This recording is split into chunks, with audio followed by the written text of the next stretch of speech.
இப்ப நம்ம மூவிக்குள்ள போலாமா? ஸ்டார்டிங்ல ஒரு சின்ன கேஸ். இந்த மூவியோட நேம் நிறைய பேருக்கு தெரிஞ்சிருக்க வாய்ப்பு இருக்கும். உங்களுக்கு நேம் தெரிஞ்சதுன்னா மறக்காம கமெண்ட்ல சொல்லுங்க. இப்ப நம்ம மூவிக்குள்ள போலாமா? ஸ்டார்டிங்ல ஒரு குட்டி பிள்ளை பார்க்ல உட்காந்து அழுதுட்டு இருக்கு. அவளோட நேம் மேசா. அப்ப பக்கத்துல ரீனான்னு இன்னொரு பொண்ணு இருக்கு. அவ வந்துட்டு எதுக்காக அழுதுட்டு இருக்க, உனக்கு ஃப்ரெண்ட்ஸ் இல்லனா? நான் உனக்கு ஃப்ரெண்டா இருக்கேன்னு சொல்லி கையில சின்னதா ஒரு கயிறு மாதிரி உனத்தை கட்டி விடுறா. இதை நீ எப்பவுமே கழட்ட கூடாதுன்னு. அப்படியே காலங்கள் உருண்டோடுது. ரெண்டு பேரும் ஒரு பெஸ்ட் ஃப்ரெண்ட்ஸாவும் இருக்காங்க. ஹீரோயின் வேலை பாக்குற இடத்துக்கும் வந்துட்டா. அந்த அளவுக்கு வளர்ந்தாச்சு. அந்த இடத்துல புதுசா வர எம்ப்ளாயை மீட் பண்றா. இவனோட பேர் டுமாயோ. இவனை பார்த்ததுமே இவளுக்குள்ள ஒரு அட்ராக்ஷன் அவனுக்குமே தான். போக போக ரெண்டு பேருக்குள்ள ஒரு நல்ல பாண்ட் கிரியேட் ஆகிட்டு இந்த அழகான வாழ்க்கையை அடுத்த கட்டத்துக்கு கொண்டு போறதுக்கு ரெண்டு பேரும் கல்யாணமும் முடிச்சுட்டாங்க. அந்த கல்யாணத்துல மன நிறைவோட இதை விட சந்தோஷமா என் வாழ்க்கை இருக்குமான்னு சிரிச்சுக்கிட்டே இருக்கா. அப்படியே கரண்ட்ல கொண்டு வந்து காமிக்கிறாங்க. உண்மை என்னன்னா, பொண்ணுங்க கல்யாணத்தன்னைக்கு மட்டும்தான் சிரிக்க முடியும். வாழ்க்கையில அதுக்கப்புறம் சிரிப்பே இல்லாம தான் இருக்க போறோம் அப்படிங்கறத இப்பதான் அவ உணர்றா. ஆனா அவ உணர்னது ரொம்ப லேட் ஆகிட்டு. ஏன்னா இப்ப அவ ஹாஸ்பிட்டல்ல இருக்கா. அவளுக்கு ஸ்டமக் கேன்சர் இருக்கு. அதுவும் ஃபைனல் ஸ்டேஜ்ல இருக்கா. ஆனா இந்த ஹாஸ்பிட்டல்ல இருக்க காலங்கள் முழுக்க அவ தனியாவே தான் இருக்கா. அவளோட புருஷங்காரன் வரவே இல்ல. இவ அதை நினைச்சு கவலையில இருப்பா. அப்ப இவளோட பெஸ்ட் ஃப்ரெண்ட் ரீனா வரா. அவளை என்னடி தனியா இருக்கவும் புருஷன் வந்தானா இல்லையான்னு விசாரிக்க, இல்ல அவனை பத்தி நான் கேள்விப்பட்டே ரொம்ப நாள் ஆகுது, என்ன பண்ணிட்டு இருக்கானே எனக்கு தெரியலங்கிறா. அவன் இப்ப புதுசா ஒரு கம்பெனி ஆரம்பிச்சிருக்கானா, அதனால அதை மெயின்டைன் பண்றதுக்கே பிஸியா ஓடிட்டு இருக்கான். அது கூட உன்னையும் வந்து பாத்துக்கணும்னா கொஞ்சம் கஷ்டமா இருக்கும்ல, நீதான் கொஞ்சம் புரிஞ்சு நடந்துக்கணும்னு அட்வைஸ் பண்றா. இவ பரவாயில்ல இருக்கட்டும், நானும் அதை புரிஞ்சுக்க தான் செஞ்சேன். ஆனா அட்லீஸ்ட் நீயாச்சும் என்ன பாக்க ரெகுலரா வரியே, அதை நினைச்சு எனக்கு ரொம்ப சந்தோஷமா இருக்கு. உன்ன மாதிரி ஒரு பெஸ்ட் ஃப்ரெண்டு கிடைக்க நான் கொடுத்து வச்சிருக்கணும்னு பாராட்டு மழையை பொழிவா. அவளும் அதை வாங்கிட்டு சரி ஓகே உடம்ப பாத்துக்கோன்னு அங்க இருந்து கிளம்பிட்டா. இது எனக்குன்னு இருக்கிறது ஒரே ஒரு பாட்டி மட்டும்தான். அவங்களுக்கும் ஞாபக மருதிங்கிற ஒரு வியாதி இருக்கு. அவங்க கிட்ட இப்ப போன் கால் பண்ணி பேசி முடிச்சுட்டு வைப்பா. ஆனா அந்த பக்கத்துல இருந்து எந்த ரியாக்ஷனும் இல்ல. பாட்டி உம்முனே உட்கார்ந்து கிடப்பாங்க. பக்கத்து பெட்ல இருக்கவங்க என்னம்மா உன் புருஷன் வந்து பாக்கலையா, உன்னோட அப்பா அம்மா எல்லாம் எங்க இருக்காங்கன்னு விசாரிக்கிறாங்க. என்னோட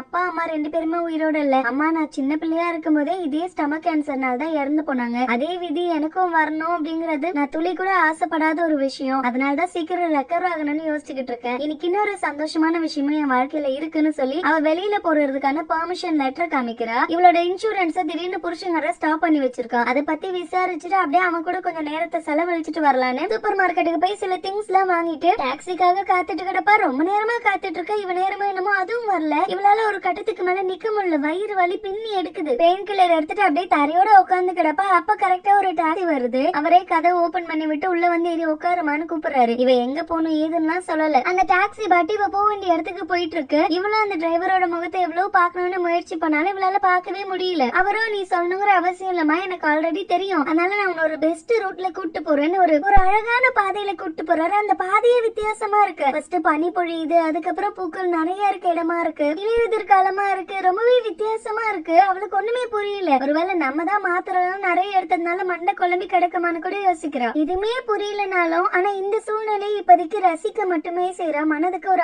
அமைதியை கொடுக்குது. அதெல்லாம் யோசிச்சு ஃபீல் பண்ணிட்டு இருப்பா. அந்த டிரைவர் கடைசியா ஒரே ஒரு வார்த்தை மட்டும் சொல்றாரு, நீ நிறைய விஷயத்தை யோசிச்சு கவலைப்பட்டு இருக்கமா, அது எல்லாத்தையும் சேர்த்து சரி கட்டுறதுக்கு உனக்குன்னு ஒருத்தவங்க வருவாங்க, அவங்கள மட்டும் கெட்டியா பிடிச்சுக்கோன்னு சொல்லிட்டு அவ இறங்க வேண்டிய இடத்துல இறக்கி விட்டாரு. சாரி காசு கூட வாங்கல. இல்லம்மா பரவாயில்ல இருக்கட்டும், நீதான் என்னோட கடைசி பேசஞ்சர் அண்ட் இன்னைக்குதான் நான் கடைசியா டாக்ஸியும் ஓட்ட போறேன். இதுக்கப்புறம் எனக்கு இதுக்கான தேவை இருக்காதுன்னு நினைக்கிறேன். அதனால என்னோட கிஃப்டா நீ எடுத்துக்கோ, இந்த இதையும் வச்சுக்கோன்னு கை நிறைய சாக்லேட்டையும் கொடுத்து அவளை இறக்கி விட்டாரு. இவ மாடிக்கு அவளோட அபார்ட்மெண்ட்டுக்கு வந்து பாக்குறப்ப உள்ள ஒரு பொண்ணு வாய்ஸ் கேக்குது, கவலைப்படாத இன்னும் கொஞ்ச நாள் தான், அதுக்கப்புறம் அவ போய் சேர்ந்துட்டானா இன்சூரன்ஸ் மணி வரும், அதை வச்சு நம்ம பயங்கரமா செட்டில் ஆகிடலான்னு. இவ அந்த வாய்ஸ்க்கு சொந்தக்காரி யாருன்னு பார்த்தா அவளுக்கே ஷாக்கு. அது வேற யாரும் இல்ல, ரீனா தான். இவ பாத்துட்டான்னு ஒரு ஆஸ்கார் நடிப்ப போடுறா. அச்சோ நீ பாத்துட்டியா, என்ன மன்னிச்சிரு தயவு செஞ்சு. ஆஃப்டர் உன்னோட ஸ்டமக் கேன்சருக்கு அப்புறமா தான் நாங்க ரெண்டு பேரும் இந்த அளவுக்கு க்ளோஸ் ஆனோம். ஏன்னா எப்படியும் நீ செத்து போக போற, அவனுக்கு ஒரு பார்ட்னர் தேவைப்படும்ல, அது நானா இருக்கலான்னு தான் யோசிச்சோம். ஆனா அதுக்குள்ள உனக்கு தெரிஞ்சிச்சுன்னதும் அவளுக்கு மனசு விட்டு போச்சு. ஒரே ஒரு மாசம் கூட உங்க ரெண்டு பேரால வெயிட் பண்ண முடியாத அளவுக்கு அப்படி என்ன உங்க ரெண்டு பேருக்கும். ஏன்னா டாக்டர் அவகிட்ட சொல்லிருக்காங்க, ஒரு மாசத்துல நீங்க கண்டிப்பா போய் சேர்ந்துருவீங்கம்மா, அது வரைக்கும் உங்க லைஃப கொஞ்சம் சந்தோஷமா வாழுங்கன்னு. அதை கேட்டதுக்கு அப்புறம் மறுபடியும் அதே மாதிரி அவளை கஷ்டப்படுத்துற மாதிரி தான் அவ பேசிட்டு இருக்கா. இவ சரி அதெல்லாம் இருக்கட்டும், ரெண்டு பேரும் ஏதோ இன்சூரன்ஸ் பணத்தை பத்தி பேசிட்டு இருந்தீங்களே, எனக்கு என்ன இன்சூரன்ஸ் இருக்குன்னு கேட்டா அவங்க புருஷன், ஆமாடி உன் பேர்ல லைஃப் இன்சூரன்ஸ் போட்டு வச்சிருந்தேன், நீ செத்து போயிட்டுன்னா எனக்கு பல்கா ஒரு அமௌண்ட் வரும், நானும் எத்தனை காலம் தான் பிடிக்காம உன் கூடவே சகிச்சுக்கிட்டு வாழ்ந்துட்டு இருக்கிறது, இந்த வாழ்க்கையை நான் வெறுத்து கிடக்குறேன், எப்படா நீ போய் சேருவா, அந்த பணம் எனக்கு கிடைக்கும்னு வெயிட் பண்ணிட்டு இருக்கேன். பாக்குறதுக்கு எப்படி இருக்க பாத்தியா, கொஞ்சமாச்சும் அட்ராக்டிவா இருக்கியா, பாக்க அழகும் இல்ல, எந்த டேலண்ட்டுமும் இல்ல, உன்னால எனக்கு எதுவுமே கிடைக்கிறது இல்ல, அதுக்கு நீ செத்து போனாதான் என்ன, சும்மா சாக போற கடைசி கடைசி நிமிஷத்துலயும் அதை பண்ணிருக்கலாம்ல இதை பண்ணிருக்கலாம்னு உயிர் எடுத்துக்கிட்டு இருக்கேன்னு அப்பயும் கரிஞ்சு கொட்டிட்டு இருக்கா. இவ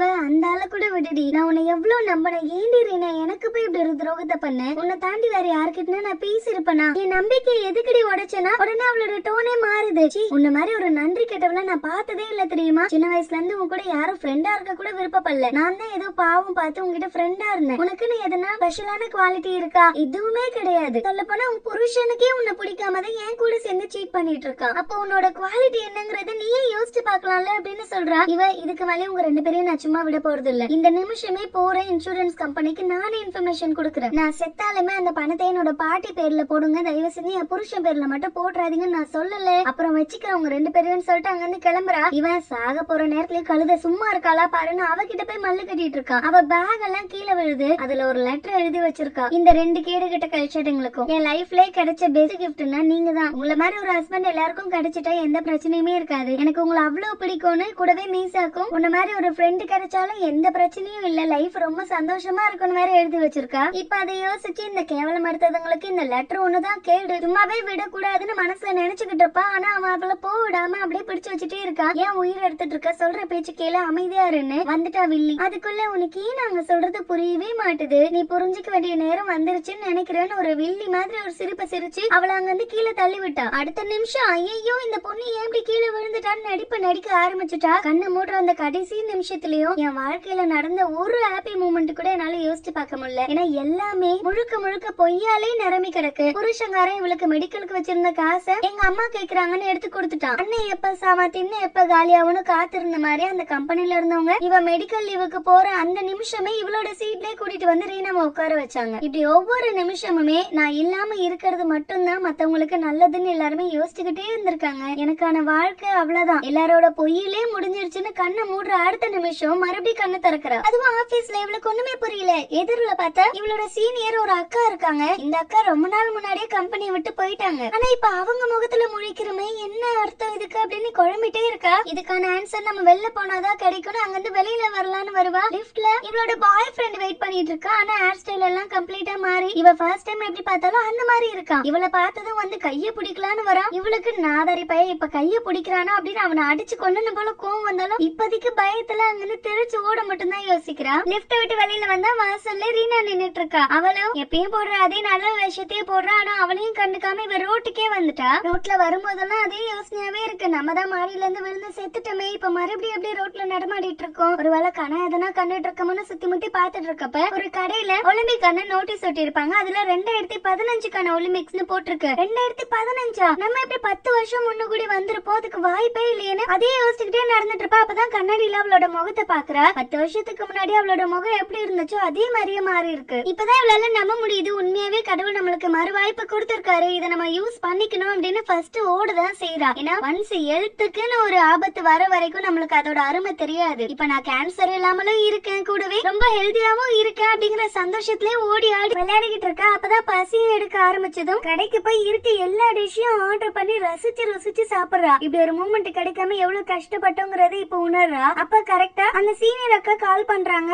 இட்டிமா எங்க இருக்க, உனக்காக தான் நாங்க எல்லாரும் வெயிட் பண்ணிட்டு இருக்கோம், உனக்கு ஞாபகம் இல்லையா, கொஞ்சம் சீக்கிரம் வாங்குறாங்க. அப்பதான் இவ செக் பண்ணி பார்த்தா இவங்களுக்கான முக்கியமான ஒரு பிரசன்டேஷனை சப்மிட் பண்ண வேண்டிய நாள் இது. போன தடவை இதே பிரசன்டேஷன் அவ்வளவு அடிமட்டத்துக்கு சொதப்பி வச்சிருந்திருப்பா. ஏன்னா அதுதான் அவளுக்கான ஃபர்ஸ்ட் எக்ஸ்பீரியன்ஸ். இந்த வாட்டி அப்படி பண்ண கூடாது. போன வாட்டி லேட்டாவும் போயிருப்பா, அதனால அடிச்சு பிடிச்சு டாக்ஸி பிடிச்சு கம்பெனி கிட்டயும் வந்துட்டா. ஆனா வேற ஒரு பில்டிங்ல தான் அந்த மீட்டிங் நடந்துட்டு இருக்கும். வேணும்னு ரீனா கால் பண்ணி இவளுக்கு தப்பான அட்ரஸ் சொல்லிருப்பா. இப்பதான் இவளுக்கு அவ எப்படியாப்பட்டவன் தெரியும்ல, அதனால இந்த வாட்டி அசிங்கப்பட வேணான்னு கரெக்டான பில்டிங்கே வந்துட்டா. லெஃப்ட் க்ளோஸ் ஆக போகுதுன்னு வேகமா உள்ள ஓடியாருவா. உள்ள ஒரு ஆள் நின்னுட்டு இருக்காங்க. இவங்க தான் நம்ம கதையோட ஹீரோ, பேரு சுசுகி. பேரே வித்தியாசமா இருக்குல்ல. அவன் மேலே போய் விழுந்தது இவளுக்கு பயங்கர எம்பாரஸ்டா இருக்கு. அப்படியே சமாளிக்கிறா. இல்ல ரொம்ப லேட் ஆயிடுச்சு, அதனாலதான் அவசரத்துல இப்படி வந்து இடிச்சு போட்டேன், மன்னிச்சிருங்கன்னு மன்னிப்பு கேட்கிறா. ஹீரோவும் பரவாயில்ல இருக்கட்டும், உன் ஸ்கார்ஃப் சுத்தமா இந்த ட்ரெஸ்ஸுக்கு செட்டே ஆகல, அதை கலட்டி தூர போடு, கூடவே எனக்கு உன்னை பத்தி தெரியும், நீ இந்த டிபார்ட்மெண்ட் தானே அப்படின்னு கேக்குறேன். இவங்க ஒரு ஸ்வீட் ஷாப்ல வேலை பார்த்துட்டு இருக்காங்க. ஹீரோயினா ஆமா சார், நான் இப்ப ஒரு ப்ராஜெக்ட் கொடுக்க தான் ஓடிட்டு இருக்கேன், அதனால இவ்வளவு லேட்னு சொல்லுவா. அப்ப அவனோட கார்டு கொடுக்குறா. அதை பார்த்து இவங்களோட ஹெட்டே அவன் தான். அதனால சும்மா என்னன்னு மட்டும் ஹீரோயின் பேச்சு கொடுப்பா. ஏன்னா அவனை இவ ஃபர்ஸ்ட் டைம் இப்பதான் பாக்குறா. ஆனா ஹீரோக்கு ஆல்ரெடி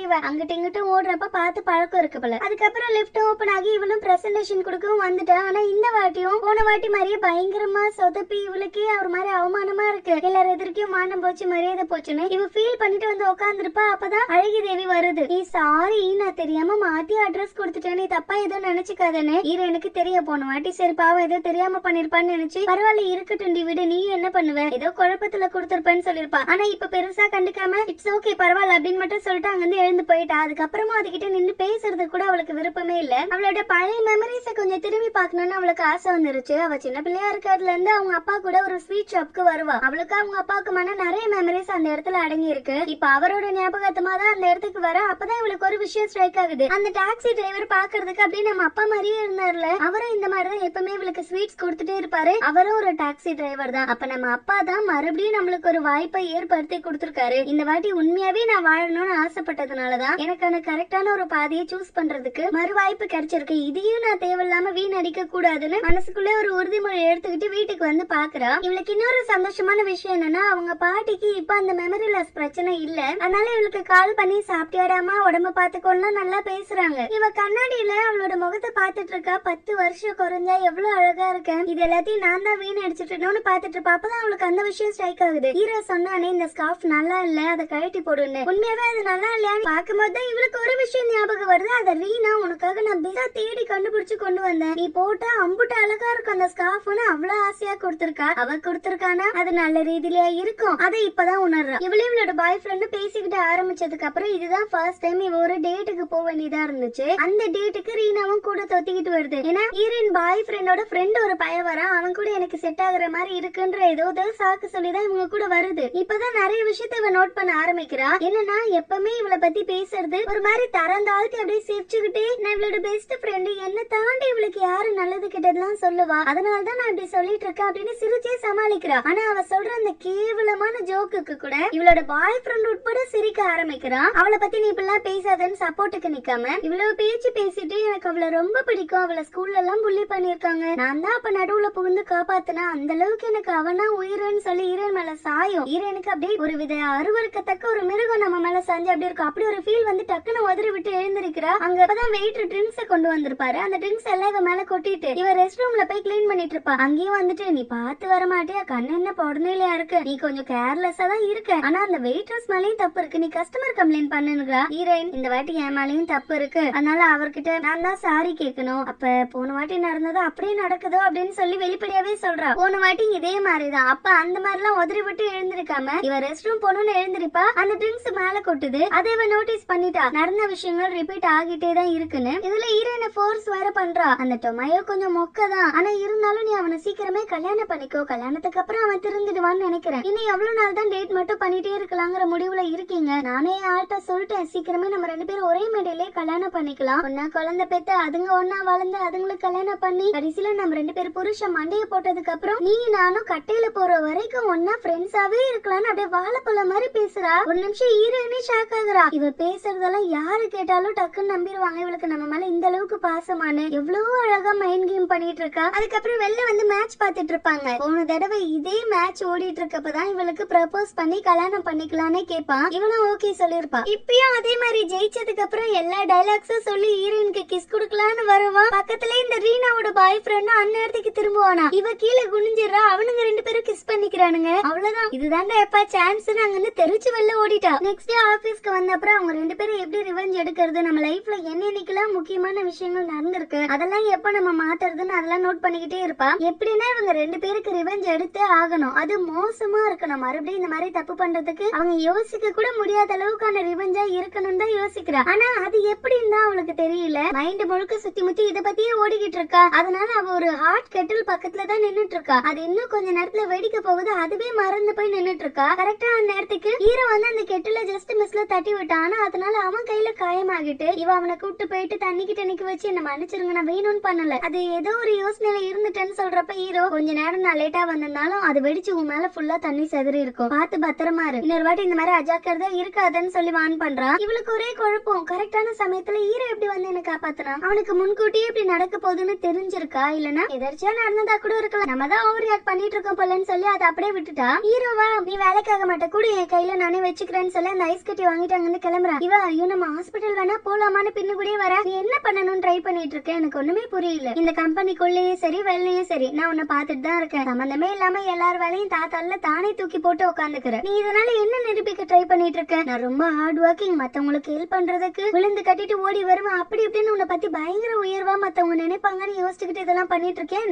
இங்க இருக்கவங்க எல்லாம் அப்படியே காந்தகம் மாதிரி உன்னை ஒட்டிக்கிட்டு சுத்திக்கிட்டு இருக்குங்க. அதுங்க எல்லாமே குப்பைங்க. அந்த குப்பைங்களுக்காக நீ எதுக்கு இவ்வளவு மெனக்கடுற? அந்த குப்பையை தூக்கி குப்பை தொட்டியில போடாம உனக்குள்ளேயே வச்சிருக்கவே நீ இன்னும் குப்பையாதான் ஆகிட்டு இருக்க. நீ நல்ல பொண்ணுதான் இல்லன்னு சொல்லல, ஆனா இந்த அளவுக்கு முட்டாளா இருக்காது. ஒரு நார்மல் பீப்புள்னா அவங்க கிட்ட ஒரு குப்பை வருது அப்படின்னாலே அவங்களுக்கு உணர்ந்துருவாங்க, ஐயோ இது ஏழ்ரை, இதை நம்ம கூட வச்சிருக்கிறது நம்மளுக்கு ஆபத்துன்னு. ஆனா நீ அதை உணரவே மாட்ட. அந்த அளவுக்கு மண்டானி. நல்லா கெட்டி பிடிச்சுக்கிற மாதிரி கையை காமிக்கிற. வாங்க வாங்க உங்களோட குப்பைகளை என்கிட்ட கொட்டுங்க, எல்லாத்துக்கும் நான் அன்னை தெரசாவா இருப்பேங்கிற அந்த கேரக்டரை மட்டும் மாத்திக்கிட்டேன்னு வச்சுக்கோ, உன்னோட லெவல் எங்கேயோ போயிடும். அதை மட்டும் நீ உணர்ந்துரு. இதுக்கு மேலே இப்படி ஒரு முட்டாளா இருக்காதன்னு திட்டிட்டு அங்க இருந்து கிளம்புறா. இவளுக்கு கோவமே வந்துட்டு, நீங்க சொல்ற எல்லா விஷயமும் எனக்கு ஆல்ரெடி தெரியும், நீங்க சொல்லணுங்கிற அவசியம் கிடையாது. ஆமா நீங்க சொல்ற மாதிரி எல்லா குப்பையும் என்கிட்ட கொட்டுங்கன்னு நான் வாங்கி வச்சுக்கிறேன் தான். யாருக்கும் தேவைப்படாதது என்கிட்ட இருக்குமே நான் நினைச்சேன். ஆனா நான் முட்டாளுங்கிறத நான் உணர்ந்துட்டேன். அதுக்காக என்னை பத்தி ஒண்ணுமே தெரியாது நீங்க வந்து என்கிட்ட இதெல்லாம் சொல்லணுங்கிற அவசியம் எதுவுமே கிடையாது. இன்னொரு வாட்டி என் வாழ்க்கைய பத்தி நீங்க பேசாதீங்கன்னு கத்துறா. ஹீரோ பாரு மேடம்க்கு கோவம்லாம் கூட வருமா?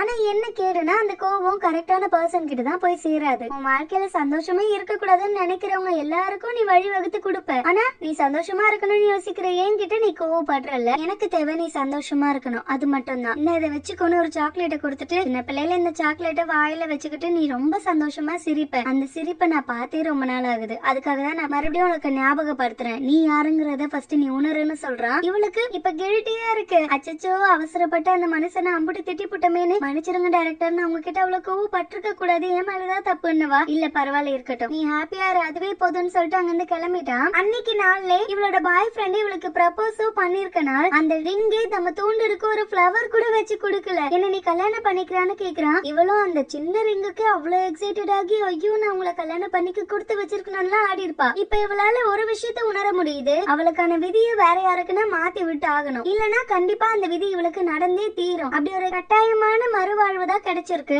அதனால ஒரு முடிவு எடுத்துட்டா, நான் என் கதையை மாத்த போறது இல்ல, என் கதையை வேற பக்கம் திருப்பி விட போறேன். அந்த கதையில இருக்க ஆட்கள் மட்டும் தான் மாறுபட போறாங்க. ஒரு திறந்து பார்க்க தானே போறீங்கன்னா அந்த ப்ரப்போசலையும் அக்செப்ட் பண்ணிட்டு இவங்க ரெண்டு பேரும் கூட ஜாலியா பேசி சிரிச்சுக்கிட்டு இருப்பா. அதுங்க ரெண்டும் அங்க இருந்து கடந்து போயிடுச்சுங்க. இவ அந்த பூங்குத்த கையில வச்சுக்கிட்டு இவங்க ரெண்டு பேர் வாழ்க்கையை நரகமா மாத்தல, நான் மீசா இல்லன்னு சபதம் எடுத்துக்கிட்டு இருப்பா. எதிரில பார்த்தா ஹீரோ மானங்கட்டவ அவ்வளவு அட்வைஸ் பண்ணியும் இன்னும் அதுங்க கூட தான் சுத்திக்கிட்டு இருக்காளான்னு ஒரு பார்வை பாக்குறான். இப்போ ஒரு பிளாஷ்பேக் காமிக்கிறாங்க. ஹீரோயின் காலேஜ் படிக்கிறப்ப ஸ்கூல் படிக்கிறப்பயா தெரியல, ஆனா ஹீரோக்கு இவளுக்கு ஆல்ரெடி ஒரு பழக்கம் இருந்திருக்கு. ஹீரோயினுக்கு தான் அது சுத்தமா ஞாபகமே இல்ல. இவ ஒரு குளத்துக்கிட்ட உட்கார்ந்துருப்பா. என்ன ஆச்சு ஏதாச்சுன்னு ஹீரோ பக்கத்துல வந்து கேக்குறான், உங்களுக்கு எதனா பிரச்சனையான? இல்ல இல்ல அந்த ஆமன்னு காமிக்கிறா. அது எனக்கு ஆமன்னு தான் தெரியும், வேற வேற பேர் இருக்கலாம், பட் நம்மள பொறுத்த வரைக்கும் ஆமை. அந்த ஆமை குட்டியை காமிச்சு எனக்கு கவலையா இருக்கு, இன்னும் கொஞ்ச நாள்ல வெயில் ரொம்ப கூடி போயிடும், அதுக்கப்புறம் இந்த குளமே வத்திருச்சுன்னா அந்த ஆமை குட்டி எங்க போகும்னா நான் யோசிச்சுக்கிட்டு உட்காந்துருக்கேன்னுவா. அவ்வளவுலாம் வத்தி போகாது, அது இருக்க அளவுக்கு தண்ணி கண்டிப்பா இருக்கதா செய்யும்னு பேச்சு கொடுக்குறாங்க. ஆனா ஒருத்தர் முகத்தை ஒருத்தர் பெருசா பாத்துக்கல. இதே மாதிரி ஒவ்வொரு நாளும் அந்த ஆமையை பாக்குறதுக்காக இவ அந்த இடத்துக்கு வரா. ஹீரோக்கு இவள ரொம்ப பிடிச்சிருக்கு, ஆனா பயபுல இன்ட்ரோவர்ட்டா இருக்கா. அவகிட்ட போய் பேசுறதுக்கு மட்டும் ஒரு வித தயக்கம், பேசவே மாட்டான். ஆனா தூரத்துல இருந்து அவ பண்ற ஒவ்வொரு விஷயத்தையும் பார்த்து ரசிச்சுக்கிட்டே இருக்கான். ஹீரோக்கு வெளிநாட்டுக்கு போய் படிக்கக்கூடிய ஒரு வாய்ப்பும் கிடைச்சிருக்கு. அதனால அவங்க சார் கிட்ட சொல்லிட்டு வெளியில வருவான். ஹீரோயின் அழுதுகிட்டே அங்க இருந்து ஓடுறா இவனை இடிச்சு தள்ளிக்கிட்டு. இவளுக்கு என்ன பிரச்சனைன்னு அவளை ஃபாலோ பண்ணி வந்து பாக்குறப்பதான் தெரியுது, அப்பதான் அவங்க அப்பாவும் இறந்திருக்காரு. இவ ரொம்ப மனசு உடைஞ்சு இருப்பா. ஆனா ஹீரோ போய் தானே ஆகணும். அதுக்கப்புறம் இன்னும் கொஞ்ச நாள் தாண்டிதான் அந்த குளத்தை வந்து பாக்குற. குளத்துல சுத்தமா தண்ணியே இல்ல, ட்ரையா இருக்கு. ஐயோ ஆமைக்குட்டியை கவனிக்காம விட்டுமே இப்ப என்ன ஆச்சுன்னு தெரியலன்னு சுத்தி முத்தி எல்லா இடத்துலயும் அந்த சகதியில விழுந்து புறந்து தேடிட்டு இருக்கா. ஆனா இவ கண்ணுல கிடைக்கவே இல்ல. ஒரு கட்டத்துல அழுகவே ஆரம்பிச்சுட்டா. எங்க அப்பா தான் என்ன விட்டு போயிட்டாருன்னு பார்த்தா நீ என்ன விட்டு போயிட்டியா, எனக்கு மட்டும் ஏன் பிள்ளை நடக்குதுன்னு ஃபீல் பண்ணிட்டு இருக்கப்பதான் அங்க ஒரு நோட் எழுதி ஒட்டி வச்சுட்டு போயிருக்காங்க. உங்க ஆமைக்குட்டி எங்கிட்டதான் பத்திரமா இருக்கு, நீங்க பயப்படாம இருங்கன்னு. அதை பார்த்ததுக்கு அப்புறமா தான் இவளுக்கு உயிரே வருது. அட்லீஸ்ட் அது ஏதோ ஒரு இடத்துல உயிரோட வாச்சு இருக்குங்கிற நிம்மதியில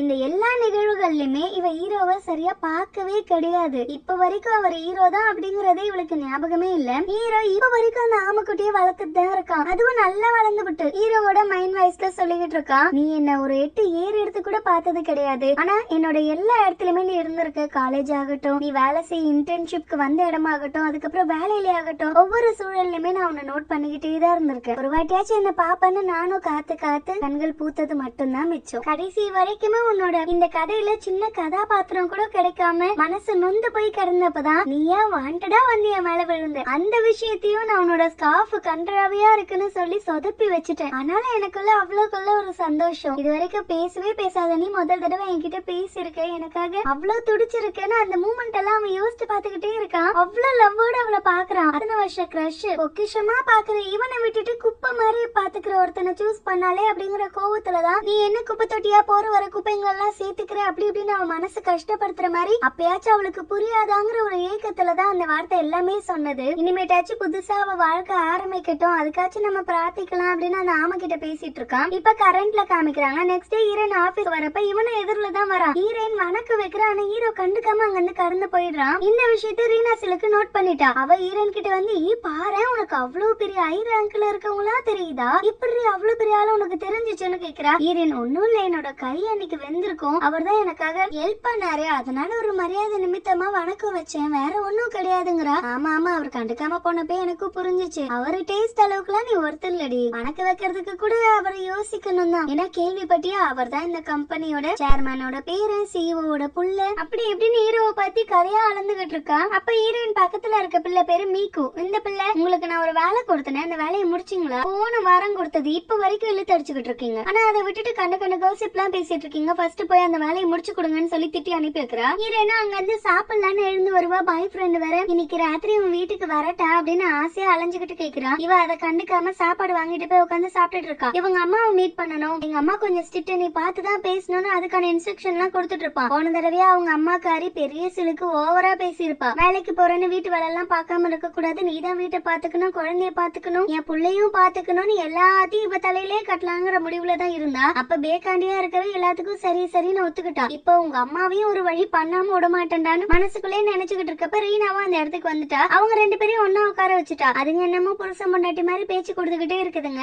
இது வரைக்கும் கூட ஹீரோயினுக்கு ஷார்ப்பா ஒரு பிளான் தோணவே இல்ல, எப்படி இந்த கல்யாணத்தை மாத்தி விடுறதுன்னு. ஆனா இப்ப கன்ஃபார்மே பண்ணிட்டா. 10 வருஷம் கூட இருந்தே குழி படிச்சாங்களா ரெண்டு பேரும், இதுங்க ரெண்டுத்துக்கும் தான் கல்யாணம் பண்ணி வைக்கணும், ஒண்ணுக்கு ஒண்ணு சளைச்சதே இல்ல, ஒன்னா சேர்ந்தா பொழைச்சதே இல்ல, அதுதான் கரெக்டாவும் இருக்கும். இப்ப ரீனா டேட் பண்ணிட்டு இருக்க பையனும் ஃபியூச்சர்ல யாரோ ஒரு பொண்ணை மாத்தி லவ் பண்றேன்னு போயிட்டு அதுக்கப்புறம் அவங்களுக்கு பிரேக்கப் ஆகி ஓன ஒப்பாரி வச்சுட்டு கிடந்தா. இப்பயும் அதே மாதிரிதான் எப்படியும் ஆக போகுது. அதை முன்கூட்டியே அவனையும் இவளையும் பிரிச்சு விட்டுறணும். அப்பதான் சீக்கிரமே என் கல்யாணத்துக்கு முன்னாடி இதுங்க கல்யாணம் பண்றதுக்கு வாய்ப்பு இருக்குன்னு மனசுக்குள்ள 1008 கால்குலேஷன் போட்டு வைக்கிறா. அங்க இருந்து சாப்பாடை எடுத்துட்டு போறப்ப ரீனாவே சீனியர் அக்கா இந்த மாதிரி வேலை பாரு, அந்த வேலை பாரு, சும்மா பேசிக்கிட்டு இருக்காதெல்லாம் கொஞ்சம் ஸ்ட்ரிக்டா வார்ன் பண்ணிருப்பாங்க. அதனால அவங்கள பழி வாங்குறதுக்குன்னு அவங்களே இப்பதான் ரொம்ப காலத்துக்கு அப்புறம் புது கோட் வாங்கணும்னு எல்லாத்தையும் சொல்லிட்டு இருப்பாங்க. அந்த கோட்டை நாஸ்தி பண்ணணும்னு அந்த ஃபுட் அவங்க மேல கொட்டலான்னு வருவா. மின்னு கூடி கொட்டவும் செஞ்சிருவா. அவங்களும் சரி பரவாயில்ல இருக்கட்டும் விடுமான்னு கேஷுவலா எடுத்துட்டு விட்டுருவாங்க. ஆனா ஹீரோயினுக்கு இப்ப அவங்க கோட்டை நாஸ்தி பண்றதுக்கு மனசு வரல, அதனால அவளுக்கே திருப்பி விடணும்னு இப்ப ஹீரோயின் நடுவுல புகுந்து அதை தட்டி விட்டு அது புருஷங்காரன் டிரஸ் ஃபுல்லா ஆகிட்டு அவனுக்கு உள்ளுக்குள்ள அப்படியே பத்திக்கிட்டு எரியுது. பாடை எப்படி வந்து இடிச்சிட்டு எல்லாத்தையும் மேல கொட்டி விட்டு பாருன்னு. ஆனா வெளியில சிரிச்சுக்கிட்டே பரவாயில்ல ஓகே நீ வேணும்னு பண்ணிருக்க மாட்டேன்னு எனக்கு தெரியும்னு அந்த கோட்டை கழட்டி ஹீரோயின் கிட்ட நீட்டிட்டு இருக்கான். இவ்வளோ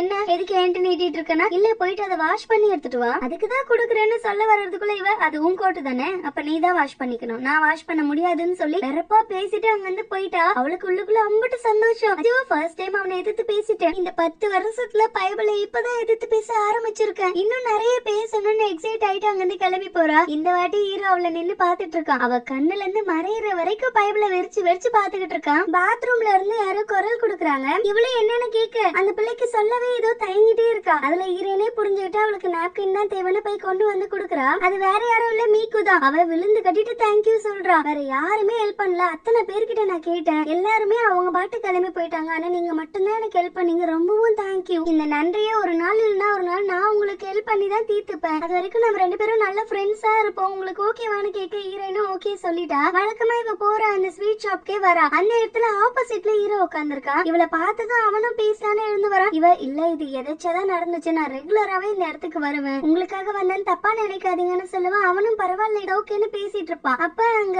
வேலை செய்யறவங்க ரெண்டு பேரும் ஃப்ரெண்ட்ஸ் போல நம்ம தான் தனித்தனியா வச்சிருக்கோம்னு ஹீரோவோட திங்ஸ் எல்லாத்தையும் கொண்டு வந்து இங்க வச்சிடுறாங்க. ஹீரோயின் எதுனா தப்பா நினைச்சுப்பாளோன்னு இவ தயங்கிட்டு நான் இங்க உட்காரலாம்ல உனக்கு எந்த ஆட்சேபனையும் இல்ல அப்படின்னு கேக்குறான். அவளும் பரவாயில்ல உட்காருங்க ஓகேன்னு சொல்லிட்டா. நார்மலா என்னன்னு பேசிட்டு இருப்பாங்க. ரெண்டு பேருக்கும் நிறைய சிமிலாரிட்டிஸ் இருக்கு. ஹீரோ ஒரு இடத்துல ட்ரெடிஷனலா ஒரு டெசர்ட் செஞ்சு விற்பாங்க. அதை நான் எங்க இருக்குன்னு தேடிட்டு இருக்கேன் உனக்கு எதனா ஐடியா இருக்கான்னு கேட்க இவளும் அந்த இடத்த பத்தி சொல்றா. அப்ப நீ என் கூட நாளைக்கு வரியான்னு கேட்டா இவ இல்ல நான் நாளைக்கு கொஞ்சம் பிஸியா இருந்தாலும் என்னால வர முடியாதுன்னு சொல்லிடுறா. இன்னைக்குதான் நாளைக்குதான் இவங்களோட ரீயூனியன் இருக்கு. இந்த ரீனாசிலுக்கு இவகிட்ட ரீயூனியனே சொல்லாம சும்மா பக்கத்துலதான் போறோம் வா அப்படின்னு ரொம்ப மொக்கையா ட்ரெஸ் பண்ணிட்டு வர சொல்லிருப்பா. பார்த்தா அது ரீயூனியன் இருக்க எல்லாம் சும்மாவே இவள ஓட்டுவாங்க. அவங்க யாருக்குமே இவளை கண்டாலே பிடிக்காது. இப்ப இப்படி ஒரு ட்ரெஸ்ல வந்திருக்காளா அதனால பயங்கரமா கலாய்ச்சி தள்ளிட்டு இருக்காங்க. இவளுக்கு அந்த அவமானம் தாங்காம ரெஸ்ட் ரூம்ல போய் உட்காந்து ஃபீல் பண்ணிட்டு இருப்பா. அப்ப வெளியில 3 சிலுக்குங்க நின்னுட்டு இருக்கு. அதுங்க ஹீரோயினை பத்தி தான் தப்பு தப்பா பேசிட்டு இருக்குதுங்க. இந்த ரீனாக்கு கொஞ்சம் கூட அறிவே இல்ல. இன்னும் கூட எதுக்குதான் இந்த கேவலம் எடுத்தவள கூட வச்சுட்டு சுத்துறாலோ தெரியல. அவ ரீனாக்கு எவ்வளவு பெரிய விஷயத்த பண்ணிருக்கா. அப்படியே எப்படிதான் இன்னும் கூச்சமே இல்லாம அவ கூடவே இருக்காளோ அப்படின்னு சொல்லி ஹீரோயினை பத்தி பேசுறாங்க. ஆனா அது என்ன டாபிக்னு அப்பயும் ஹீரோயினுக்கு தெரியல இப்பயும் தெரியல. அந்த விஷயத்த இப்பயாச்சும் நம்ம கண்டுபிடிச்சே ஆகணும்னு முடிவெடுக்கிறா.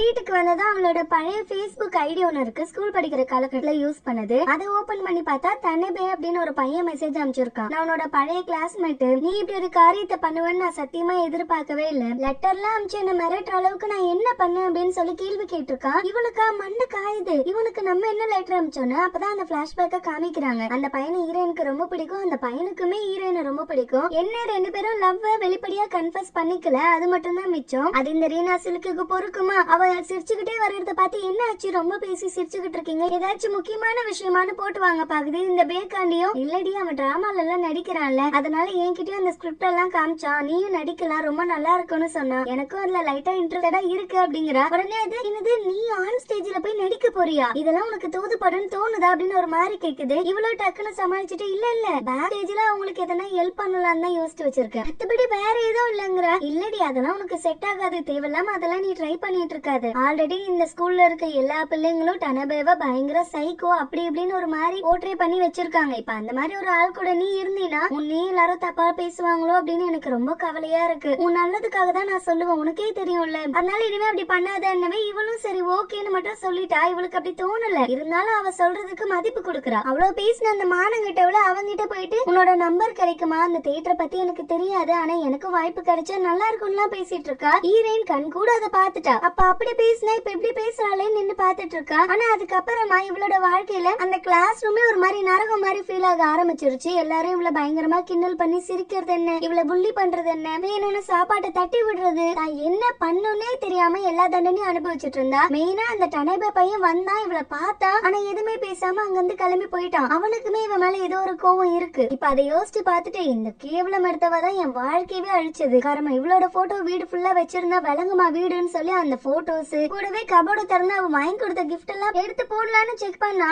இவளுக்கு மட்டும் இத்து போன பழைய துணிங்களா செலக்ட் பண்ணி கொடுத்துருக்கா. எந்தெந்த ட்ரெஸ் எல்லாம் போட்டா இவ ஆன்டி இல்ல பாட்டி மாதிரி தெரிவாளோ அந்த மாதிரி தேடி தேடி எடுத்து கொடுத்துருக்கா. ஒரு பொருள் விடாம அவ கொடுத்த எல்லாத்தையும் எடுத்துட்டு போய் குப்பை தொட்டியில போட்டு அனுப்பிச்சு வச்சுட்டா. அப்பதான் அப்பாடான்னு இருக்கு அவளுக்கு. நிம்மதி பெருமூச்சோட ஹீரோ சொன்னதும் மைண்டுக்கு வந்து சேருது. ஐயோ அவனை பார்க்க வேற போகணுமே. கபோர்ட திறந்து பார்த்தா ட்ரெஸ்ஸுங்களே அவ்வளவா இல்ல. இருக்கிறது எதையாச்சும் போட்டு போமேன்னு சமாளிச்சு அந்த ரெஸ்டாரண்ட்டுக்கு வந்தா பயங்கர கூட்டம் நிக்குது. ஹீரோ லைன்ல நிக்கிறான். ஆனா அவனுக்கு முன்னாடி ஹீரோயின் வந்து சீட்டும் புடிச்சு வச்சுட்டா. அங்கிட்டு மெனுல நிறைய ஸ்வீட் வெரைட்டி மட்டுமே இருக்கு. இவ்வளவு இருந்தா எப்படி சூஸ் பண்றதுன்னு ஹீரோயின் குழம்பிட்டு இருக்கு. அவனும் எல்லாத்தையும் ஆர்டர் பண்ணுவோம் ரெண்டு பேரும் பாதி பாதி ஷேர் பண்ணி சாப்பிட்டுக்குவோம் அது கன்வீனியன்ட் தானே அப்படின்னு கேட்க இவளும் ஓகே சொல்லிட்டா. அங்க இருந்து வெளியில வந்ததும் அடுத்தது உன் பிளான் என்னன்னு விசாரிக்கிறான். இவளும் நான் வீட்டுல இருந்த பழைய துணிமணி எல்லாத்தையும் தூர தூக்கி போட்டுட்டேன். இப்ப எனக்கு புதுசா ட்ரெஸ் எடுக்கணும் அதுக்காக தான் நான் கிளம்பிட்டு இருக்கேன்னு சொல்லுவா. அவனும் இதான் அவ கூட இருக்க சான்ஸ் யோசிச்சா என்னன்னு தெரியல. நானும் உன் கூட வரட்டா எனக்கும் இப்ப ஃப்ரீ டைம் தான் போர் அடிக்குது. ரெண்டு பேரும் சேர்ந்தே பர்ச்சேஸ் பண்ணலாம்னு ஒரு காஸ்ட்லியான கடைக்கு கூட்டிட்டு வரேன். இவ ஐயோ வேணாம் அதுக்கு முன்னுக்கூடியே ஒரு செகண்ட் ஹேண்ட் கடை இருக்கு அது போதும் எனக்கு. நான் போடுற ட்ரெஸ் அந்த ரேஞ்சில இருந்தாலே எனக்கு ஓகே தான் சொல்லி அந்த இடத்துல பர்ச்சேஸ் பண்ணி முடிச்சிட்டு வெளியில வரப்பதான் ஒரு ட்ரெஸ் இவ்வளவு ரொம்ப அட்ராக்ட் பண்ணுது. இது போட்டா கண்டிப்பா நல்லா இருக்கும்ல அப்படின்னு வேலைய பாக்குறா. ஐயோ இது நம்மளுக்கு தோதுப்படாதுன்னு அங்க இருந்து கடந்து வந்துட்டா. அவ ஏக்கமா பாத்துட்டு போறத ஹீரோவும் பாத்துட்டான். சரி அடுத்தது எங்க போறேன்னு கேட்டா, இல்ல என்னோட ஃப்ரெண்டு வரா, அவ கூட வெளியில போலான்னு இருக்கேன், இதோ வந்துருவான்னு சொல்றாங்க. அந்த இடத்துல மீக்கு வரா. ஹீரோவை பார்த்து விஷ் பண்ணிட்டு, இவர் தான் உங்க பாய் ஃப்ரெண்டான்னு கேட்டா, ஹீரோவே இல்ல பாய் ஃப்ரெண்ட் கிடையாது, ஜஸ்ட் ஃப்ரெண்ட்ஸ் தான், நான் கிளம்புறேன், நீங்க பார்த்து போயிட்டு வாங்க.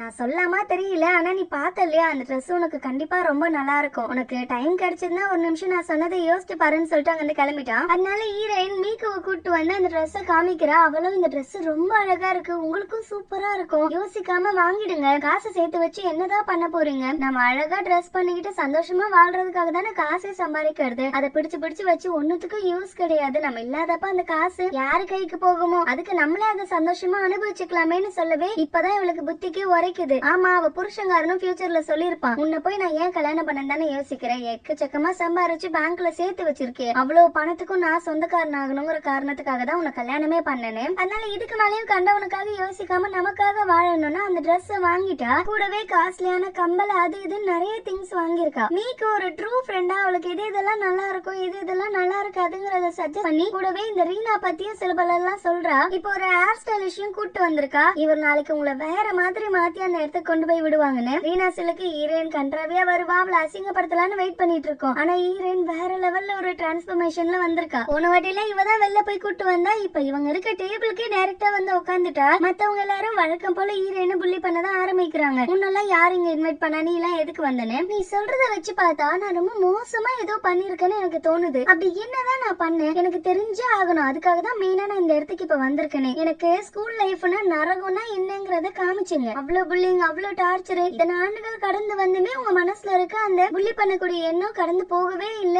எனக்காக அது இப்ப வரைக்கும் காத்து கிடக்கு, அது என்ன காரணம் நான் தெரிஞ்சுக்கலாமான்னு கேக்குறா. அதுங்களும் நீ ஒன்னு ரெண்டு பண்ணிருந்தா சொல்லலாம், நீ தான் ஏக்கச்சக்கமா பண்ணி வச்சிருக்கேன், மெயினா ரீனா விஷயத்துல அது எப்படி நாங்க சொல்லாம இருப்போம்னு சொல்ல வர்றதுக்குள்ள ரீனா, என்னப்பா நீங்க ஃப்ரெண்ட்ஸ் இத்தனை வருஷத்துக்கு அப்புறம் மீட் பண்ணிருக்கோம், இப்ப போய் பழசெல்லாம் பேசிக்கிட்டு நானும் மன்னிச்சுட்டு மறந்துட்டேன், அதை அப்படியே விட்டுலாமோன்னும் போது அந்த கிரீன் கலர் ட்ரெஸ் போட்ட பிள்ளை விட மாட்டுது, என்னடி அப்படியே ஒண்ணுமே தெரியாத மாதிரி நடிச்சுக்கிட்டு இருக்க, அவன் பேரு யூட்டோன்னு வச்சு போட்டானே எல்லாம் எனக்கு வாயிலே நுழைய மாட்டுது, யூட்டோவும் அவளும் காதலிக்கிறாங்கன்னு தெரிஞ்ச அடுத்த நிமிஷமே நீ அவளை பயங்கரமா ஹராஸ் பண்ணிருக்க, டார்ச்சர் பண்ணிருக்க, புக் எல்லாம் தூக்கி அவ மேல அடிச்சிருக்க, யூட்டோவுக்கு வேற நீ இந்த மாதிரி என் பின்னாடி சுத்துற அப்படின்னு போய் சொல்லி நான் போலீஸ்ல கம்ப்ளைண்ட் கொடுத்துருவேன், இதுக்கப்புறமா நீ ரீனா பின்னாடி சுத்த கூடாது, அவளுக்கும் உனக்கும் எந்த சம்மந்தமும் இருக்க கூடாதுன்னு லெட்டர் எல்லாம் எழுதி அனுப்பிச்சிருக்கன்னதும் ஹீரோயினுக்கு நான் அவளை ஹராஸ் பண்ணனா, இதெல்லாம் யார் உங்ககிட்ட சொன்னான்னு ரீனா பாத்துட்டே கேக்குறா. ரீனா குனிஞ்ச தலை நிமிர்ல அந்த கிரீன் ட்ரெஸ் போட்ட பிள்ளை, என்னடி நாங்களே கண் எதிர்க்க பார்த்தோம், அவதான் வந்து எங்க கிட்ட கிளியரா சொல்றாளே, அழுதுகிட்டே நீ இதெல்லாம் பண்ற எனக்கு என்ன பண்றதுனே தெரியலன்னு, சின்ன வயசுல இருந்து அவ கூட இருக்க, அப்பையில இருந்து அவன் இந்த மாதிரி ஹராஸ் பண்ணிக்கிட்டே தான் இருக்கா, நானும் எல்லா கட்டத்தையும் தாண்டி வந்துட்டேன், ஆனா இந்த வாட்டி என்னால முடியவே இல்ல, நாங்க உயிருக்கு உயிரா காதலிக்கிறோம்னு தெரிஞ்சே எங்களை பிரிக்க ட்ரை பண்றா, அவ எவ்வளவு கதறி இருப்பா தெரியுமான்னு சொல்லும் போது ஹீரோயின், இல்ல நான் எந்த லெட்டரும் எழுதவும் இல்ல, நான் அந்த மாதிரி ஒரு விஷயத்த அவளுக்கு பண்ணவும் இல்லங்கிறா. அந்த பொண்ணுங்கள கூட கூட வாதாட ரீனா, போது எல்லாரும் நிப்பாட்டுங்க, 10 வருஷத்துக்கு முன்னாடி நடந்தது எதுக்கு பேசிட்டு இருக்கீங்க, அவதான் நான் பண்ணலங்கிறாளே, பண்ணலன்னு சொன்னா பண்ணலன்னு எடுத்துக்கலாம், அதெல்லாம் மறந்துட்டு இப்ப நிம்மதியா இருக்கலாமே, இப்ப நாங்க நல்லாதான் இருக்கோம் அப்படின்னு சிரிச்சுக்கிட்டே சமாளிக்குது ஹீரோயின். ரீனா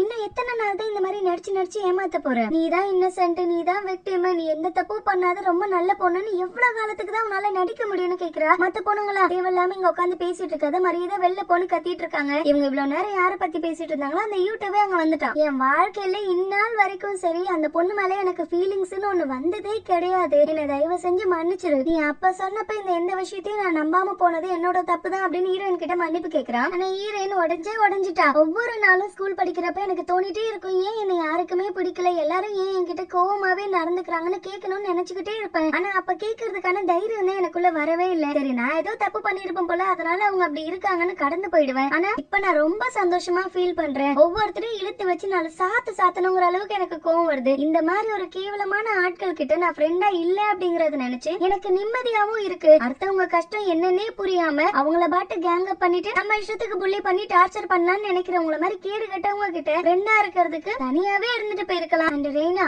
உன்ன மாதிரி சீப்பான ஆள் கூட இதுக்கப்புறம் நான் ஃப்ரெண்டா இருந்தேன்னா எனக்கே அது அவமானம், இந்த மாதிரி ஒரு கேவலமத்த ஃப்ரெண்ட்ஷிப் எனக்கு வேண்டவும் வேண்டாம், கூட இருக்கவங்களோட மனசையே நொறுங்க அடிச்சுட்டு அவங்க கஷ்டப்படுறத பார்த்து சந்தோஷப்படுற நீ எல்லாம் என்ன ஜென்மமா இருப்ப, இனிமே ஃப்ரெண்டுன்னு என்கிட்ட வராதுன்னு சொல்லி திட்டி விட்டு அங்கிருந்து கிளம்பிட்டா. வெளில வேற மழை கொட்டி தீக்குது, அதுல நனைஞ்சுகிட்டே போவா. ஹீரோ எங்கிட்ட இருந்தோ ஒரு கொடையை தூக்கிட்டு வந்து குடுக்கறான், இவளுக்கே டவுட் ஆயிடுச்சு, நீ எப்படி கரெக்டான டைமுக்கு கொடையோட வரேன்னு. அவனும் நீ இப்ப மனசுல என்ன நினைக்கிறேன்னு எனக்கு நல்லாவே புரியுது, நீ நினைக்கிற மாதிரி நான் பிளே பாய் எல்லாம் கிடையாது, ஒரு நல்ல குடும்பத்தை சேர்ந்து நல்ல பையன் தான், உனக்கு இந்த டைம் டைம்ல கொடை கொடுக்கணும்னு எனக்கு தோணுச்சு, அதனால நான் வந்தேன். மனசை போட்டு குழப்பிக்காம வீட்டுக்கு போன கொடை கொடுத்துட்டான். இந்த ரெய்னா சிலுக்கு அடுத்த பிளான் ஆரம்பிச்சுட்டா. ஃபர்ஸ்ட் என்ன பண்றா, அவளோட பாய் ஃப்ரெண்ட கால் பண்ணி நம்ம 2 பேரும் பிரேக்கப் பண்ணிக்கலாம், ரொம்பலாம் ஓவரா நடிக்காத, நீ வேற ஒரு பொண்ணு சைடுல செட்டப் பண்ணி வச்சிருக்கேன்னு எனக்கும் தெரியும், பாரு இது பெரிய கேஸ்ல மேரேஜ் பண்ணிக்கிறேன்னு ஒரு பொண்ணுக்கு நம்பிக்கை கொடுத்து ஏமாத்துனா அதுக்கு கேஸ் ஃபைல் பண்ண எக்கச்சக்கமா நான் காசு வாங்கலாமே, ஆனாலும் பரவாயில்ல இருக்கட்டும், நான் கேஸ் எல்லாம் கொடுக்கல, ஆனா நீ எனக்கான காசை ஏற்பாடு பண்ணி கொடுத்து விடுற வழியை பாரு, உன்னை விட நிறைய பெட்டரான ஒரு ஆளை நான் பார்த்து வச்சுட்டேங்கிற. வேற யாரும் இல்ல, ஹீரோ தான். இப்ப ஹீரோவும் ஹீரோயினும் அப்பப்ப மீட் பண்ணிக்கிறது இதுக்கு தெரிஞ்சிருச்சு. அதே எப்படி ஹீரோயின் அவ்வளவு சொகுசா ஒரு ஆள் கூட வாழ்ந்துருவ விட்டுருவாளா என்ன? அதனால அவனா இந்த அம்மா அழகுல மயங்கி வலையில விழ வைக்கணும்னு படிக்கட் ஃபுல்லா இந்த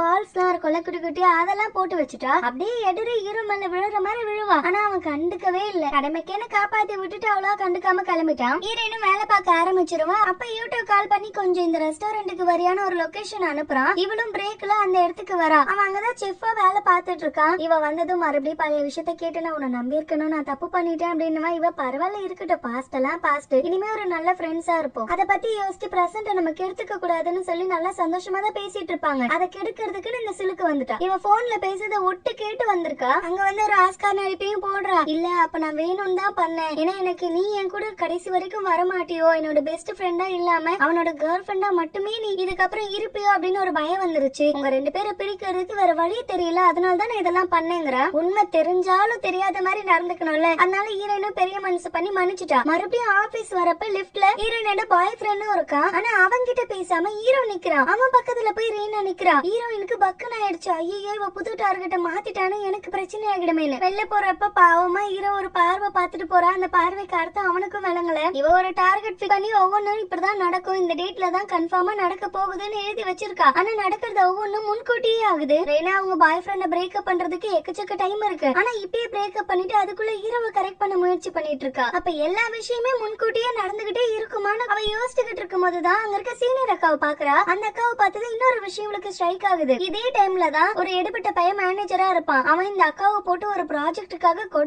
கொடைஞ்சு டார்ச்சர் பண்ணி எடுத்துருவான். எவ்வளவு ப்ராஜெக்ட் கொடுப்பாங்க, எதுவுமே தோதுப்படாது. ராத்திரி பகலும் தூங்காம 2 பேரும் ஒர்க் அவுட் பண்ணி ஒரு ப்ராஜெக்ட் கொடுத்தா அதுவுமே வேலைக்கு ஆகலான்னு இவன் வழிக்கு தான் போய் சமாளிக்கணும்னு ஃபர்ஸ்ட் ரெடி பண்ணாங்களா. அந்த ப்ராஜெக்டை கொண்டு போய் கொடுத்தா ஓகேன்னு சொல்லிருப்பான். அக்கா உள்ளுக்குள்ள கொழுந்து விட்டு எரியுது. அப்ப ஃபர்ஸ்ட் அதை ஓகே பண்ணாம இவங்களை இவ்வளவு அழகழிக்கணும்னு வேணும்னு இவன் ஒவ்வொன்னும் பண்ணிட்டு இருக்காங்கிறத புரிஞ்சுக்கிட்டாங்க. இதுக்கப்புறமா இவங்கிட்ட எல்லாம் நம்ம வேலை செஞ்சு மல்லடிக்க முடியாது. அதுக்கு வீட்டுல இருந்து குழந்தையவே பாத்துக்கலாம். குழந்தை வர பாத்துக்க ஆள் இல்லாம அது கீழே விழுந்து அது ஒரு பக்கம் இந்த அக்காக்கு ரொம்ப மன உளைச்சல கொடுத்துக்கிட்டு இருக்கு. அதனால சரி வீட்டுக்கு போயிடலாம், இதுக்கப்புறம் வேலை பார்க்க வேணாம் ரிசைன் பண்ணிட்டே போயிட்டாங்க. இப்ப அது முன்கூட்டியே அறிஞ்சு ஈரேன், இதுக்கு மேல அந்த ஆள் கிட்ட நீங்க அவங்க சொல்ற மாதிரி போகாதீங்க, நீங்க இன்னைக்கு என்ன ப்ராஜெக்ட் கொடுத்தாலும் அந்த ஆள் ரிஜெக்ட் தான் பண்ண போறான், அதுக்கு என்கிட்ட ஒரு வழி இருக்குன்னு இவ சில பல பிளான் எல்லாம் போட்டு கொடுக்குறா. ஆனா அக்காவோ சும்மா விளையாடாதமா இருந்தாலும் செக் பண்ணி பார்த்துட்டு மறுபடியும் கொடுக்கறோம்னு தெரிஞ்சிச்சுன்னா அதுக்கப்புறம் பேயாட்டம் ஆடிடுவான். அவனை சமாளிக்க முடியாதுன்னா அக்கா நான் சொல்றதை கேளுங்க, அவன் கண்டிப்பா ஓபன் கூட பண்ணி பார்க்க மாட்டாங்கா, சும்மானா நம்மளோட உழைப்பை மட்டும் திருடுறதுக்கு தான் அவன் முயற்சி பண்ணிட்டு இருப்பான், அதனால சைலண்டா நான் சொல்ற மாதிரி நடந்துக்கோங்க அப்படின்னு சொல்றான். அக்காக்கு இவ சொல்றது லைட்டா ஓகேங்கிற மாதிரி தோணவே இவ சொன்ன மாதிரியே பண்ணிருக்காங்க. அந்த எடுவிட்ட பையில செக்கே பண்ணாம பல வாட்டி கொடுத்ததுக்கு அப்புறம் அதே ப்ராஜெக்டே ஓகேவும் பண்ணிருக்கான். இந்த விஷயத்துக்கு அப்புறமா சீனியர் அக்காக்கு ஹீரோயின் கூட ஒரு நல்ல பாண்ட் கிரியேட் ஆகிருக்கு. அவ கூடயே மீக்க கூடயே உட்காந்து அந்த ப்ராஜெக்ட் சக்சஸ் ஆனதுல ஜாலியா டைம் ஸ்பெண்ட் பண்ணிக்கிட்டு இருப்பாங்க.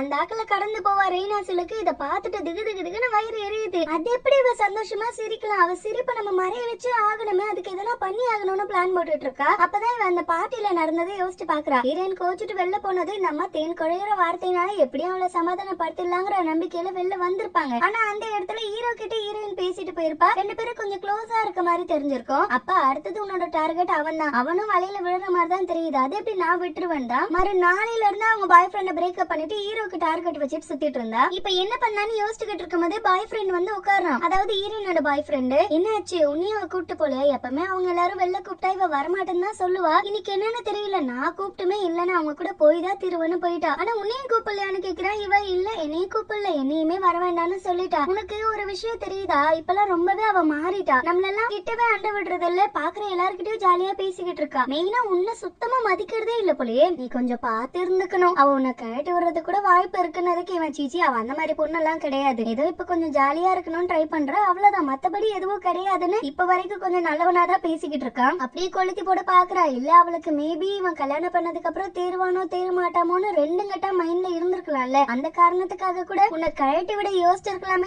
போது கண்டிப்பா அதுக்கு வாய்ப்பே கிடையாது. மீசா எப்படி அப்படியாப்பட்ட பொண்ணா இருப்பா? அவ அந்த மாதிரிலாம் கிடையாதுன்னு அடிச்சு பேசுறா. இதுக்கு மேலே அந்த டாபிக்க வளர்த்தா நம்மளோட குட்டு வெளி வந்துருங்கிறதுக்காக சரி நம்மளோட டைரக்டர் சுசுகி பத்தி நீ என்ன நினைக்கிறேன்னு கேக்குறா. அவன் ஒரு அவன் பொண்ணுங்க விஷயத்துல ஒரு மாதிரி இவனும் என்னென்னமோ சொல்லி பாக்குறான். ஆனா அது அந்த மாதிரி ஒரு புருஷன் கிடைக்கிறதெல்லாம் கொடுத்து வச்ச விஷயம் இல்ல. அவன மாதிரி ஆள் தான் எனக்கு கரெக்டா இருக்கும்னு நினைக்கிறேன். பேசிதான் பாக்கணும்னு வெளிப்படையாவே சொல்றா. இது என்ன அதுக்குள்ள செட்டு மாறுதுன்னு அவனும் ஒரு மாதிரியா பாக்குறான். யூட்டோட ரெஸ்டாரண்ட்ல தான் இவங்க 3 பேரும் இருக்காங்க. ஒரு ஸ்வீட்டை பத்தி இவங்க பேசிட்டு இருப்பாங்க. யூட்டோக்கு அந்த ஸ்வீட்டை செய்ய தெரியும் அப்படிங்கிற மாதிரி சொல்றான். அதை கேட்டது எனக்கு பயங்கர குஷி ஆகிட்டு. ஏன்னா அதை செய்ய தெரிஞ்ச ஆட்கள் ரொம்பவே கம்மியா தான் இருக்காங்க. அதனால இவனை வச்சு எப்படின்னா அந்த கான்ட்ராக்ட நம்ம கையில வாங்கிடணும் அப்படின்னு சொல்லி முடிவு எடுத்துட்டா. ரேனாசிலுக்கு ஹீரோக்கு மெசேஜ் அனுப்புற. அவங்க கிட்ட நான் கொஞ்சம் தனியா பேசுறதுக்கு நிறைய இருக்கு, நம்ம 2 பேரும் மீட் பண்ணலாமான்னு. அன்னைக்கு நீங்க எனக்கு பண்ண விஷயத்துக்கு ரொம்பவும் நன்றி, மறுபடியும் அதுக்கு நன்றி கடன் செலுத்தணும்னு எனக்கு தோணுதுன்னு ஒரு மாதிரியாவே அனுப்பி வைக்கிறா. ஜஸ்ட் படிக்கட்டுல இருந்து தவறு விழுந்ததை பிடிச்சதுக்கு தான் இது இந்த மாதிரி அனுப்புது. ஹீரோயினா இந்த ப்ராஜெக்ட் மேனேஜர் பாக்கிட்ட போனா எப்படியும் அவன் இல்ல இது தோதுப்படாது அப்படி இப்படின்னு சீன் கிரியேட் பண்ணுவான். அதனால டைரக்டா ஹீரோ கிட்டே பேசலாம்னு ஹீரோவை ஃபாலோ பண்ணி வர அவன் எந்தெந்த சந்து பந்துக்குள்ளேயோ பூந்துகிட்டு இருக்கான். கடைசியில ஒரு இடத்துல வந்து நிக்கிறான். அந்த இடத்துல மீகோ கிட்ட நான் தான் உன்னை கூப்பிடாதான்னு சொன்னால, எதுக்கு சும்மா சும்மா கூப்பிட்டு என்ன டென்ஷன் பண்ணிட்டு இருக்க, வேலை மேல பேசாத, இது வந்தாலும் போன்லயே பேசுன்னு 2 பேரும் என்னமோ லவ்வர்ஸ் மாதிரி கொஞ்சம் கொஞ்சம் பேசிக்கிட்டு இருக்காங்க. அதை பார்த்து ஹீரோயின் என்ன புரிஞ்சுக்கிற, இவங்க 2 பேரும் சீக்கிரட்டா டேட் பண்ணிட்டு இருக்காங்க. ஹீரோக்கு இதுதான் வேலை. அன்னைக்கு என்னன்னா ரெய்னா கூட பேசுறான், இன்னைக்கு இவகிட்ட பேசுறான், என்கிட்ட பேசுறான், இப்படி எல்லார்கிட்டயும் டார்கெட் பண்ணி சுத்திக்கிட்டு இருக்கான். அவன் பிளே பாய் இல்லன்னு அவனே சொன்னாலும் அவன் பிளே பாய் தான் கன்ஃபார்மே பண்ணிட்டா. அவன் அங்க இருந்து கிளம்புறானே இவ தெரிச்சு ஓட பாப்பா கரெக்டா அவங்கிட்டே மாட்டிக்கிட்டா. ஆமா நீ இங்க என்ன பண்ற,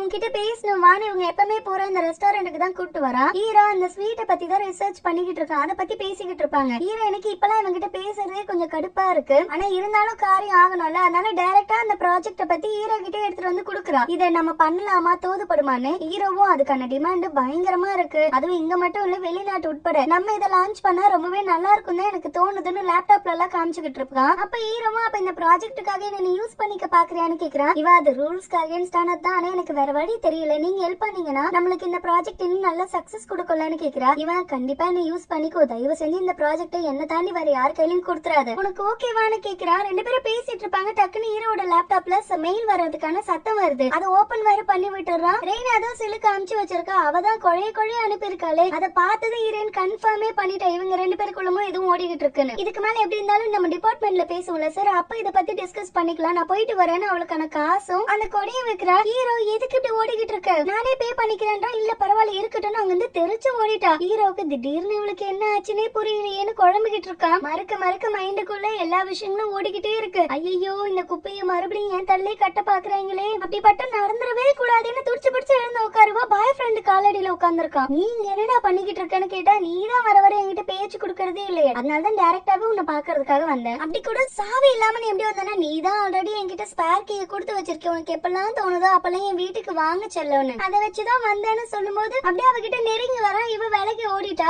ஐயோ சொல்லாம கொள்ளாம வராதீங்க, எனக்கு ப்ராஜெக்ட் விஷயமா நிறைய வேலை இருக்கு, அதனாலதான் நான் கண்டுக்காம சுத்திக்கிட்டு இருந்திருப்பேன். இப்ப போங்கன்னா இல்ல நாளைக்குதான் நீங்க ஏதோ ஒரு ப்ராஜெக்ட் விஷயமா வெளில போறீங்களாமே திரையெல்லாம் பாக்குறதுக்கு, அந்த இடத்துக்கு நானும் உங்க கூட வரவா. ரெய்னா சொன்னா அவளும் சுசுக்கியும் வராங்கன்னு. அப்ப நானும் வந்தா நல்லா இருக்கும்ல, நம்ம 2 பேரும் டேட்டிங் போன மாதிரியும் இருக்குல்லன்னு கேட்கவே ஹீரோயினும் இது ஒரு பக்கா பிளான், இவன் கூட க்ளோஸா இருக்க மாதிரி நம்ம நடிச்சா கண்டிப்பா அவ இங்க தாவறதுக்கு கூட வாய்ப்பு இருக்குன்னு ஃபர்ஸ்ட் இவன் அவளுக்கு பிடிச்ச மாதிரி மாத்தணும்னு கூட்டு போய் நிறைய ட்ரெஸ் எல்லாம் எடுக்கிறா. அவன் காசுலதான். அதுக்கப்புறம் சரி வாங்க போலான்னு அங்க இருந்து கிளம்பப்ப இவன் விட மாட்டான். அவ கைய பிடிச்சுக்கிட்டு என்ன எங்க போலாங்கிற, இன்னைக்கு நைட்டு நான் உன் கூட தான் உன் வீட்டுல தங்க போறேன்னு எதுக்கோ அடி போடுறான். அதை புரிஞ்சுக்கிட்டு இல்ல நீங்க என் கூட எல்லாம் தங்க கூடாது, எனக்கு வேற நிறைய வேலை இருக்கு, நீங்க பார்த்து போயிட்டு வாங்கன்னு சொன்னதும் அது என்ன பியான்சி தாண்டி உனக்கு என்ன நிறைய வேலை இருக்கு, என்கிட்ட சொல்லாம கூட சீக்கிரட்டா என்ன பண்ணிக்கிட்டு இருக்க, அதெல்லாம் முடியாது, நான் சொல்றபடிதான் நீ நடந்தாகணும்னு அவ சைக்கோ குணத்தை வெளிப்படுத்த ஆரம்பிக்கும் போது இவ கையை உதற விட்டு என்ன நீங்க சொல்ற மாதிரிதான் நான் நடந்துக்கணுங்கிறீங்க, என்னோட வாழ்க்கை இது, உங்க வாழ்க்கை எப்படி உங்களுக்கு பிடிச்ச மாதிரி அமையணுமோ அந்த மாதிரி எனக்கு பிடிச்ச மாதிரி என் வாழ்க்கை இருக்கணும்னு நான் ஆசைப்படுறேன், எல்லாத்தையும் உங்ககிட்ட கேட்டுதான் நான் பண்ணணும்னு எனக்கு அவசியம் கிடையாது, என்ன மிரட்டி உரட்டி உங்க இஷ்டத்துக்கு உங்க வாழ்க்கையோட சேர்த்து என் வாழ்க்கையும் அழிக்கலான்னு பாக்காதீங்க, எனக்கு என்ன விருப்பமோ அதை படிதான் நான் நடந்துப்பேன், இப்ப நீங்க கிளம்பி போங்கன்னு சொல்லிட்டு அவ பாட்டு அங்கிருந்து கிளம்பிட்டா. ரீனாசிலுக்கு அவங்க பாய் ஃப்ரெண்டு கிட்ட இருந்து எக்கச்சக்க காசு வாங்கிடுச்சு. இதுக்கப்புறம் நான் வழியில தலையிடக்கூடாதுன்னா இதெல்லாம் நீ கொடுத்துதான் ஆகணும், இன்னொரு வாட்டி யாரனா நீ ஏமாத்துவேன், மறுபடியும் நான் பணம் வேணும் அப்படின்னு கேக்குறப்ப நீ கொடுக்கணும், யாரெல்லாம் காலில் விழுந்து மன்னிப்பு கேக்குறாங்களோ அவங்கள நான் மன்னிச்சு விட்டுருவேன், அதுக்கப்புறம் உன்னோட விருப்பம்னு சிம்பாலிக்கா காலில் விழுங்குறா. அந்த பையனும் இப்படி ஒரு சைத்தான் கிட்ட மாட்டிக்கிட்டு முழிக்கிறதுக்கு காலிலே விழுந்துடலான்னு காலை பிடிச்சி கெஞ்சுறா, தயவு செஞ்சு என் வாழ்க்கையை விட்டு போயிடு, உன்ன மாதிரி ஒரு பிசாச தெரியாம நான் டேட் பண்ணிட்டேன், இதுக்கப்புறம் நான் நீ நினைச்சாலும் உங்க எதிர்க்க வரமாட்டேன் அப்படின்னு கேட்கவே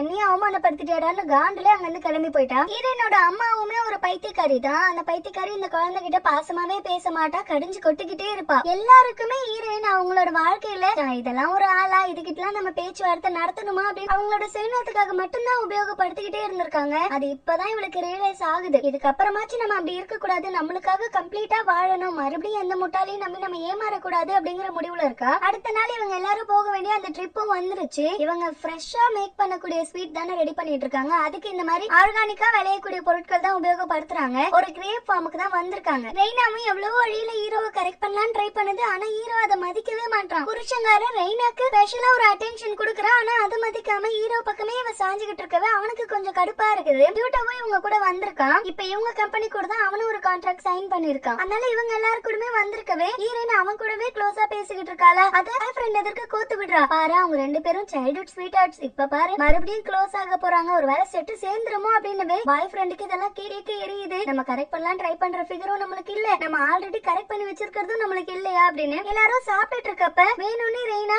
சீக்கிரமே ஹீரோயினுக்கும் அவங்க ஆளுக்கும் கல்யாணம் ஆக போகுதுன்னு கோத்து விட்டா. இவங்க ரெண்டு பேரோட பெர்மிஷனே இல்லாம அந்த விஷயத்த வெளில சொல்லிட்டா. பாய் ஃப்ரெண்டுக்கு இது ஷாக்கு தான். அவன் ஏன் இப்படி சொன்ன, இப்ப போய் எதுக்கு இதை ரிவீல் பண்ண அப்படின்னு கேக்குறான். என்னப்பா இதை சொல்லக்கூடாதா என்ன, எல்லாரும் நம்ம ஃப்ரெண்ட்ஸ் தானே, பரவாயில்ல விடுங்கன்னு சமாளிக்கிறா. ஹீரோவா ஹீரோயினை பார்த்து அப்படி முறைக்கிறா. அவ்வளவு சொல்லி இது திருந்தல பாத்தியான்னு. ஹீரோயின் தனியா இருக்கப்ப ஹீரோ வந்துட்டு ஏதோ என் மேல கோவமா இருக்க மாதிரியே தெரியுது, நான் எதனா தப்பு பண்ணிட்டேனா அதனாலதான் இப்படி இருக்கேன்னு கேக்குறான். இவன் இல்ல அந்த மாதிரி எல்லாம் இல்லன்னு ஸ்டார்டிங்ல சமாளிக்கிறா. அவன் துருவி கேட்கவே நீங்க பண்றது கொஞ்சம் கூட சரியே இல்ல, நீங்க ஏன் இவ்வளவு பெரிய பிளே பாயா இருக்கீங்க, மீக்கு உங்களை எவ்வளவு நம்புற, அவளுக்கு போய் துரோகம் பண்ண உங்களுக்கு எப்படி மனசு வந்துச்சு, இந்த ரெய்னா கூட சேர்ந்துட்டு மீக்கவும் நீங்க தேவையில்லாம பழி வாங்கிட்டு இருக்கீங்கன்னு சொல்ல இவன் ரெய்னாக்கும் மீக்குக்கும் என்ன சம்பந்தம், நீ என்ன பேசிட்டு இருக்கனா, ரெய்னா தானே மீக்குக்கும் உங்களுக்கும் நடுவுல வரா, மீக்கவும் நீங்களும் தானே டேட் பண்ணிட்டு இருக்கீங்க, இந்த பிளே பாய் தானத்தை விட்டுருங்க அப்படின்னு கத்தவே யாரு சொன்னா நான் மீக்குவை டேட் பண்ணிட்டு இருக்கேன்னு, மீக்கு என் சொந்த தங்கச்சி, உனக்கு சந்தேகமா இருந்தா நான் ப்ரூஃப் வேணா காமிக்குவான்னு அவங்க ஃபேமிலி போட்டோ காமிக்கிறான். என்னோட தங்கச்சிங்கிற உரிமையில அவங்க வேலைக்கு சேர்ந்தானா அந்த மெத்தனத்துல அவளும் இருப்பா, மத்தவங்களும் அந்த மரியாதை கொடுப்பாங்க, அவளுக்கான கத்துக்கிற விஷயம் எதுவுமே கிடைக்காம இருக்கும், அதுக்காக மட்டும் தான் நாங்க சீக்கிரட்டா இதை மெயின்டைன் பண்ணிட்டு இருக்கோம், அதுக்குள்ள நீ என்னென்னமோ பேசிட்டு இருக்க, இது வரைக்கும் நான் யாரையுமே டேட் பண்ணவும் கிடையாது, ரெய்னாக்கும் எனக்கும் என்ன சம்பந்தம்னு கேக்குறான். இவன் இல்ல நேத்து நான் அவகிட்ட பார்த்தேன், அவ ஸ்டேட்டஸ்ல எல்லாம் போட்டிருந்தேன் என் பாய் ஃப்ரெண்டு கூட நான் வெளியில வந்திருக்கேன்னு, அப்ப அது நீங்க இல்லையானா, நான் நேத்து டைவானுக்கு ட்ரிப்புக்கு போயிருந்தேன், நான் அந்த இடத்துல இல்ல, மேடம்க்கு வேணும்னா சொல்லுங்க அதுக்கான ப்ரூஃபையும் நான் குடுக்கறேன்னு சொல்றான். இவன் இவ்வளவு சொல்லி நம்பாம இருந்தா ஜோட்டால நம்மள அடிப்பான்னு புரிஞ்சுக்கிட்டு இவளும் பண்ண தப்புக்கு மன்னிப்பு கேக்குறான். நான் ஏதோ புரிஞ்சுக்காம பேசிட்டேன், தயவு செஞ்சு என்ன மன்னிச்சிருங்கன்னு. அவனா சிரிச்சுக்கிட்டு பரவாயில்ல அட்லீஸ்ட் மேடம் கிட்டயாச்சும் என்கிட்ட கேட்கணும்னு தோணுச்சு, நீயா ஒன்னு நினைச்சுக்கிட்டு என்ன வெறுத்துக்கிட்டு சுத்தாம, அது வரைக்கும் சந்தோஷம், உன்கிட்ட ஒரு 5 நிமிஷம் டைம் இருக்குமா, நான் முக்கியமா கொஞ்சம் பேசணும் ஓகேவா அப்படின்னு கேக்குறான். தனியா கூட்டு போயிட்டு ஒரு கிரேப் கொத்து இருக்கும்ல அதை அப்படியே எடுத்து காமிக்கிறான். இந்த இடத்துல மேல இருக்கிறத சாப்பிட்டீங்கன்னா உனக்கு பயங்கர ஸ்வீட்டா இருக்கும், ஆனா கீழே இருக்கிறத சாப்பிட்டீங்கன்னா உனக்கு கொஞ்சம் புளிப்பாவும் இருக்கும், லைட்டா தான் ஸ்வீட்டா இருக்கும், நீ டெஸ்ட் பண்ணி பாரு அப்படின்னு சொல்றான். இவ்வளவு சாப்பிட்டு பார்த்துட்டு அது எப்படி ஒரு கொத்துல இவ்வளவு வித்தியாசப்படுது, மேல இருக்கிறது எப்படி இவ்வளவு ஸ்வீட்டா இருக்குன்னு கேக்குறா. இது உன்னோட லைஃபுக்கு பொருந்தும்னு நினைக்கிறேன், நீ எல்லாத்தையுமே வெளிவாக்குல பாத்துட்டு இதுதான் நிதர்சனம், இதுதான் பாக்குறதுக்கு அழகா இருக்கு டேஸ்டா இருக்குன்னு நீ முடிவு எடுத்துடுற, ஆனா அதோட பாட்டம்ல போய் நீ தேடி பார்த்தா மட்டும்தான் உனக்கு புரியும் அது எவ்வளவு ஒரு சீப்பா இருக்கு ஒஸ்டா இருக்குங்கிறது. அதனால எந்த ஒரு முடிவும் வெளிவாக்குல பாத்துட்டு நீ எடுத்துறாது, நல்லா தீர யோசி, அதுக்கப்புறம் முடிவெடு, உனக்கு எது சரின்னு படுதோ அதை செய்ய அப்படின்னு சிம்பாலிக்கா சொல்றான். அவனை கல்யாணம் பண்ணிக்கணும்னு எடுத்திருக்க முடிவு தப்பான முடிவு, இன்னும் கொஞ்சம் அதனை பத்தி நல்லா யோசின்னு இவளுக்கு புரிஞ்சிருச்சு. ரெண்டு பேரும் நல்லா சிரிச்சு பேசிட்டு இருப்பாங்க. தூரத்துல இருந்து ரெய்னா செல்லுக்கு பாத்துட்டா, அவளுக்கா இவ்வளவு எஃபர்ட் போட்டு அவனை கிட்ட நெருங்கினதுக்கு அப்புறமும் ஹீரோயின் வந்து அதை கெடுக்கிறான்னு கொலை வெறியில இருக்கா ஹீரோயின் மேல. எல்லாரும் அந்த ட்ரிப்பை முடிச்சுட்டு கிளம்புறாங்க. அப்ப வேணும்னு ரெய்னா நான் ஹீரோ கூட வரேன், நீங்க என்ன டிராப் பண்றீங்களான்னு கேட்க ஹீரோவும் சரி ஓகேவா இவ எந்த எக்ஸ்ட்ரீமுக்கு போறா அப்படிங்கறத தெரிஞ்சுக்கலாம்னு அவனுக்கும் ஆர்வமா தான் இருக்கு. ஆனா ஹீரோயினுக்கு தான் மனசு லைட்டா வலிக்குது, அவன் மேல எந்த ஃபீலிங்ஸ் ஹீரோக்கு இல்லன்னு தெரியும், ஆனாலும் அவன் கூட இவ போறது ஹீரோயினுக்கு சுத்தமா பிடிக்கவே இல்ல. ஒருவேளை நம்மளுக்கே அவன் மேல ஃபீலிங்ஸ் வந்துருச்சா என்னங்கிற ஒரு குழப்பமான மனநிலையில இருக்கா. இந்த ரெய்னா சிலுக்கு கார்ல போகும்போது அப்படியே லைட்டா பேச்சு கொடுக்குற ஹீரோ கிட்ட எங்க அம்மாவும் இறந்துட்டாங்க உங்க அம்மாவும் இறந்துட்டாங்கல்ல, எனக்கு அந்த கஷ்டம் நல்லாவே புரியும், எல்லாருக்கிட்டையும் மீசா ஒரு மாதிரி பழகுவா, உங்களுக்கே தெரியும், இப்ப கூட பாத்திருப்பீங்க அவங்க பாய் ஃப்ரெண்ட் எதிர்க்கவே யூட்ட கூட அப்படியே க்ளோஸா இருப்பா, நான் தப்பா சொல்லல, ஆனா எல்லாரும் தன்னதான் லவ் பண்ணணும் அப்படிங்கிற ஒரு வித கேவலமான மனப்பான்மை அவகிட்ட இருக்கு, அவ செல்ஃபிஷ், அவ இப்படியாப்பட்டவா அப்படியாப்பட்டவன்னு அவளை பத்தி தப்பு தப்பா சொல்லிட்டு இருக்க. ஒரு கட்டத்துல ஹீரோவால தாங்க முடியல, என்ன உன் ஃப்ரெண்டு தானே அவளை பத்தி இவ்ளோ கேவலமா பேசிட்டு இருக்க, அவ எதிரில இதெல்லாம் நீ சொல்லல, அவ கிளம்புன அப்புறம் சொல்லிட்டு இருக்க, அப்ப நீ எந்த மாதிரி ஆளா இருப்ப, நீ என்ன ட்ரை பண்ணிட்டு இருக்கன்னு எனக்கு நல்லாவே புரியுது, உன்னோட பாய் ஃப்ரெண்ட பிரேக்கப் பண்ணிட்டு அவங்கிட்ட இருந்து அடிச்சு பேசி பணத்தை புடுங்கினவ தானே நீ என்னமோ ஒழுக்கு மாதிரி பேசிட்டு இருக்க, உன்னெல்லாம் யாருக்குமே பிடிக்காது, உன் கேரக்டர்ல எவ்வளவு கேடு கெட்ட கேரக்டர் தெரியுமா, உன்ன மாதிரி ஒரு ஆளெல்லாம் லவ்வரா வச்சிருக்கவங்க பாவம், நீ பேசுறதே 10 நிமிஷம் என்னால கேட்க முடியல, இதுல நீ எல்லாம் எனக்கு ட்ரை பண்றியா? உன்னெல்லாம் எப்படிதான் நான் லவ் பண்ணுவேன்னு ஒரு மனக்கோட்டை கட்டணும்னு எனக்கு இப்போ வரைக்கும் புரியல. தான் கூடவே உயிர் தோழியா இருக்கவங்கள பத்தி இவ்வளவு தப்பு தப்பா பேசி அவங்கள பத்தின ஒரு தப்பான அபிப்பிராயத்தை உண்டாக்கி அதுல சந்தோஷப்பட்டுட்டு இருக்க. இப்படி ஒரு மானங்கட்ட மனப்பான்மை உள்ள நீ எல்லாம் எதுக்கு இப்ப என்கிட்ட பேசிட்டு இருக்க? எனக்கு மேல எந்த இன்ட்ரெஸ்டும் இல்ல, வரவும் வராது, அதை நீ புரிஞ்சுக்கோ அப்படின்னு சொல்லிட்டான். அவ்வளவுதான். அதுக்கு மேல அந்த அம்மாக்கு அங்க இருந்து எதுவுமே ஸ்கோர் பண்ண முடியாது. நம்மளோட கேரக்டர் புட்டு புட்டு வைக்கிறானேன்னு அந்த நிமிஷமே கொஞ்சம் கார் ஓரமா நிப்பாட்டுங்கன்னு சொல்லி கார்ல இருந்து இறங்கிட்டா. பின்னாடி வண்டியில தான் ஹீரோயின் எல்லாம் வந்துட்டு இருப்பாங்க. அவங்களும் சடனா பிரேக் போட்டு ஸ்டாப் பண்ணிட்டாங்க. இன்னும் ஓடுற கார்ல இருந்து குதிக்குது. இது என்ன பைத்தியமானு? அவ உனக்கு என்னையா என்ன பத்தி தெரியும்? நீ பாட்டு இஷ்டத்துக்கு பேசிட்டு இருக்கன்னு பக்கத்துல வர, நீ உன் கால் முடியலன்னு சொல்லி தானே என் கூட வந்த. இப்போ உன் கால் நல்லா இருக்கு போலயே. இதுலயே தெரிஞ்சிருச்சு நீ யாருன்னு சொல்லிட்டு ஹீரோ நடந்து போறான். இவ திரும்பி ஹீரோயினை பாக்குறா. அவனை பழி வாங்கியே ஆகணும்னு வேணும்னு அவனை பண்ற மாதிரி பக்கத்துல வரா. இந்த பைத்தியக்காரனும் அப்படியே சைலண்டா புடிச்சு வச்சுக்கோ தாயேன்னு இருக்கான். டேபிள்ல ஒண்ணு வச்சு தள்ளி விடாம எல்லாரும் கிஸ் பண்றாங்கன்னு தான் நினைச்சிட்டு இருக்காங்க. ஆனா அவ ஹீரோவை வண்ட வண்டியா கேட்டுட்டு இருக்கா. ஃபர்ஸ்ட் ஹீரோயினோட வீடு தான் வருது இவங்க டிராப் ஆகுறதுக்கு. அதனால நான் ஹீரோயின் வீட்டுக்கு போறேங்கிறா. ஹீரோயின் வெடுக்குன்னு திரும்பி பார்த்தா நம்ம கொஞ்சம் பேச வேண்டியது இருக்குடி, ரொம்ப நாள் ஆச்சுல, நம்ம ஜாலியா பேசிக்கலாம்னு வேற வழி இல்லாம ஹீரோயினும் வீட்டுக்குள்ள அலோ பண்றா. வீட்டுக்கு வந்ததுமே ஃபர்ஸ்ட் கேக்குது, நீ எதுக்கு அவன் கூட கொடை பிடிச்சிட்டு போன அன்னைக்கு? அந்த ரீயூனியனுக்கு அப்புறமானு கேக்குறா. இப்பதான் ஹீரோயினுக்கு விளங்குது, ஐயோ அன்னைக்கு இந்த பீட பாத்துட்டு கிடக்கு, அதுக்கப்புறமா தான் அவனையே பிடிச்சுக்கிட்டு அவ்வளவு டார்ச்சர் பண்ணிருக்கு, இதை இப்ப நம்ம தான் சரி பண்ணி ஆகணும்னு. இல்லடி அன்னைக்கு ரொம்ப மழை பெஞ்சுதா, அதனால அவர் ஹெல்ப்புக்கு வந்தாரு, அதனால கொடை பிடிச்சிட்டு போனேன். ரெய்னா நான் சொல்றேன் தப்பா நினைச்சுக்காதே. அந்த ஆள் சரியான பிளே பாய். அவன மாதிரி மோசமான ஆளுங்களை பார்க்கவே முடியாது. பொம்பளை பிள்ளைங்கனாலே வலிஞ்சு கட்டிட்டு ஓடுவான். அவன் போய் உனக்கு பாய் ஃப்ரெண்டுங்கிறப்ப எனக்கு ரொம்ப கஷ்டமா இருக்கு. ஒண்ணுக்கு 10 தடவை யோசி அப்படின்னு இவ பிளான் இவளுக்கே திருப்பி விடுறா. அதை கேட்டதும் ஐயோ ஹீரோயினுக்கு அவன் மேல துளி கூட இன்ட்ரெஸ்ட் இல்ல. நம்ம தான் சம்பந்தமே இல்லாம நடுவுல புகுந்து குட்டியை கிளப்பிட்டு போன.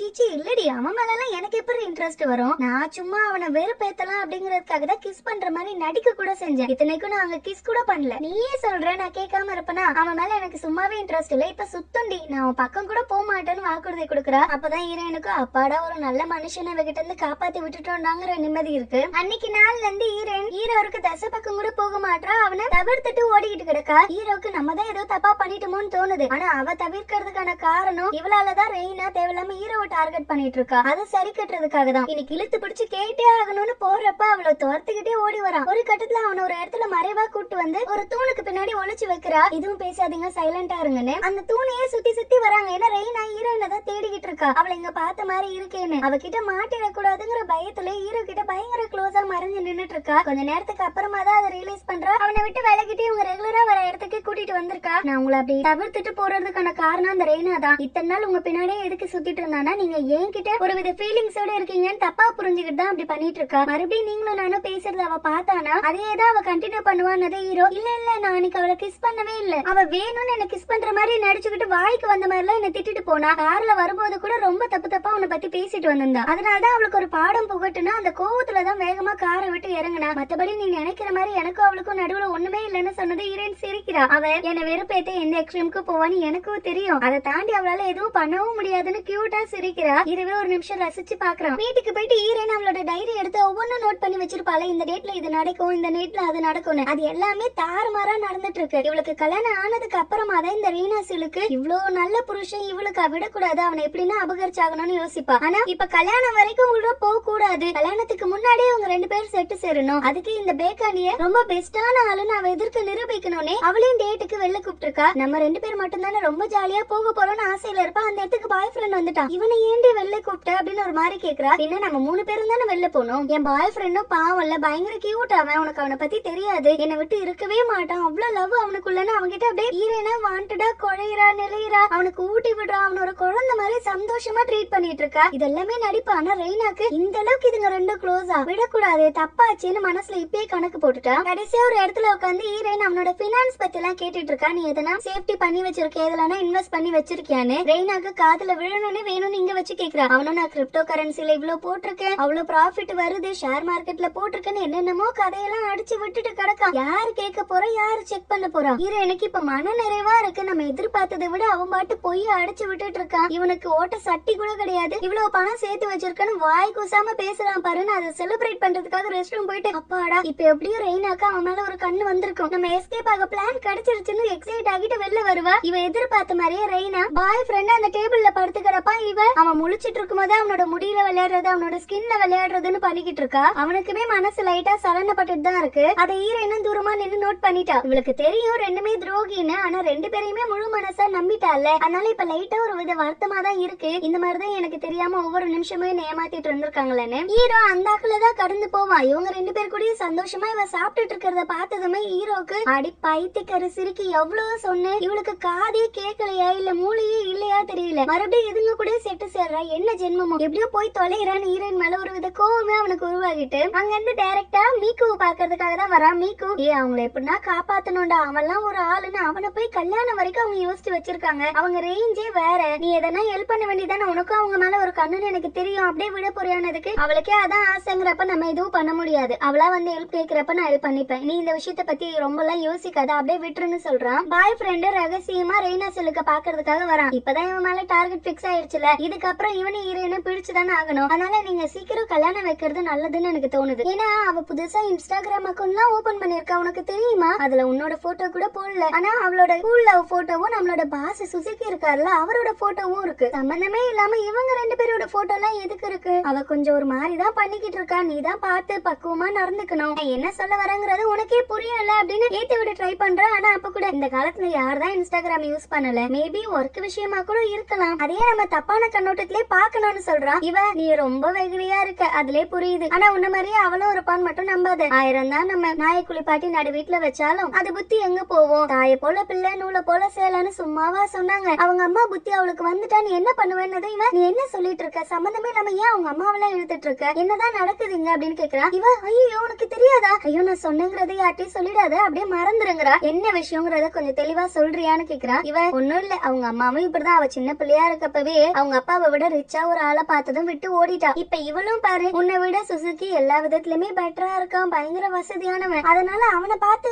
இவ மனசு கொஞ்சம் சலனப்பட்டு அவங்கிட்ட ஓடிட்டாலும் என்னமோன்னு எனக்கு தோணுது. நீதான் கொஞ்சம் பார்த்து புடிச்சு வச்சுக்கணும். நான் சொல்ல வேண்டியதை சொல்லிட்டு அதுக்கப்புறம் உன்னோட விருப்பம், அண்ட் இதை நான் தான் சொன்னேன்னு சொல்லிடாதன்னு வேற சொல்றா. இந்த உண்மையே ஹீரோயின் இவகிட்ட தவிர வேற யாருக்கிட்டயுமே சொல்லவே இல்ல. ஆனா அவ்வளவு பெரிய உண்மையவே இவங்கிட்ட சொல்லி அனுப்பி வைக்கிறா. அவனும் டைரக்டா ஹீரோயினை பாக்குறதுக்காக தான் வந்திருக்கான். வா நானே உன்னை கூட்டு போறேன்னு சும்மா தான் நடந்து வந்துட்டு இருப்பாங்க. திடீர்னு அவளை பிடிச்சு சரி உனக்கும் ஹீரோக்கும் என்ன சம்பந்தம், என்கிட்ட எதனா மறைக்கிறியான்னு கேக்குறான். இவன் என்ன பேசிட்டு இருக்க, எனக்கு அவருக்குள்ள எந்த சம்பந்தமும் இல்ல, பார்த்து வீட்டுக்கு போயிட்டு வா நான் போறேன்னு அங்க இருந்து கடந்து போக பாக்குறா. கைய பிடிச்சு இருக்கிறான். என்ன உண்மை வெளிப்பட்டுருமோன்னு எஸ்கேப் ஆக பாக்குறேன். என்ன உங்க அம்மா புத்தி தானே உனக்கும் வரும்? உங்க அம்மா உங்க அப்பா விட்டுட்டு வேற ஒருத்தங்க கூட ஓடி போனா நீ என்ன விட்டுட்டு என்ன விட ரிச்சா இருக்க கூட சுசுகி கூட ஓடலான்னு பாக்குறியா அப்படின்னு கேக்குறா. ஹீரோயின் இதை பண்ணவே இல்ல. இவ்வளவு பெரிய விஷயத்த போய் ரீனா இவங்கிட்ட சொல்லி அனுப்புவானு, உங்ககிட்ட இதுக்கு மேல பேசி எந்த யூஸும் இல்ல, நான் கிளம்புறேன்னு கோச்சுக்கிட்டு அங்க இருந்து கிளம்புறா. அடுத்த நிமிஷம் பின்னுக்குடியே ஓடி வந்து ஹீரோயினை பிடிச்சு பள்ளின்னு ஒரு அறையே கொடுத்துறான். இவன் எதுவுமே பேசாம அதுக்கப்புறம் வீட்டுக்கும் வந்துட்டா. திடீர்னு இவளுக்கு வயிறு வேற பயங்கரமா வலிக்குது. இந்த மாதிரி சின்ன சின்ன விஷயங்கள்ல இவளை போட்டு அபியூஸ் பண்ணவேதான் இவளோட வயிற்று வலியை கூட கண்டுக்காம இருந்திருக்கா. இப்ப அது நினைவுக்கு வருது, இதுக்கப்புறமா சும்மா இருக்க கூடாது, நம்ம போய் ஹாஸ்பிட்டல்ல ஒருக்கா செக் பண்ணிட்டு வந்துடணும்னு. மறுநாள் எதுவுமே நடக்காத மாதிரி ரொம்ப கீடுகட்டுத்தனமா பேசிக்கிட்டு இருக்கா. உன் சந்தோஷம் தான் எனக்கு முக்கியம், நீ தான் எனக்கு ரொம்பவும் முக்கியமான பர்சன் இந்த உலகத்துல, நீ எதுவா இருந்தாலும் யோசிச்சு முடிவெடு, அவனை அவசரப்பட்டு கல்யாணம் பண்ணிக்காத, அது உனக்கு நல்லது இல்லன்னா பேசிட்டு இருக்கா. ஹீரோயினுக்கு வர கோவத்துக்கு இப்ப இவளை அடிச்சு கொல்லணும் போல இருக்கு. ஆனா இப்போதைக்கு பொறுமை காத்து சைலண்டா இருக்கா. இவட்ட கால் பண்ணி கூப்பிட்டுருக்கான் கொஞ்சம் ரெஸ்டாரண்ட்டுக்கு வர முடியுமான்னு. இவ வந்து என்னன்னு கேட்டா அங்க பாய் ஃப்ரெண்ட் வெயிட் பண்ணிட்டு இருக்கான். அவன் ஹீரோயின் கிட்ட மன்னிப்பு கேக்குறான், ஏதோ ஒரு அவசரத்துல குடிச்சு வேற இருந்தானா, அதனால உன்னை அடிச்சுட்டேன், சரி நம்ம 2 பேரும் கல்யாணத்துக்கு அப்புறம் இந்த பிளாட்ல தான் தங்க போறோம் அப்படின்னு காஸ்ட்லியா இருக்கக்கூடிய கான்ட்ராக்ட இவ தலையில கட்ட பாக்குறான். நீ அதுக்கான டெபாசிட்டும் பே பண்ணி நம்ம அங்கேயே இதுக்கப்புறம் இஎம்ஐல வாழ்ந்துக்கலான்னு. இவ நான் உன்னை மன்னிப்பண்ணி எதிர்பார்க்கறியான்னு கேக்குறா. ஒரு வாட்டி உன் இஷ்டத்துக்கு ஒவ்வொன்னும் பண்ணுவேன், நீ பண்ணிட்டு வந்து இந்த மாதிரி பேசி மழுப்பிட்டு இருப்ப, எல்லாத்தையும் நான் சரி சரின்னு சமாளிச்சுட்டு போகணும்னு எதிர்பார்க்கறியா? அது இனிமே நடக்காதுங்கிற. என்ன சும்மா ரொம்ப பண்ணிட்டு இருக்க, ஏதோ போனா போதுன்னு மன்னிப்பு கேட்ட ஓவரா சீன் போட்டுட்டு இருக்க. எல்லா விஷயம் நீ தானே ஆரம்பிச்ச, இப்ப நான் கொஞ்சம் நல்ல மாதிரியா பேசினா உடனே என் தலைமையில ஏறி மிளகா அரைக்கலான்னு பாத்துட்டு இருக்கேன் பண்ணிட்டியான்னு கேட்டது இவ, அப்போ நீ எதுவும் பண்ணல, நான் தான் தப்பு பண்ணனானதுக்கு, இங்க இந்த விடியம் நாடகம் எல்லாம் ஆடிட்டு இருக்காது, எங்க அம்மாவை மீட் பண்றதுக்கு டேட் ஃபிக்ஸ் பண்றேன், அமைதியா வந்து மீட் பண்ணிட்டு அடுத்த கல்யாண வேலையை பாக்குறத பாப்போம் அப்படின்னு அசால்ட்டா தெனாவட்டா பேசுறான். யூடியூப்ல இவன் பேசுறதெல்லாம் கேட்கும்போது அவ்வளவு கோவம் வருது. ஹீரோயின் சிரிச்சுக்கிட்டு, என்னோட 2வது லைஃப்லயும் இந்த கழுஷட்ட கிட்ட நான் மல்லு கட்டணும்னு என் தலை எழுத்து போல இல்லடா, நான் உங்க அம்மாவெல்லாம் பார்க்க வரல, உங்க அம்மாவை பாக்குறதுக்கு எனக்கு விருப்பமும் இல்ல, ஒரு நிமிஷம் என்ன ஒரு செகண்ட் கூட உன்ன மாதிரி ஒரு ஆள் கூட என்னோட காலம் கழியறதுலயும் எனக்கு விருப்பம் இல்ல, இதுக்கு மேல நம்ம 2 பேர் செட்டு சேர்றது நல்லா இருக்காதுன்னு எனக்கு தோணுது, நம்ம பிரேக்கப் பண்ணிக்கலான்ட்டா. அப்ப இந்த அபார்ட்மெண்ட்டுக்கு என்ன சொல்ல வரேன்னு அப்பயும் அவன் காரியத்துல குறியா இருக்கான். இவ, நானே அதை கேன்சல் பண்ணிடுறேன், அது நம்மளுக்கு தேவையும் படாது, உன் வேலையை பாருன்னு சொல்லிட்டு அங்கிருந்து அந்த ஸ்லிப் எல்லாத்தையும் எடுத்துக்கிட்டு கிளம்பிட்டா. மீக்கு வெளில வெயிட் பண்ணிட்டு இருப்பா. ஹீரோ வந்துட்டு, நீங்க என்ன நின்னுட்டு இருக்கேன்னு கேட்டா, இல்ல மீசா தான் வெளியில போலாம் அப்படின்னு சொன்னாங்க, இப்ப திடீர்னு அவங்களோட பாய் ஃப்ரெண்டு கூட பிரேக்கப் ஆயிடுச்சு, ஒரு அபார்ட்மெண்ட்டுக்கு சைன் அப் பண்ணிருக்காங்க, அந்த அபார்ட்மெண்ட் இப்ப கேன்சல் பண்ணிட்டு வரணும், அதனால டைரக்டா அந்த ஸ்பாட்க்கு போறதா சொல்லிருக்காங்க அப்படின்னு சொன்ன அடுத்த நிமிஷம் ஹீரோ அங்க இருந்து தெரிச்சு ஓடிட்டு இருக்கான். ஹீரோனா அந்த அபார்ட்மெண்ட் கீழே வந்துட்டு இவன் நேரம் மழை வேற பெய்யுது, கூடவே லிஃப்டும் ஒர்க் ஆகல, அதனால படிக்கட்டு ஏறி போறா. ஆட்டோமேட்டிக்கா அவளுக்கு ஒரு மாதிரி உதறல் எடுக்குது, ஏன்னா இதே இடத்துலதான் அவ உயிரையே எடுத்திருக்காங்க, மறுபடியும் அதே இடத்துக்கு வரணுங்கிறப்ப ஆட்டோமேட்டிக்கா அந்த மெமரிஸ் எல்லாமே வந்து வந்து ஒரு மாதிரி பேனிக் அட்டாக் மாதிரி உருவாகுது இவளுக்கு. அங்க யாருமே இல்ல, ஆனா இவளே விழுற மாதிரி ஒரு பிம்பத்தை உருவாக்கிக்கிறா. ஜஸ்ட் மிஸ்ல விழுந்திருப்பா, ஹீரோ வந்து தூக்கிட்டான், கட்டி பிடிச்சிட்டு அழுகுறான். மறுபடியும் உன்னை சாகிறதுக்கு நான் விட மாட்டேன், இந்த வாட்டி கண்டிப்பா நான் உன்னை காப்பாத்தியே தீருவேன்னு. ஹீரோ அந்த ஆக்களை கடந்து போறப்ப கண் எதிர்க்க இவ கீழே விழுந்து இறந்திருப்பா. ஹீரோக்கு இவனா உயிர், ரொம்ப ஆசைப்பட்ட பொண்ணு, ஆனா தான் கண் எதிர்க்க இறந்து போறத போன லைஃப்ல கிளியரா பாத்திருக்கான். இப்ப இவன் இப்படி நடந்துக்கிறத பொறுத்து என்ன புரியுதுன்னா, இவனும் செகண்ட் லைஃப்ல வந்திருக்கான்னு தான் அர்த்தம். சின்ன வயசுல அவங்க அம்மா கூட இருந்திருக்கான், அவனுக்கு அப்பா கிடையாது, அவங்க அம்மா வந்து ரொம்பவும் கஷ்டப்படுற ஒரு ஃபேமிலியை சேர்ந்தவங்க. ஹோட்டல் போயிருப்பாங்க, அங்க இருக்க மெனுல இருக்கிறதுல சீப்பான ஐட்டமா பார்த்து தான் ஹீரோ வாங்கியிருப்பான். அவ்வளவு குட் பாயா இருப்பான். இந்த வகையில நம்ம அம்மாக்கு நம்ம கஷ்டம் கொடுத்துடவே கூடாதுன்னு அந்த சின்ன பிஸ்கட்ல கூட பாதி பிச்சு அவங்க அம்மாக்கு கொடுத்து பாதி அவன் சாப்பிடுறான், எது வந்தாலும் ஷேர் பண்ணி தான் சாப்பிடணும்னு. அப்ப அவங்க அம்மாக்கு அவங்களோட பழைய கால நினைவுகள் வருது. இதே மாதிரி ஒரு ரெஸ்டாரண்ட்ல தான் நான் படிக்கிறப்ப பார்ட் டைம் ஜாபா வேலை பார்த்துட்டு இருந்தேன். அப்ப எனக்கு ஒருத்தர் பழக்கமானாரு, எனக்கு அவரை ரொம்ப பிடிக்கும், என்னோட ஃபர்ஸ்ட் லவ்னு கூட சொல்லலாம். அதெல்லாம் மறக்க முடியாத நினைவுகள்னு ஷேர் பண்ணிட்டு இருப்பாங்க. கரெக்டா அந்த ஃபர்ஸ்ட் லவோட கண்ணிலே மாட்டிப்பாங்க.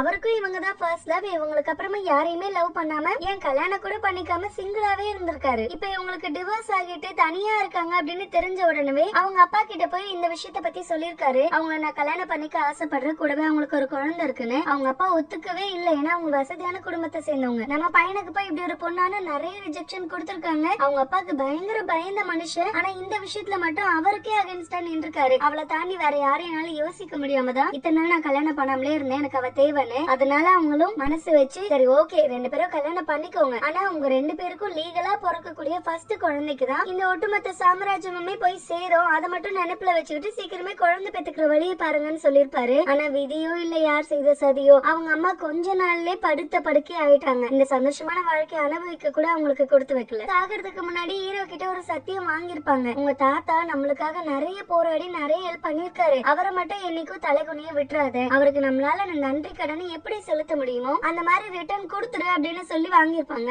அதனால வளர்ந்ததுக்கு அப்புறம் ஹீரோ நல்லா படிக்கிற பையனாவே இருந்தாலுமே அவன் சூஸ் பண்ண வேண்டியது வேற ஒரு ரிசர்ச் டிபார்ட்மெண்ட் சேர்ந்தது. ஆனாலே எங்க தாத்தாக்கு நான் ஹெல்ப் பண்ணி தான் ஆகணும், நான் கம்பெனியை டேக் ஓவர் பண்ணணும், அதனால நான் அப்ராடுக்கு போய் அதுக்கான படிப்பு கொஞ்சம் படிக்க வேண்டியது இருக்குன்னா வெளிநாடு போறதுக்கே இவன் பிளான் வச்சிருந்தான். அப்பதான் கரெக்டா ஹீரோனோட அப்பா ஹீரோனை பாக்குறதுக்காக வந்திருக்காரு. அவளோட அப்பான்னா இவனுக்கு தெரியாது, ஆனா இவனை பார்த்துட்டு இவ்வளவு பெரிய காலேஜ்ல என் பொண்ணு படிக்கிறான்னு நினைக்கும் போது எனக்கு அம்புட்டு சந்தோஷமா இருக்கு, ஆனா நாளா இந்த இடத்துல சுத்தி பார்க்க முடியாதுல அப்படின்னு ரேண்டமா ஒரு பேச்சுவார்த்தையை போட்டிருப்பாரு. ஹீரோ யார் சொன்னாபுல்ல, அதெல்லாம் ஒண்ணும் கிடையாது, உங்களுக்கு சுத்தி தானே பாக்கணும், வாங்க நான் காட்டுறேன்னு அந்த இடம் எல்லாத்தையுமே சுத்தி காட்டுறான். கடைசியில அந்த குளத்துக்கிட்டயுமே கூட்டு வந்து காமிக்கிறான். அவரு என் பொண்ணுக்கு இந்த மாதிரி குளம் ஆறு அதெல்லாம் ரொம்ப பிடிக்கும், என் பொண்ணு அடிக்கடிக்கு இங்க வருவான்னு நினைக்கிறேன், இன்னைக்கு அவ லீவு போல, நான் டைரக்டா வீட்டுக்கே போய் பாத்துக்கிறேன், இதை வச்சுக்கோங்க அப்படின்னு சொல்லி அவன் கை நிறைய சாக்லேட் கொடுக்கறாரு. அதையே இவன் சந்தோஷமா தான் வாங்கிக்கிறான். நீங்க என் பொண்ணு பார்த்தது இல்லல்ல, இதோ காமிக்கிற பாருங்கன்னு போட்டோ எடுத்து காமிச்சதோ ஹீரோக்கு பட்டாம்பூச்சி பறக்குது. நம்மளோட அப்பாவையே எப்படியோ மனசை கரைச்சிட்டுண்டா அப்படின்னு. என் பொண்ணு ஒரு தேவதை, அவ மறுபடியும் காலேஜ் வந்தானே நீங்க கொஞ்சம் பாத்துக்கோங்க, அவளை பாதுகாப்பா மட்டும் வச்சுக்கோங்கன்னு சொல்லிட்டு அங்க இருந்து கிளம்பிட்டாரு. இவனும் அப்ராடு போக வேண்டிய வேலை இருந்தனால போயிட்டு வந்து அவகிட்ட பேசிக்கலாம்னு அங்க இருந்து கடந்து போயிட்டான். அதுக்கப்புறம் இவனோட கம்பெனில தான் ஹீரோயினை பாத்திருக்கான். சின்ன சின்ன விஷயங்கள்ல கூட அவ பக்கத்துல நான் இருக்கனே அதுவே எனக்கு பெரிய சந்தோஷம் தானே அனுபவிச்சுட்டு இருந்தான். ஆனா அந்த சந்தோஷத்தை கெடுக்கிற மாதிரி தான் பாய் ஃப்ரெண்டுக்கும் ஹீரோயினுக்கும் கல்யாணங்கிற அனௌன்ஸ் அனௌன்ஸ்மெண்ட் வந்துச்சு. அத கூட கல்லா மனசை தேத்திக்கிட்டு சரி அவ ஆசைப்பட்ட வாழ்க்கையாச்சும் கிடைக்குதே, நம்மளுக்கு தான் கிடைக்கல, அவனாச்சும் அவளை சந்தோஷமா பாத்துப்பாங்கிற நம்பிக்கையில தான் இவன் மறுபடியும் வெளிநாடு போயிட்டான் அங்க இருக்க பிசினஸ் டேக் ஓவர் பண்றதுக்கு. அங்க போயிட்டு ரிட்டர்ன் வந்ததுக்கு அப்புறம் கூட கம்பெனிக்கு போல ஒரு ரெஸ்டாரண்ட்டுக்கு வந்து அதை தான் வேலைக்கு வாங்க போறேன்னு பேசிட்டு இருப்பான். அந்த இடத்துல சீனியர் அக்கா வராங்க. அவங்க கிட்ட நீங்க தான் ரிசைன் பண்ணிட்டீங்களே, எப்படி இருக்கீங்க ஏது இருக்கீங்கன்னு விசாரிச்சுக்கிட்டு இருப்பான். அப்படியே அந்த டிபார்ட்மெண்ட்டை சேர்ந்த எல்லாரும் எப்படி இருக்காங்கன்னு போது எல்லாரும் நல்லா இருக்காங்க. ஆனா அந்த மிசா பிள்ளை வாழ்க்கை தான் பாவம் ரொம்ப செதஞ்சு போயிடுச்சு. அவளுக்கு ஸ்டமக் கேன்சர் இருக்கு, ஃபைனல் ஸ்டேஜ்ல இருக்கா, இன்னும் கொஞ்ச காலம் தான் இருப்பேன் அப்படிங்கிற மாதிரி தான் சொன்னா. என்ன நடந்துச்சோ தெரியல அப்படின்னு இவங்க புலம்புவாங்க. இவனுக்கு அவ்வளவுதான் பகியம் ஆகிட்டு அவளை எப்படி வாழ்வா அப்படின்னு இவன் ஆசைப்பட்டா அல்பாயுஸ்ல போய் சேர போறாளே, அட்லீஸ்ட் கடைசி நிமிஷத்துலயாச்சும் பார்த்து தான் மனசுல இருக்கிறத சொல்லிடலாம் அப்படின்னு அவளை தேடி வரான். அப்பதான் மாடியில இருந்து பொத்துன்னு இவன் கண் எதிர்க்க வந்து அவ கீழே விழுறது. அவ்வளவுதான், அந்த ஷாக்ல இருந்து இவனால மீளவே முடியல. அப்படியே உறைஞ்சு போய் அந்த இடத்தையே பாத்துக்கிட்டு இருக்கான். அடுத்தது ஃபியூனரல் வச்சிருக்காங்க, அதுக்கும் வந்திருக்கான். இந்த மாமியார் சிரிக்கி அடங்க மாட்டா. அவ செத்து போயிட்டா. அந்த ஃபியூனரல்ல வந்து கூட குடும்பத்தையே கெடுக்க வந்த சைத்தான் நல்ல கெதிக்கா போய் சேர்ந்தா. இவளெல்லாம் எங்க குடும்ப பேர்ல சேர்த்து அவளோட சாம்பல் எல்லாம் நாங்க சேமிச்சு வைக்கிற கணக்கெல்லாம் எதுவுமே கிடையாது, ஏன்னா குடும்பத்துக்கே வந்த சாபம் அவ அப்படின்னு என்னென்னமோ திட்டிக்கிட்டு இருக்கு. அப்ப கரெக்டா போலீஸும் அந்த இடத்துக்கு வந்துட்டாங்க. உங்க மனைவியவே மேல இருந்து கீழே தள்ளி கொண்டு குட்டுறதுக்காக நீங்களும் உங்களோட கள்ளக்காதலியும் கைது செய்யப்படுறீங்கன்னதும் மாமியார்காரி தாம் தூம்னு குதிக்கிறா. அந்த சண்டால சிரிக்கி மாடியில இருந்து கீழே விழுந்து செத்து போனதுக்கு ஏன் புள்ள என்ன பண்ணுவா? அவன்லாம் எதுவும் பண்ணனதுக்கு நீயும் தான் கூட சேர்ந்து வந்தாகணும், ஏன்னா இன்சூரன்ஸ் பணத்தை ஃப்ராட் பண்ணதுக்காக நீங்களும் தான் மாற்றீங்க. ஒழுங்கா வாங்கன்னு அவங்கள அங்க இருந்து இழுத்துட்டு போக மல்லு கட்டிட்டு இருப்பாங்க. இத பார்த்த ஹீரோவுக்கு அவங்க அப்பா சொன்ன ஒரு விஷயம் தான் மைண்டுக்கு வந்து போகுது. என் பொண்ணுக்கு இந்த மாதிரி ஒரு விஷயம்லாம் ரொம்ப பிடிக்கும் அப்படின்னு அந்த குளத்தெல்லாம் காமிச்சு சொல்லிருப்பாருல, இயற்கையை ரொம்ப விரும்புவான்னு. அத மைண்ட்ல ஃபிக்ஸ் பண்ணிக்கிட்டவன் யாரையும் கேட்காம அவன் பாட்டு அந்த சாம்பல் இருக்க பெட்டி எடுத்துக்கிட்டு அங்க இருந்து கிளம்பிட்டான். இப்ப கரண்ட்ல காமிக்கிறாங்க ஹீரோயினை காப்பாத்தி இவங்க புக் பண்ணி வச்சிருக்காங்களா அந்த வீட்டுக்கே கூட்டு வந்திருக்கா. அங்க சில பல துணிமணிகள் எல்லாம் வச்சிருக்காப்பல ஆல்ரெடி, எப்படியும் இங்க தானே கொஞ்ச நாள்ல கொடுத்துன்னு வர போறோம்னு. அதுல ஒரு ட்ரெஸ் எடுத்து ஹீரோக்கு கொடுத்துட்டு இவனும் சேஞ்ச் பண்ணிக்கிட்டா. அவங்கிட்ட கொடுத்ததுக்கு அப்புறம் என்ன ஆச்சு, எதுக்காக அப்படி பண்ணிட்டு இருந்தேன்னு கேட்டா, இவ இல்ல எனக்கு ஒரு மாதிரி டிராமா மாதிரி கிரியேட் ஆகிடுச்சு, நான் எப்படி போறாருனால என்னோட விதியை மாத்தவே முடியாது போல, எனக்கான ஒரு ஆளை நான் தேர்ந்தெடுத்து அந்த இடத்துல மாத்தி விட்டா மட்டும்தான் என் விதி என்னை விட்டு போகும், அது வரைக்கும் இது என்னையே தான் சுத்திட்டு இருக்கும் போல அப்படின்னு புலம்பிட்டு இருப்பா. அப்பதான் ஹீரோக்கும் ஸ்ட்ரைக் ஆகுது, ஆல்ரெடி அவனோட கையில சுடுதண்ணி ஊத்திருக்கோம்ல, அப்ப கூட இவ புலம்பி இருப்பா, ஐயோ என் கையில ஊத்திருக்க வேண்டியது நீங்க எதுக்கு நடுவுல வந்து வாங்கிக்கிட்டீங்கன்னு. அதனால இந்த விதி எப்படி மாத்துறதுன்னு இப்ப ஹீரோக்கு ஒரு ஐடியா கிடைச்சிருச்சு. இவளுக்கு இப்பதான் டவுட் வருது, நீங்க எப்படி கரெக்டான டைம்ல எப்ப பாரு வந்து என்ன காப்பாத்திட்டே இருக்கீங்க, எனக்கு ஒண்ணுமே புரியல, நீங்க என்னதான் பண்ண ட்ரை பண்ணிட்டு இருக்கீங்கன்னு கேக்குறா. ஹீரோ நீ நினைக்கிற மாதிரி நான் ஸ்டாக்கர் எல்லாம் கிடையாது. அப்ப ஹீரோட பிளாஷ்பேக் காமிக்கிறாங்க, ஆனா சின்னதா ஒரு கிளான்ஸ் மட்டும் தான் காமிக்கிறாங்க. அவன் கார் ஓட்டிட்டு போயிட்டு இருக்கான். அப்போ ஒரு பெரிய பிரிட்ஜ் மேல இருந்து அந்த கார் கீழே விழுந்து நொறுங்குது. அத விளாவரியா போக போகதான் சொல்லுவாங்க போல. டைரக்டாவே கேட்டுறான், உனக்கு இன்னுமா என்ன ஞாபகம் வரல, நீ காலேஜ் படிக்கிறப்ப ரெகுலரா ஒரு ஆமையை வந்து பாத்துட்டு இருப்ப, அங்க ஒரு பையன் உன் பக்கத்துல உட்காந்து பேசியிருக்கான், தூரமா நின்னு உன்னை பாத்துருக்கானே, உனக்கு அது தெரியாதான்னு கேட்க, இவ அட பாவி அப்ப அப்பையில இருந்து நீ ஸ்பைவல தான் பாத்துட்டு இருக்கியான்னு கேக்குறா. இவன் நான் அதை மீன் பண்ண வரல, நான் எப்பவுமே உன்னை பாத்துட்டு தான் இருப்பேன், நீ என்ன மறந்துட்டேங்கிறது தான் இப்ப சொல்ல வந்தேன், நானும் அது அதோட கடந்து போயிடும் அவ்வளவுதான் அப்படிங்கிற முடிவு எடுத்துட்டேன், ஆனா ஒவ்வொரு வாட்டியும் உன்கிட்ட பேசணும் அப்படின்னு ட்ரை பண்றப்ப என்னால முடியல, இப்ப ரீசெண்டா எப்ப நீ அந்த லிப்ட்ல என் மேல வந்து விழுந்தியோ அந்த நிமிஷம் முடிவு எடுத்துட்டேன், நம்ம ரெண்டு பேர் லைஃபையும் சேர்த்து நம்ம மாத்தி தான் ஆகணும்னு, அதுதான் விதியும் கூடன்னு சொல்றா. அவ புரியாத பார்வை பாத்துட்டு இருக்கா. பாய் ஃப்ரெண்ட் பையனா சில கால் பண்ணி பாரு அவ என்ன வேணா சொல்லிட்டா, நான் இப்ப என்ன பண்ண போறேன்னு தெரியலன்னு புலம்புவான். ஐயோ கரெக்டா நம்மளுக்கு ஏத்த மாதிரி எல்லாமே நடக்குதுன்னு. அச்சோ நீங்க அவளை பத்தி ஏன் கவலைப்பட்டு இருக்கீங்க, நான் தான் உங்களை கம்ஃபர்ட் பண்ண இருக்கல, நீங்க எதை பத்தியும் ஃபீல் பண்ணாதீங்க, நம்ம அவகிட்ட பொறுமையா பேசிக்கலாம், இது வந்தாலும் நல்லதாவே நடக்கும் அப்படின்னு ஒரு தெய்வத கணக்கா பேசிக்கிட்டு இருக்கா. ஹீரோயின் ஆபீஸ்ல ஒரு ப்ரமோஷன் மாதிரி கொடுத்துட்டு இருக்காங்க.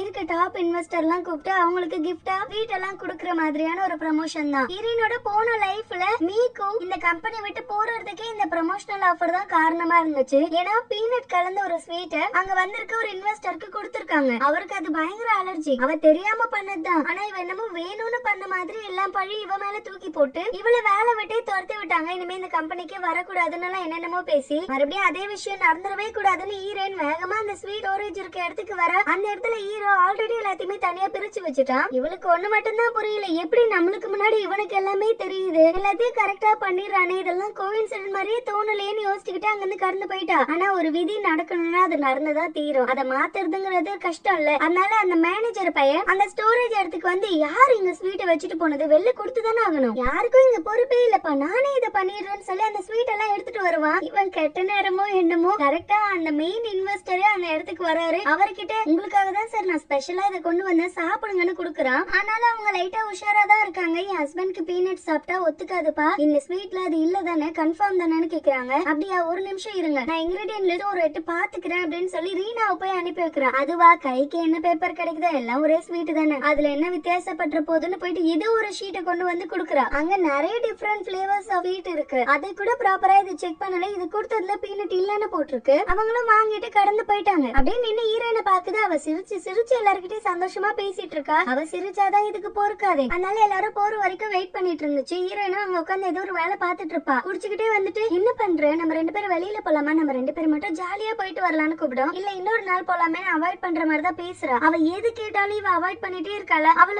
என்ன ஆச்சு உனக்கு, ஏன் ஓவரால் சீன் போட்டுட்டு இருக்க, அன்னைக்கு என்னன்னா என் பாய் ஃப்ரெண்டு கிட்ட இந்த விஷயத்த சொன்னதுக்கு ரொம்பவும் நன்றிங்கிற, உனக்கு கொஞ்சம் கூட அது வருத்தமா இல்ல, கூடவே என் மேல உனக்கு கோவமா இருக்குதானே, உன் பாய் ஃப்ரெண்டு கிட்ட உங்க அம்மா வேற ஒரு ஆம்பளைக்காக உன்னை விட்டு ஓடுனாங்கறத சொன்னது, இல்லனா யூடியூப் விஷயத்துல கோவமா இருக்கே, இல்ல ஸ்கூல் விஷயத்துல கோவமா இருக்கியா, என்னன்னு என்கிட்ட சொன்னாதானே தெரியும் நச்சரிச்சுட்டே இருக்கவே. இவ இல்ல, நான் எல்லார்கிட்டயும் ஃப்ரெண்ட்ஸா இருக்கிறதுல ரொம்ப டயர்டா ஃபீல் பண்றேன், அதிக நேரம் உங்களுக்கு எல்லாம் ஸ்பெண்ட் பண்றதுக்கு எனக்கு விருப்பமே இல்ல, நான் கூட ஒரு காலகட்டத்துல யோசிச்சேன் நீ இல்லாம என் வாழ்க்கையே இல்ல, நீ மட்டும் தான் எனக்கு எல்லாமே, ஆனா எனக்குதான் இப்ப என் பாய் ஃப்ரெண்ட் இருக்கானே, மை ஸ்வீட்டி பாய், அவனை தாண்டி எனக்கு என்ன தேவைப்பட போகுது, எனக்கு எல்லாமாவும் அவன் இருப்பான். அதுவும் இல்லாம இன்னைக்கு நைட் வரை நாங்க 2 பேரும் என்னோட வீட்டுல மீட் பண்ணலான்னு இருக்கோம். என்னோட வீட்டுல இருந்து நைட் வியூ ரொம்ப அழகா இருக்கும், கூடவே கொஞ்சம் சரக்கும் அடிக்கலான்னு பிளான் வச்சிருக்கேன். அதனால என்னால உன் கூட வர முடியல. நீ உன்னை நினைச்சு ரொம்ப லோன்லியா ஃபீல் பண்ணிட்டு இருக்கேன்னு நினைக்கிறேன். சீக்கிரமே ரொம்ப நல்ல பையனா யாருன்னா பார்த்து கரெக்ட் பண்ணிக்கோ, அப்பதான் உன் லைஃபும் நல்லா இருக்கும்னு சொல்லிட்டு அங்க இருந்து எழுந்து ஓடிட்டா. நல்ல பையனுக்கு அவ எங்க போவா, அதனால பாய் ஃப்ரெண்டே பார்த்து பேசலாம் அப்படின்னு அவன்கிட்ட வந்திருக்கா. அவனும் அவ எங்க போனா, அவளை தேடிதான் நான் வந்துட்டு இருக்க, ரொம்ப நேரமா ஆளே காணுமே ஹீரோயினை பத்தி கேட்பான். டக்குன்னு அழுதுகிட்டு அவனை கட்டி பிடிச்சிட்டான். அவனும் வசதிக்கு இல்லனாலும் அசதிக்காச்சும் உபயோகப்படுமேனு, ஒன்னும் இல்லடா தங்கம் நான் இருக்கேன் அப்படின்னு சமாதானப்படுத்திட்டு இருக்கான். அவ இப்பெல்லாம் நான் பயங்கர லோன்லியா ஃபீல் பண்ணிட்டு இருக்கேன், நானும் அவகிட்ட எவ்வளவு பேசணும்னு முயற்சி பண்ணாலும் அவ என்கிட்ட பேசவே மாட்றா, எனக்கு ரொம்ப மனசே சரியில்லை. உங்களுக்கு ஆட்சேபணம் இல்லனா இன்னைக்கு ஒரு நாள் நைட் என் கூட நீங்க ஒன்னா இருக்கீங்களான்னு கேக்குறா. அதை கேட்டதுமே அவன் இல்ல இது சரிப்பட்டு வராதுன்னு சொல்லி அங்க இருந்து தெரிஞ்சு ஓட பாக்குறான். ஆனாலும் விடாம டாக்ஸிலயும் வந்து எப்படி எப்படியோ மேனிபுலேட் பண்ணி அவனை டாக்ஸிக்குள்ளேயே வச்சு கிஸ் பண்ணலாம் ஆரம்பிச்சுட்டா. அவனும் கோஆபரேட் பண்ணிடுறான் இப்போ. ஆனா இந்த விஷயம் ஹீரோயின் கண் எதிர்க்கவே நடக்குதா, அவளால இந்த துரோகத்தை ஏத்துக்கவே முடியல. 2வது வாட்டி வந்தும் இவனுக்கு ஒரு சான்ஸ் இருந்துமே அதுலயுமே எனக்கு எப்படி துரோகம் பண்றதுன்னு மட்டும் தான் இவன் யோசிச்சுக்கிட்டு இருக்கான்னு அழுதுட்டு இருக்கா. அப்ப கரெக்டா ஹீரோ கொடை எடுத்துட்டு வந்து பிடிக்கிறான். இதெல்லாம் பார்த்து நீ அழக்கூடாது, நீ இதுக்கு மேலதான் ஸ்ட்ராங்கா இருக்கணும்னு. இவ்வளோ இல்ல நான் எவ்வளவு நம்பின அவனை, ஆனா எனக்கு போய் இப்படி ஒரு விஷயத்த பண்ணி எப்படிதான் மனசு வந்துச்சோ தெரியல அவனுக்கு அப்படின்னு ஃபீல் பண்ணிட்டு இருக்கவே ஹீரோ குடிக்க கூட்டு வந்துட்டான். இவ்வளோ எப்படியோ என் பிளான் ஒர்க் அவுட் ஆயிடுச்சு, இதுக்கப்புறம் அவன் எனக்கு தேவையே இல்லன்னு போதையில வளரிட்டு இருப்பா. ஹீரோவை நீங்க யாரும் டேட் பண்ணலன்னு கேக்குறா. அதுக்கு அவன் இதுக்கு மேலே நானும் தள்ளி போட விருப்பப்படல, எனக்கு உன்னை ரொம்ப பிடிச்சிருக்குன்னு அவளுக்கு ப்ரப்போஸ் பண்ணிட்டு இருப்பான். அவ்வளவு ரொமான்டிக்கா. இந்த பயபுல அடிச்ச போதையில மட்டையாகிட்டா. பாய் ஃப்ரெண்ட் ராத்திரி ஒரு வித மயக்கத்துல இருந்திருக்கான் போல. மார்னிங் எழுந்ததும் ஐயோ என்ன காரியம் பண்ணிருக்கேன், அப்படி பண்ணிருக்க கூடாதுன்னு அங்க இருந்து தெரிச்சு ஓடுறான். எப்படியோ கிளம்பி ஆபீஸும் வந்துட்டேன். இந்த ரைனாசலுக்கு ஹீரோயினை பார்த்து அந்த அம்மாக்கு எகத்தாளமா இருக்கு. அவ்வளவு அவனை பத்தி சீன் போட்டுட்டு இருந்தேன், இப்ப பாத்தியா அவன் என் கூடவே இருந்துட்டானு. அதனால ஒரு மாதிரி நக்கல் தோணியில ஹீரோயின் கிட்ட சந்தோஷமா சிரிச்சு பேசுவா. அப்ப பாய் ஃப்ரெண்டும் வருவா. அவனை பார்த்துட்டு என்ன ராத்திரி எல்லாம் நல்லா தூங்குனீங்க போல அப்படின்னு ஒரு மாதிரியே கேக்குறா. ஹீரோயினும் சரி நீங்க பேசுங்க நான் கிளம்புறேன்னு அங்க இருந்து கிளம்பிடுறா. அந்த இடத்துல இருக்கிறதுக்கே ஒரு மாதிரி டிஸ்கஸ்டிங்கா இருக்கு அவளுக்கு. பாய் ஃப்ரெண்ட் இவளை அவாய்ட் பண்ணிட்டு இருக்கனால அவனை பிடிச்சு தனியா யாரும் இல்லாத ரூமுக்கு இழுத்துட்டு வந்துட்டா. அவன் நீ என்ன பண்ணிட்டு இருக்க, இதெல்லாம் தப்பு, அன்னைக்கு என்ன சொன்ன, வெறும் ஒரு நாள் ராத்திரி மட்டும் தானே ஒன்னா இருக்கலாம்னு சொன்னேன், இப்ப நீ இப்பெல்லாம் பண்றது மீசா பாத்து இல்ல வேற யாருன்னா பார்த்தா கூட மானக்கேடு ஆகிடாதா அப்படின்னு கேக்குறான். இவன் நானும் அதை பத்தி தான் பேசணும்னு வந்தேன், எனக்கு பயங்கர கில்ட்டியா இருக்கு, என்னோட பெஸ்ட் ஃப்ரெண்ட் மீசா அவளுக்கு போய் இப்படி ஒரு துரோகத்தை நான் பண்ணிட்டேன், அவகிட்ட நான் போய் டைரக்டா உண்மையை சொல்லிடுவான்னு கேக்குது. அவன் பதறான். அடி பாவி, அந்த விஷயம் எங்க லைஃபே கேள்விக்குறியாக்கிடும், தயவு செஞ்சு இப்படி பண்ணிடாத, நம்ம பொறுமையா பேசி தீர்த்துக்கலான்னு சமாதானப்படுத்திட்டு இருப்பான். அப்ப வெளில இருந்து கத்துற சத்தம் கேக்குது. வேற ஒண்ணும் இல்ல, அந்த வேர்க்கடலை விஷயம் இப்ப பிளாஸ்ட் ஆகிட்டு, இதுக்கு யார் காரணமா அவங்க கண்டிப்பா ரெஸ்பான்சிபிலிட்டி எடுத்தே ஆகணும் அப்படின்னு சொல்லி அந்த இன்வெஸ்டர் ரொம்ப ஸ்ட்ராங்கா சொல்லிட்டாரு. அதனால அவங்க ஆளுங்களை சேர்ந்தவங்க வந்து இந்த விஷயத்த யார் பண்ணான்னு இப்ப எங்களுக்கு தெரிஞ்சே ஆகணும்னு கத்திட்டு இருக்க. இந்த மேனேஜர் பையன் வழக்கம் போலவே போன வாட்டி நடந்த மாதிரி இந்த வாட்டியை மீக்குதான் மாட்டி விட்டான். இந்த பொண்ணுதான் உனக்கு இந்த பேசிக்கான விஷயம் கூட தெரியாதா, அறிவு இல்லையா, அப்படி இப்படின்னு பயங்கரமா பிடிச்சு திட்டிட்டு இருக்கான். மீக்குவும் சைலண்டா இருக்கா. ஆனா ஹீரோயின் போன வாட்டி அவ திட்டு வாங்குறப்ப அமைதியா இருந்தா, இந்த வாட்டி அப்படி இருக்க கூடாது, விதியை மாத்தியே ஆகணும்னு. இல்ல இந்த விஷயத்துக்கு அவ காரணம் கிடையாது, யாரும் எனக்கு தெரியும்னு சொல்ல வர்றதுக்குள்ளவே ஹீரோ அங்க வந்துட்டான். எடுத்தவங்க கவுத்தனும் முடிவெடுக்க முடியாது, இந்த விஷயத்தை என்கிட்ட விட்டுருங்க, நான் இதை பத்தி இன்வெஸ்டிகேட் பண்ணி சீக்கிரமே யார் இதுக்கு பொறுப்போ அவங்கள உங்ககிட்ட ஒப்படைக்கிறேன், அதுக்கப்புறம் என்ன நடக்கணுமோ அதை பாத்துக்கோங்கன்னு சொல்றான். இந்த மேனேஜர் கண்ணாட்டிக்கு அந்த ரீனா மேல ஒரு கண்ணு இல்ல, அதனால அவளை தனியா மீட் பண்ண கூப்பிட்டு நீ இதுக்கும் கவலைப்படாத, நான் தான் இருக்கேன்ல, நான் எல்லாத்தையும் பாத்துக்கிறேன், ஆனா இந்த பிரச்சனை எல்லாம் முடிஞ்சதுக்கு அப்புறம் நம்ம 2 பேர் மட்டும் தனியே எங்கன்னா போயிட்டு வரலாம், உனக்கு ஓகே தானே அப்படின்னு கேக்குறான். அதுவும் இழிச்சுக்கிட்டே இதுல இருந்து என்ன காப்பாத்தி விட்டா மட்டும் போதும் சார், அதுக்கப்புறம் எது வந்தாலும் நம்ம பாத்துக்கலாம்னு சமாளிக்குது. ஒரு நாள் பண்ணா ஏதோ ஆக்சிடென்ட் விட்டா தப்பு பண்ணிட்டாங்கன்னு சொல்லலாம். ஆனா ரெகுலராவே இந்த பாய் ஃப்ரெண்ட் பையன் அவளோட வலையில விழுந்துட்டு தான் இருக்கான். அவனுக்குமே இது பிடிக்கதான் செஞ்சிருக்கு. அவகிட்ட என்ன சொல்றான், நீ கவலையப்படாத மீசாக்கு எனக்கும் கல்யாணம் ஆனாலுமே நம்மளோட இந்த உறவு கண்டினியூ ஆகிட்டே இருக்கும், நீ எப்பயுமே என்னோட லவ்வரா இருப்ப, அதுல எந்த மாற்றமும் இல்லன்னு சொன்னது இது கேக்குது. நீ என்ன சொல்ல வர எனக்கு புரியலன்னு. இல்ல, மீசாவை பொறுத்த மட்டும் ஒரு குடும்பத்துக்கு ஏத்த பொண்ணுன்னா அவதான் கரெக்டா இருப்பா. எல்லா பணிவிடையும் செஞ்சுக்கிட்டு வேலைக்கும் போய் உழைச்சுக்கிட்டு அவகிட்ட இருந்து இந்த பெனிஃபிட் எல்லாம் கிடைக்கும். ஆனா உன்ன மாதிரி கியூட்டான ஒரு பொண்ணு என் கூட காலம் ஃபுல்லா சைட்ல இருந்தா அது இன்னும் வேற வகையான கிக்கா இருக்கும்லங்கிறான். அவளுக்கு இப்பதான் புரியுது, இவனை வேற வகையில கல்யாணம் பண்ணி பழி வாங்கலான்னு பார்த்தா இவன் நம்ம கிட்ட எதிர்பார்க்கறதே தப்பா இருக்கேன்னு. இவன் கெட்ட கேடுக்கு இவனுக்கு 2 பொண்டாட்டி வேற. அவனால இந்த கர்மத்தை நம்ப முடியல. போற வழி ஃபுல்லா அதை சொல்லி சொல்லி சந்தோஷப்பட்டுட்டு போறான். எனக்கு ஒரு பொண்டாட்டி இருக்கா, கூடவே ஒரு மிஸ்ட்ரஸும் இருக்கான்னு. அப்பதான் ஹீரோயின் கால் பண்ணி, ரொம்ப வருஷமா உனத்துல காசு போட்டு வச்சிருந்தே கிரிப்டோ கரன்சின்னு, அந்த கம்பெனியே சரியான ஃப்ராடாமே, செக் பண்ணி பாத்தியான்னு கேக்குறா. செக் பண்ணி பார்த்தா ஃபுல்லா அமௌண்ட் எல்லாமே போயிட்டு. நெக்ஸ்ட் டே ஹீரோயின் கிட்ட வந்து புலம்பிக்கிட்டு இருக்கா, நான் என்ன பண்றதுனே தெரியல, பெரிய ட்ராப்ல சிக்கிக்கிட்டேன், தயவு செஞ்சு என்ன மன்னிச்சிரு, நம்ம 2 பேரும் சேர்ந்து தங்க போற அந்த இடத்துக்கு நல்ல டவுன் பேமெண்ட் பே பண்ண முடியும்னு தோணல, அதனால இழுப்பான் இவன். சரி பரவாயில்ல இருக்கட்டும், நானே பே பண்றேங்கிறா. அவனாலே நம்ப முடியல, டக்குன்னு ஒத்துக்கிட்டாலேன்னு. ஆனா இவளோட பிளானே வேற, எல்லாத்துக்குமே ஒரு சப்ஸ்டிட்யூட் மாறிட்டே இருக்குல்ல. அதே மாதிரி அந்த வீட்டுலதான் இவங்க 2 பேர்ல ஒருத்தரோட உயிர் போக போறது கன்ஃபார்ம். அப்ப அந்த வீடு இவங்க கிட்ட இருந்துதான் ஆகணும் தான் ஹீரோயின் அவளோட சொந்த காசை போட்டு அந்த வீட்டை இவங்க 2 பேருக்கு கல்யாணத்துக்கு அப்புறம் வாழ்றதுக்காக வாங்கி கொடுக்குறா. மாமியார் சிலுக்க பார்க்க போக வேண்டிய நாளும் வந்துட்டு ஹீரோயின் பார்லர்ல போய் நான் போய் நிக்கிற கோலத்தை பார்த்து அந்த பொம்பளை என்னை விட்டு தெரிச்சு ஓடணும், அந்த மாதிரி இருக்குன்னு என்னோட மேக்கப் தான் கேக்குறா. போன லைஃப்ல இதே மீட்டிங்க்கு ஒரு Dress போட்டு வந்திருப்பா. அந்த Dress பிச்சைக்காரங்க கூட கொஞ்சம் நல்லா போடுவாங்க போலங்கிற மாதிரி கமெண்ட்லாம் பாஸ் பண்ணிருப்பா. அவங்கள நிம்மதியா வாழ விடாததுக்கு மெயின் ரீசன் இவனும் கூட. ஆனவனே என் பிள்ளைக்கு இது பிடிக்கும், என் பிள்ளைக்கு அது பிடிக்கும்னு டெய்லி இவங்க வீட்டுக்கு வந்துட்டு இவள டார்ச்சர் பண்ணிருக்கா. இப்படி சமயம் அப்படி பண்ணு இப்படி பண்ணுன்னு இப்ப கரண்ட்ல காமிக்கிறாங்க. அவளுக்காக தான் வெயிட் பண்ணிட்டு இருக்காங்க. பாய் ஃப்ரெண்ட் அடிச்சு விடுறான். அவள மாதிரி அடுக்கொடுக்குமான பொண்ணு நீங்க பாக்கவே முடியாது, குடும்பத்துக்கு ஏத்த பொண்ணு நில்லுனா நிப்பா, உட்காருனா உட்காருவான்னு. அந்த டைம் அவ ஒரு கெட்டப்ல வந்து நிக்கிறாளா, அவ்வளவுதான். அவங்க அம்மாக்கு பேச்சு மூச்சு இல்ல. இல்ல உண்மையாவே நீ கல்யாணம் பண்ண ரெடியா தான் இருக்கியாமா, ஏன்னா அடுக்கொடுக்கமா இருப்பா அப்படி இப்படின்னு சொன்னாங்க. நீ வந்திருக்க கோலத்தை பார்த்தா குடும்பத்தை பாத்துக்கிற பொண்ணு மாதிரி தெரியல. என் பையனுக்கு உழைச்சு கொட்ட மட்டும் இல்ல, வீட்டு வேலை எல்லாத்தையுமே எனக்கு வரப்போற மருமக தான் பாக்கணும். என் புள்ள சாப்பிட்ட தட்டை கூட எடுத்து வைக்க மாட்டோம், அதை கூட நீ தான் பாத்துக்கணும். அப்படி ஒரு பொண்ணதான் நாங்க எதிர்பார்க்கிறோம். நீ என்ன இப்படி வந்து நிக்கிறேன்னதுக்கு அதெல்லாம் அப்ப நீயே உன் பிள்ளைக்கு பண்ண வேண்டியதானே, எதுக்கு அதுக்குன்னு பொண்ணு பார்த்து அந்த பொண்ணு வாழ்க்கை கெடுக்குறீங்க? உன் பிள்ளைக்கு ஆயாமா வேலை பாக்குறதுக்குன்னு நிறைய ஆட்கள் இருக்காங்க, நான் அதுக்கு தகுந்தவ கிடையாது, நீயே வச்சு பாத்துக்கோன்னு சொல்லிட்டு அங்க வந்து கிளம்பிட்டா. இவன் கோவமா வெளியில வந்துட்டு, உனக்கு என்ன பைத்தியமா பிடிச்சிருக்கு, நான் என்ன சொன்னா நீ என்ன பண்ணிக்கிட்டு இருக்க, எதுக்காக இப்படிலாம் பண்ணிட்டு இருக்கேன்னு கேட்டா, என்ன அப்படியே நல்ல மாதிரி நடிக்கிற, இத்தனை நாள் ரீனா கூட போயிட்டு வந்துட்டு தானே இருந்த, அது எனக்கு தெரியாதுன்னு நினைச்சுதானே நீ இவ்வளவு ஆட்டம் ஆடிக்கிட்டு இருக்க, இப்ப நீயா கையை எடுக்கிறியா இல்லையான்னு சொன்னது பயந்துகிட்டு கையை எடுத்துட்டான். அந்த இடத்துக்கு கரெக்டா ரீனா சிலுக்கு வந்துருச்சு. அப்படியே குடும்ப பாங்கான பெண்கள் தோற்றுரும் அப்படி ஒரு கெட்டப்ல வந்து நிக்குது. என்னாச்சுடி, உனக்கு நான் ஒரு Dress எடுத்து கொடுத்தனே, அது நீ போட்டுட்டு வரலையான்னு கேக்குது. ஹீரோயின் எனக்கு அது பிடிக்கல, அதனால இதை மாட்டிட்டு வந்திருக்கேன், இப்ப உனக்கு என்ன வந்துச்சுன்னு மூஞ்சல் அடிச்ச மாதிரி கேக்குறா. பாய் ஃப்ரெண்டு தங்கம் எது வந்தாலும் தனியா போய் பேசிக்கலாமா, இங்க பேச வேண்டாம் வான்னு கூப்பிடுறான். இதுக்கு மேலே என்னடா தனியா பேசுறதுக்கு இருக்கு, தனியா பேசுறதுக்கு நீங்க 2 பேர் தான் போகணும், நம்ம 2 பேர் போனா தப்பாயிடும், அவ உனக்கு கரெக்டா இருப்பான்னு நினைக்கிறேன்னு சொல்லிட்டு அங்க வந்து கிளம்பிட்டா. அவளாவே வழியை விட்டு போனதுல அவளுக்குள்ள ஒரு சந்தோஷம் அந்த அம்மாக்கு. அவங்க அம்மா கறி வெளில துரத்திட்டு வருவா. அப்ப இந்த அம்மா அப்படியே சிரிச்சுக்கிட்டு குடும்ப பாங்க பேசவே அவ்வளவுதான். இந்த மாதிரி நல்ல பொண்ணுங்க உன் கண்ணுக்கு கிடைக்காதாடான்னு பேசி சமாளிக்க ஆரம்பிச்சிருச்சுங்க. இவ்வளவு பயங்கர சந்தோஷத்துல இருக்கு. அவ்வளவுதான், எப்படி பார்த்தாலும் இதுக்கப்புறம் அவங்க அம்மா கறி இந்த கல்யாணத்துக்கு ஒத்துக்கவே மாட்டோம், நம்ம நல்லா எஸ்கேப் ஆயிடலான்னு இந்த மேனேஜர் பையன் எப்படியோ மீக்குவ சமாதானப்படுத்தி நீ வந்து பேசிதான் ஆகணும், வேற வழியே கிடையாது, இது உன் தப்பு தானே அந்த இன்வெஸ்டர் கிட்டே டைரக்டா கூட்டு வந்துட்டா. இந்த மேனேஜர் பையில பார்த்ததுமே அவங்க வைஃப் கேக்குறாங்க, ஏன் அன்னைக்கு நீ தானே வேற ஒரு பொண்ணு அனுப்பிச்சு அந்த இன்கிரிடியன்ட் லிஸ்ட்டை எடுத்துட்டு வர சொன்னேன், இப்ப வேற பொண்ணு கூட்டிட்டு வந்திருக்கேன், இதுக்கு என்ன அர்த்தம்னு கேக்குறாங்க. ஹீரோக்கு அதுல ஏதோ தப்பா இருக்குமோன்னு தோண ஆரம்பிச்சிருச்சு. அதுலயே அவ சமாளிக்கிறா வேற, இல்ல அன்னைக்கு நிறைய பேர் இருந்தாங்க, நீங்க அந்த பொண்ணு சரியா பாத்திருக்க வாய்ப்பு இல்ல, கிச்சன் டிபார்ட்மெண்ட்டுக்கு இந்த பொண்ணு தான் மெயினா ஹெட்டா இருந்தா, அதனால நல்லா உத்து பாருங்க.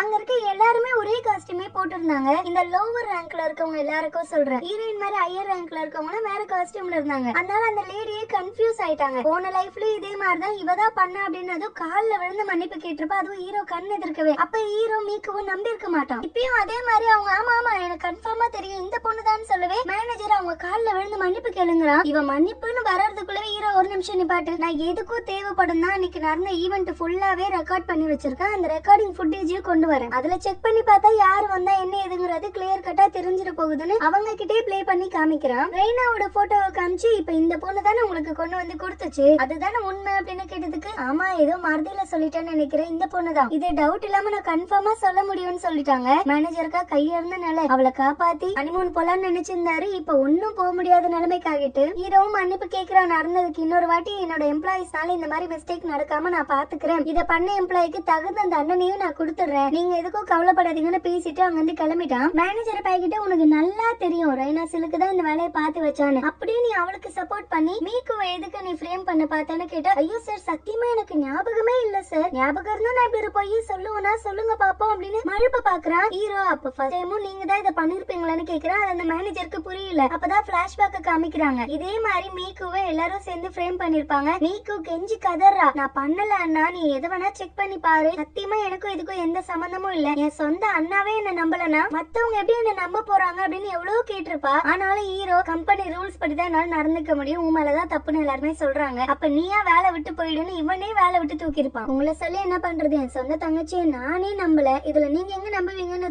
இப்ப அவருக்கு பக்குன்னு ஆயிடுச்சு. என்ன சார் சொல்றீங்க, உங்க தங்கச்சியா, தெரியாம பண்ணிட்டேன் அப்படின்னு பேச ட்ரை பண்ணுவான். அதுக்கப்புறம் என்ன நடந்துச்சுன்னு காமிக்கல. மீக்குவை பாக்குறதுக்காக ஹீரோ வந்திருக்கான். ஒரு நிமிஷம் ஜர்க் ஆயிட்டா, இது ஹீரோயின் தானான்னு. அப்புறம் ஹீரோயினும் நடந்த விஷயத்த சொல்லி சந்தோஷப்பட்டு பேசிக்கிட்டு இருப்பா. ஆனா யூட்டோ இதெல்லாம் ஏக்கமா பாத்துக்கிட்டு இருக்கான். அட்லீஸ்ட் இவர் கூடயாச்சும் அவ சந்தோஷமா வாழணும்னா இப்போதைக்கு அவனோட ஆசையா இருக்கு, தனக்கு கிடைக்கணுங்கிற ஆசை இல்ல. நெக்ஸ்ட் டே ஆபீஸ் ஹீரோயின் வரப்ப வாசல் வரைக்கும் பாய் ஃப்ரெண்ட் கத்திக்கிட்டே வரான். ஏட்டி அவளை பத்தி தான் உனக்கு நல்லா தெரியும்ல, அவதான் எனக்கு வசிய வச்சுட்டாடி, எனக்கும் இதுக்கும் சம்பந்தமே இல்லடி, நீ கூட என்ன நம்பலன்னா எப்படி, தயவு செஞ்சு என்ன நம்ப மீசா, நான் எதுவுமே பண்ணலன்னு கேட்டுட்டே வரான். இவ கண்டுக்கவே இல்ல. வாசலை தாண்டி உள்ள வந்ததுன்னா இவன் நடிப்ப ஆரம்பிக்கிறான். நான் உன்னை எவ்வளவு நம்பினேன், உன் மேல உயிரே வச்சிருந்தேன், ஆனா அப்பேற்பட்ட நீயே என்னோட பெஸ்ட் ஃப்ரெண்டு கூட இப்படி ஒரு தப்பு பண்ணுவேன்னு நான் எதிர்பார்க்கவே இல்ல, எனக்கு ஏன் ரெண்டு பேரும் இப்படி ஒரு துரோகத்தை பண்ணீங்கன்னு எல்லாரும் எதிர்க்கும் கத்துறா. எல்லார்கிட்டயும் அந்த நியூஸ் டக்குன்னு ஷேர் ஆகிட்டு இருக்கு. ரீனாக்கா நம்ம ஒண்ணு பண்ணலாம்னு நினைச்சா அது ஒரு பக்கம் போகுதுங்கிற பயத்துல இருப்பா. நேரத்துக்கு மேனேஜர் வந்து என் கூட கொஞ்சம் வா, உங்ககிட்ட தனியா பேசணும்னு ஒரு ரூம் கூட்டு வரா. அங்க ஹீரோ இன்னும் 2 அட்மினிஸ்ட்ரேஷன் சேர்ந்தவங்க எல்லாம் உட்கார்ந்துருக்காங்க. அவங்க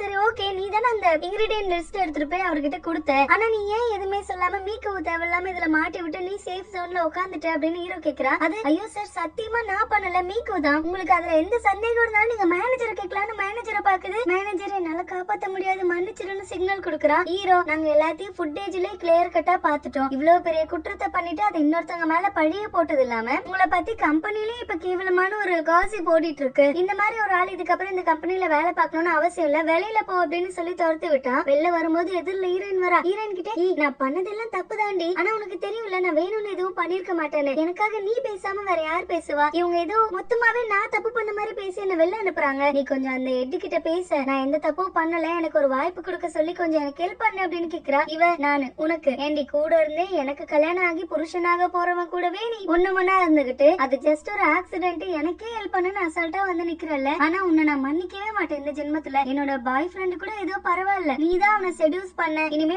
நீ இருக்க தசை பக்கம் கூட அவன் வரமாட்டேன்னு சொல்லி எனக்கு சத்தியம் எல்லாம் பண்ணி கொடுத்துருக்கான், அதனால எங்க கல்யாணத்தை நாங்க கண்டிப்பா பண்ணிப்போம், அதுல எந்த மாற்றமும் இல்ல, அவனுக்கு ஒரு வாய்ப்பு தரலாம், ஆனா ஃப்ரெண்டுன்னு சொல்லி துரோகம் பண்ண உனக்கு வாய்ப்பே கிடையாதுன்னு சொல்லிட்டு அங்க இருந்து கிளம்பிட்டா. அது எப்படி நீ அவனை கல்யாணம் பண்றேன்னு நானும் பாக்குறேன்னு அடுத்த கட்ட பிளான போட்டா. யூடியூப் மூலமா ஒரு புது ப்ராடக்ட் லான்ச் பண்ணலான்னு இருந்தாங்கல்ல, அதுக்கான ஈவெண்ட் தான் நடந்துகிட்டு இருக்கு. அந்த இடத்துக்கு ரீனா சிலுக்கு மாமியார் சிலுக்கு கூட்டிட்டு வருது. இவங்க 2 பேரும் இங்க வந்திருக்கிறது பார்த்ததுமே ஹீரோயின் கோவமா வந்துட்டு இங்க என்ன பண்ணிட்டு இருக்க, உனக்கு தான் வேலை போச்சுல, உனக்கு எங்களுக்கு எந்த சம்பந்தமும் இல்ல, எதுக்காக இங்க வந்து சீன் கிரியேட் பண்ணிட்டு இருக்குன்னா, இல்ல சம்பந்தம் இருக்கிறதுனாலதான் வந்திருக்கேன், வேற ஒண்ணும் இல்ல, நானும் பாய் ஃப்ரெண்டும் இப்ப ஃபேமிலி ஆக போறோம், அந்த விஷயத்த உன்கிட்ட சொல்லணும், என் வயித்துல அவனோட குழந்தை வளர்ந்துட்டு இருக்கு, எங்க 2 பேருக்கு சீக்கிரமே கல்யாணம் ஆக போகுது மீசாங்கிறா. மீசா பாய் ஃப்ரெண்ட பாக்குறா. அவன் தவிச்சுட்டு கிடக்கா, எந்த பக்கம் நிக்கிறதுன்னு தெரியல. அவங்க அம்மா வேற ஸ்ட்ரிக்டா சொல்லிடுச்சு இந்த சிலுக்கு தான் கல்யாணம் பண்ணி ஆகணும், அவ வயித்துலதான் நம்ம குடும்ப வாரிசு வளர்ந்துட்டு இருக்குன்னு, அதனால எதுவுமே சொல்லாம சைலண்டா நிக்கிறான். இவ கண்ணுல தண்ணிய பார்த்ததுமே நான் ஜெயிச்சிட்டேன் அப்படின்னு அப்படிக்குள்ள ஒரு சந்தோஷம் ரெய்னாக்கு. ஆனா ஹீரோயின் எனக்கு ஏன் எல்லாரும் சேர்ந்து இப்படி ஒரு துரோகத்தை பண்றீங்கன்னு எனக்கு புரியல, நான் நம்புறேன் எல்லாருமே இப்படி இருந்தா நான் என்னதான் பண்றதுன்னு பேக்கா அழுகுற மாதிரி நடிச்சுக்கிட்டு இருப்பா. ஆனா தூரத்துல இருக்க ஹீரோக்கு தான் இந்த சீனை பார்த்து அவ பிளான பக்காவா எக்ஸிக்யூட் பண்ணிட்டா அப்படின்னு பயங்கர சந்தோஷத்துல இருக்கா. ஹீரோயினும் நான் ஜெயிச்சிட்டேன் அப்படின்னு ஹீரோக்கு தம்ஸ் அப் காமிக்கிறா. சீனியர் அக்காவோட ஹஸ்பண்ட் ஒரு ரெஸ்டாரண்ட் வச்சிருக்காரு. அந்த ரெஸ்டாரண்ட்ல 4 பேரை உட்காந்து குடிச்சிட்டு இருப்பாங்க. இவ கவலையா இருக்கான்னு நினைச்சு இவள கம்ஃபர்ட் பண்றதுக்காக கூட்டு வந்தா. இவ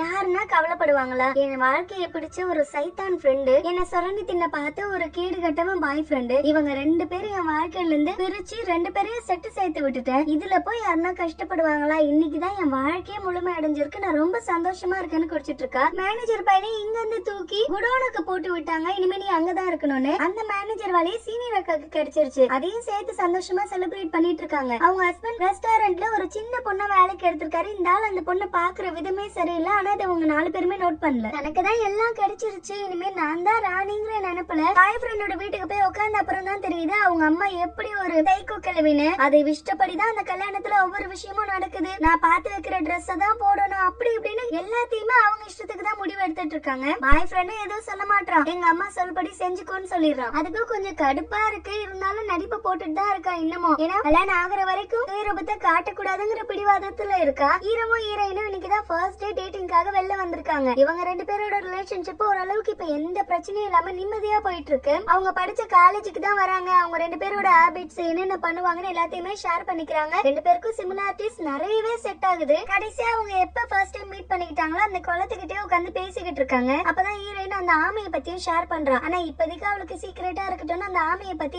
எதுவுமே சொல்லவே இல்ல. ஒரு கட்டத்துக்கு மேல அவளுக்கு பயங்கர ஃப்ரஸ்ட்ரேட்டடா இருக்கு. உங்க ஆத்தக்காரி என்ன அவ சொல்றதா நான் செய்யணுங்கிற, அவ இஷ்டப்படிதான் ட்ரெஸ் கூட தேர்ந்தெடுத்து எடுக்கிறா, எல்லாத்தையுமே நான் பண்ணிக்கிட்டே இருக்கணுமா, நீ எதுவுமே உங்க அம்மா கிட்ட பேசவே மாட்டியா, இது அவளுக்கு பிடிக்கலன்னு, இப்படியேதான் மாடு மாதிரி இருக்க போறியான்னு கேட்டா அவன் நீ தானே ஆசைப்பட்டு இந்த வாழ்க்கைக்குள்ள வந்த, நீ தான் அப்ப அனுபவிச்சாகணும், நீசாலாம் இதுக்கெல்லாம் ஒண்ணுமே சொல்லிருக்க மாட்டா, எல்லாத்துக்கும் சரி சரின்னு அமைதியா போயிருப்பா, நீ அந்த மாதிரி இருந்துட்டு போ, அப்பதான் எங்க அம்மா கிட்ட இருந்து தப்பிக்க முடியும், இல்லன்னா உனக்கு தான் கஷ்டம், இல்ல உனக்கு வேணும்னா இந்த நிமிஷம் கூட கல்யாணத்தை கேன்சல் பண்ணிக்கோ, எனக்கு எந்த ஆட்சேபனி இல்லன்னு சொல்லிட்டு அங்க இருந்து கிளம்பிட்டா. இவ இந்த குப்பைக்காகவா நான் இவ்வளவு போராடிட்டு இருந்தேன், என் தலையை எழுத்து என்கிட்ட வந்து விடிஞ்சிருக்குன்னு டைரக்டா ஹீரோயின் கிட்ட வரா. எனக்கு என்னமோ அவன் சரி வருவான்னு தோணவே இல்ல. அவன் பயங்கரமான ஒண்ணுத்துக்கும் உதவாக்கரையா இருக்கான். அவன் வேஸ்ட். இந்த கல்யாணத்தை நான் நிப்பாட்டிடலான்னு நினைக்கிறேன். இந்த கல்யாணத்துக்கு ஒருத்தர் கூட வரமாட்டேன்னு சொல்றாங்க. யாருமே இல்லாத கல்யாணம் எதுக்குன்னு கேக்குறா. ஹீரோனுக்கு பகீர் ஆகிட்டு, ஐயோ என் தங்கமே என்ன பேசிட்டு இருக்க, நீ 1000 தான் இருந்தாலும் உன் குழந்தையோட அப்பா அவன், நீ அவனை தான் கல்யாணம் பண்ணிக்கணும், கல்யாணத்துக்கு எல்லாரையும் வர வைக்க வேண்டிய கடமை எனக்கு இருக்கு, நான் அந்த விஷயத்த பாத்துக்கிறேன், நீ எதுவும் கவலைப்படாதுன்னு வாக்குறுதி கொடுக்குறா. இது கூடவே இவ்வளவு அவமானப்படுத்தணும்னு அப்ப கல்யாண பொண்ணுக்காக ஒரு ஸ்பீச் கொடுப்பாங்கல்ல, அந்த ஸ்பீச்சும் நீயே எனக்காக கொடுத்துறியான்னு கேக்குறா. இது ஹீரோயின் அசிங்கப்படுத்தணும்னு நினைச்சுதான் கேட்டா. ஆனா ஹீரோயின் அன்னைக்கு இருக்குடி உனக்கு, நான் சரி ஓகே அதுவும் நானே பண்ணிடுறேன், உனக்கு என்ன ஹெல்ப் பண்ணாலும் கேளு, நான் உனக்கு பண்றதுக்கு ரெடியா இருக்கேன்னு இவளே எல்லா ஃப்ரெண்ட்ஸ்க்கும் கால் பண்ணி கல்யாணத்துக்கு வாங்க, பாவம் நம்மள தாண்டி யார் இருக்கா, இந்த மாதிரி எல்லாம் பண்ணாதீங்க அப்படின்னு கெஞ்சி கேட்டு வரவும் வைக்கிறா. ஆனா சீக்கிரட்டா பாய் ஃப்ரெண்ட் பையன் இவளை தனியா பாக்கணும்னு கூப்பிட்டு விட்டுருக்கா. இவளை என்னதான் பேசுறான்னு கேட்பமேன்னு வந்திருக்கா. அவன் இந்த கல்யாணத்துல எனக்கும் விருப்பம் இல்ல, நம்ம வேணா இந்த கல்யாணத்தை கேன்சல் பண்ணிடலாம், அவளுக்கு காம்பன்சேஷன் மாதிரி எதனா கொடுத்துடலாம், இப்ப வரைக்கும் நீ என்னதான் நினைச்சுக்கிட்டு வருத்தப்பட்டு இருக்கன்னு எனக்கு புரியுது, உன்னையும் என்னால விட்டு கொடுக்க முடியாதுன்னு பேசும்போது இவ போதும் நிப்பாட்டு, என்னமோ ஆண் அழக மாதிரி என்ன உன்னால விட்டு தர முடியாது அது இதுன்னு என்னென்னமோ பண்ணாத்திட்டு கிடக்க, ரியாலிட்டியை கொஞ்சமாச்சு யோசி, நீ பண்ணி வச்ச குளறுபடி எல்லாத்தையும் கிளீன் பண்றதுக்கு என் பாதி வாழ்க்கை அழிஞ்சு போச்சு, இதுல மீதி வாழ்க்கையும் உங்ககிட்ட சிக்கி சின்ன பின்னமாகறதுக்கு நான் ரெடி கிடையாது, அதனால இந்த பேச்சு இதோட நிப்பாட்டிக்கோ, ஒழுங்கா அவளை கல்யாணம் பண்ணி வாழ்ற வாழ்க்கையை மட்டும் பாத்துக்கோன்னு சொல்லிட்டு கிளம்பிட்டா. அது கல்யாண நாளும் வந்துட்டு அந்த வெட்டிங் ஹால பார்த்ததுமே இவளுக்கு ஆட்டோமேட்டிக்கா பழைய நினைவுகள்லாம் வந்து ஒரு மாதிரி நடுங்க ஆரம்பிக்கிறா. அப்ப ஹீரோ தான் சப்போர்ட்டுக்கு வந்து நான் இருக்கேன்னு எதுக்கும் பயப்படாத வான்னு சொல்லி கூப்பிட்டு போறோம். கல்யாணமும் நல்லபடியா முடிஞ்சிருது. ஹீரோயின் ஸ்பீச் கூப்பிடுறாங்க. இவளும் வந்துட்டு 20 வருஷமா எனக்கு ஃப்ரெண்டா இருக்கா, கூடவே அவன் இத்தனை வருஷம் பாய் ஃப்ரெண்டா இருக்கான், அவங்க 2 பேரும் இப்ப கல்யாணம் பண்ணி சந்தோஷமா வாழணும்னு நான் மனசார வாழ்த்துறேன், கூடவே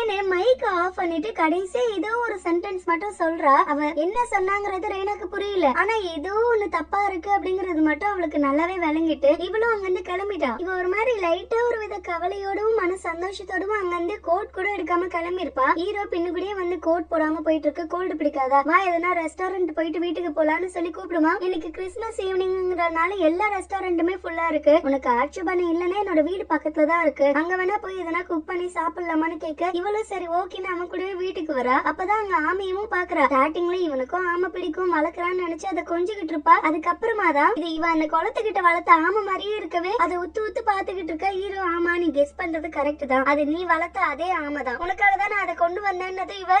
நீங்க எனக்கு கடவுள் மாதிரி தெரியுமா, எனக்குன்னு இந்த பூமியில இருந்த கடைசி உயிரை எனக்காக காப்பாத்தி கொடுத்துருக்கீங்க, அப்படி நான் உங்களுக்கு என்னதான் பண்ணுன்னு கேட்பா. இதை விட இன்னொரு சர்ப்ரைஸ் இருக்கு வான்னு சொல்லி அங்க கிறிஸ்துமஸ் ட்ரீ எல்லாம் ஏற்பாடு பண்ணி வச்சிருந்திருப்பான் இவளுக்காக. அதை பார்த்துட்டு இவளுக்கு சிரிப்பா இருக்கு, இவ்வளவு பெரிய ஆளு எனக்காக குழந்தை மாதிரி உட்கார்ந்து இதெல்லாம் டெக்கரேட் பண்ணீங்களான்னு இவட்டா பேசிக்கிட்டே இருப்பாங்க. இதுக்கு மேலே தன்னோட ஃபீலிங்ஸ் ஹீரோயின் கண்ட்ரோல் பண்ணி வைக்கணும்னு அவசியம் இல்லைன்னு அவனுக்கு பண்ணி அவளோட லவ்வையும் சொல்லிட்டா. நிடேவே ரெய்னா அவளை வெறுப்பேத்தலாம் அப்படின்னு சொல்லி கால் பண்ண ட்ரை பண்றா, பிளாக் பண்ணி வச்சிருக்கா. மெசேஜ் பண்ணான்னு பார்த்தா எல்லா இடத்துலயுமே பிளாக்னே வருது. இதுக்கு மேலே விடக்கூடாது, டைரக்டா போய் வெறுப்பேத்தலான்னு அவளோட வீட்டுக்கு வந்து பார்த்தா அவளோட பழைய வீடே காலி பண்ணிட்டா. இவளுக்கு பைத்தியம் முடிச்ச மாதிரி இருக்கு, சுத்தி சுத்தி சுத்தி எல்லா இடத்துலயும் தேடி பாக்குறா. ரேண்டமா இவ கண்ணுல மீக்குவும் யூட்டவும் மாட்டுறாங்க. அவ்வளவுதான், அவங்கள ஃபாலோ பண்ணி வந்து ஹீரோயினும் ஹீரோவும் இப்ப ஒன்னாதான் இருக்காங்க அப்படிங்கிற விஷயத்த கண்டுபிடிச்சிட்டா. அவ்வளவுதான், மனசு வெடிச்சிருச்சு இந்த அம்மாக்கு. அப்ப அவளோட டிராப்ல வாண்டடா நம்ம தான் வந்து சிக்கி இருக்கோம், மூளையே இல்லாம அவகிட்ட மாட்டிக்கிட்டோமே அப்படின்னு அவ கல்யாணத்துல என்ன சொன்னாங்கிறத இப்பதான் யோசிச்சு பாக்குறா. நான் தூக்கி போட்ட குப்பைய பொக்கிஷமா பாதுகாத்து வச்சதுக்கு ரொம்பவும் நன்றின்னு சொல்லிருப்பா. அப்ப அந்த குப்பை கூட தான் என் வாழ்க்கை முழுக்க கழியணுமா, அதுக்கு நான் விடவே கூடாது அப்படின்னு அவளோட பிளாஷ்பேக்கை யோசிச்சுக்கிட்டே ரோட்ல நடந்து வந்துட்டு இருப்பா. இவ சின்ன பிள்ளையா இருக்கப்ப அவங்க அப்பாவுக்கு வேற ஒரு பொண்ணுல கூட அஃபேர் இருந்திருக்கு. அது அவங்க அம்மா பார்த்துட்டு 2 பேரும் டிவோர்ஸ் பண்ணிட்டாங்க. ஆனா அவங்க அம்மாக்கு அதனால ஒரு வித டிப்ரெஷன் ஏற்பட்டிருக்கு. அதுக்காக ஓயாம ரெய்னாவை சின்ன வயசுல இருந்தே டார்ச்சர் பண்ணிருக்காங்க. எல்லாத்துக்கும் நீதான் காரணம், நீ பிறந்த இந்த பிரச்சனை அந்த பிரச்சனை.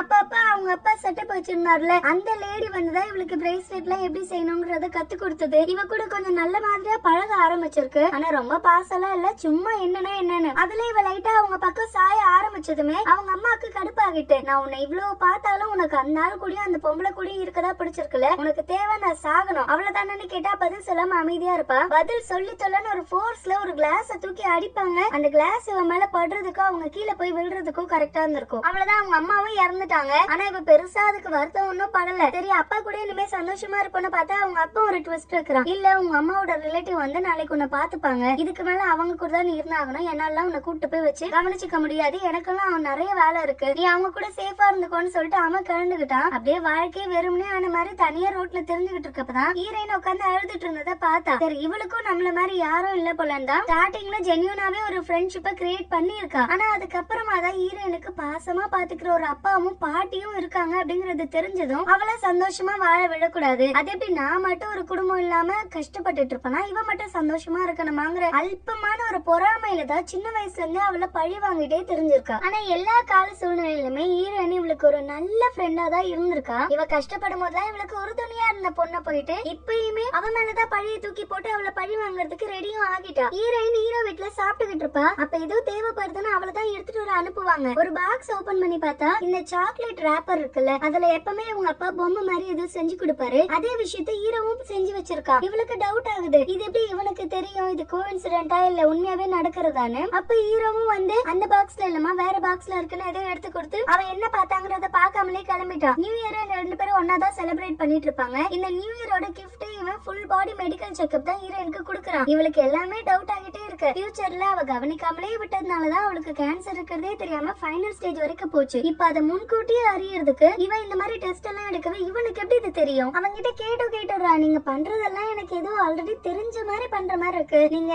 என்ன சொல்ல வரீங்க, எனக்கு எதுவுமே புரியலங்கிறா. இவனும் இல்லமா, நம்மளோட பாடி தானே நம்மளுக்கு எப்பவுமே ஒரு பெரிய சொத்து, அதை நம்ம நல்லா கவனிச்சுக்கிட்டாலே போதும், மத்த எந்த பிரச்சனையும் நம்மள அண்டாது, அதுக்காக தான் உனக்கு இந்த டெஸ்ட். இது மட்டும் இல்ல, எவ்ரி இயர் உனக்கு இதுதான் என்னோட பெஸ்ட் கிஃப்டாவும் இருக்க போதுங்கிறா. ஒவ்வொரு வாட்டியும் இவன் சொல்லிருப்பாளா, இந்த வாட்டி நான் உன்னை சாக விட மாட்டேன், இங்க வந்து ஒரு 10 வருஷம் இருக்கும் அப்படி இப்படின்னு என்னென்னமோ சொல்லிருப்பா. சாக்லேட்டே கொடுத்துட்டு சின்ன வயசுல இதுதான் நீ விரும்பி சாப்பிட்டுருப்ப, நல்லா என்ஜாய் பண்ணி சாப்பிடணும் கொடுத்துருப்பான். அவன் பாட்டு நடந்துட்டு இருப்பா. ஒரு நிமிஷம் நெல்லுங்க, நீங்க என்கிட்ட சொல்லாம எதுவும் மறைக்கிறீங்கன்னு எனக்கு தோணுது, ஏன் முகத்தை பார்த்து கூட பேச மாட்டீங்க, இதனா என்கிட்ட உண்மையாவே நீங்க மறைச்சுக்கிட்டு இருக்கீங்களா?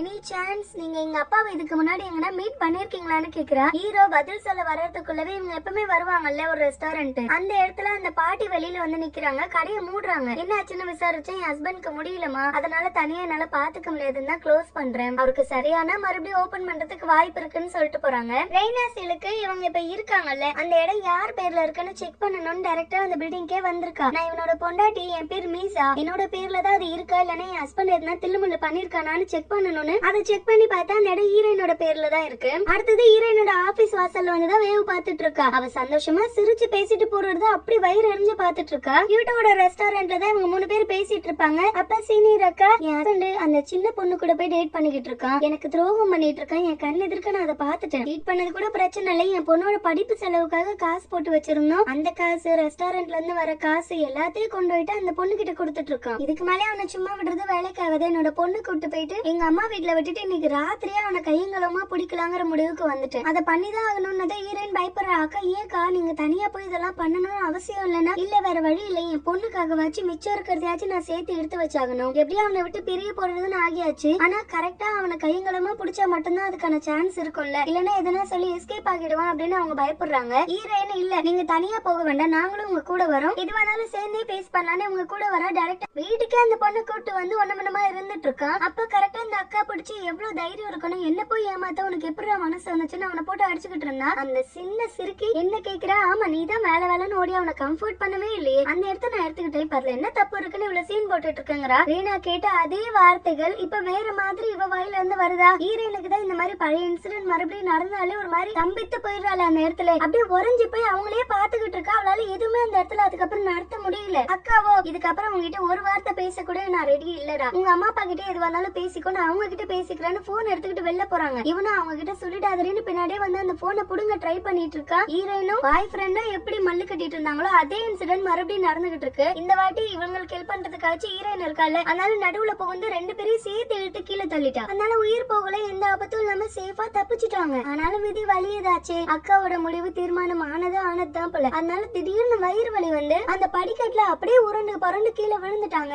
ஹாஸ்பிட்டல் அட்மிட் பண்ணி வச்சிருக்காங்க. செக் பண்ணி பார்த்தா விழுந்ததுல பெருசா இந்த அடியும் இல்ல. ஹீரோயினுக்கு வர வேண்டிய ஸ்டமக் கேன்சர் அக்காக்கு வந்துருச்சு. ஹீரோயினுக்கு பயங்கர கில்ட்டியா இருக்கு. இதை நான் எதிர்பார்க்கவே இல்ல. எனக்கு ரொம்ப க்ளோஸா இருக்க ஒருத்தருக்கு ஏன் இந்த விதி தடுமாறி அவங்க கிட்ட போகணும், இது ரொம்ப பெரிய துரோகம். நானே உங்களுக்கு கொடுத்த மாதிரி ஆகிட்டேன்னு அந்த இடத்துல நின்னுட்டே இருக்கா எதுவுமே பேசாம. பாய் ஃப்ரெண்ட் பையன்ல கடன் கொடுத்தவங்க துரத்தி வந்துகிட்டு இருக்காங்க. ஒரு ஆப்ப நம்பி இந்த ஆள் காசு போட்டா இல்லையா, சொந்த பணம் இல்லாம அக்கம் பக்கத்தெல்லாம் கடன் எல்லாம் வாங்கி எல்லாம் போட்டு வச்சிருந்திருக்கா. அதுக்கு சைடு வட்டி வேற. இப்ப அவங்க எல்லாரும் இவனை துரத்திக்கிட்டு இருக்காங்க. எப்படியோ ரகசியமா பூந்து வீட்டுக்கு வந்துட்டான். இவன் சமைச்சுக்கிட்டே அவன்கிட்ட கேள்வியா கேட்டுட்டு இருக்கா. சரி கேள்விப்பட்டேன் இந்த வீட்டுக்கு டவுன் பேமெண்ட் மீசா தான் கொடுத்தாலாமே, அப்புறம் நீ என்னதான் பண்ண, நீ அவ்வளவு சம்பாரிச்சு வச்சிருக்க அவ்வளவு சேர்த்து வச்சிருக்கன்னு என்னென்னமோ சொல்லிட்டு இருந்த, அது என்ன கதைன்னு கேக்குறா. இவன் இல்ல நான் ஒரு ஆப்ல காசு போட்டு வச்சிருந்தேன்ல, அது எல்லாமே சரியான ஃப்ராடு வேலை, நான் நல்லா ஏமாந்து நிக்கிறேன், அதனாலதான் மீசா என்கிட்ட சொன்னா நானே இந்த வீட்டுக்கான டவுன் பேமெண்ட் கொடுக்குறேன், நீ யாருக்கிட்டையும் இந்த விஷயத்த வெளில சொல்லாத, ஏன்னா உன்னோட தன்மானம் மட்டும்தான் எனக்கு முக்கியம்னா. எப்பயுமே அவளுக்கான ஆளு அவ யாருக்கிட்டையும் விட்டு கொடுக்க மாட்டேன், என்ன ஒரு ராஜா மாதிரிதான் அவ பார்த்தான்னு அதுக்கு மண்ணாங்கெட்டி ராஜா மாதிரி பார்த்து கிழிச்சா. இந்த மீசா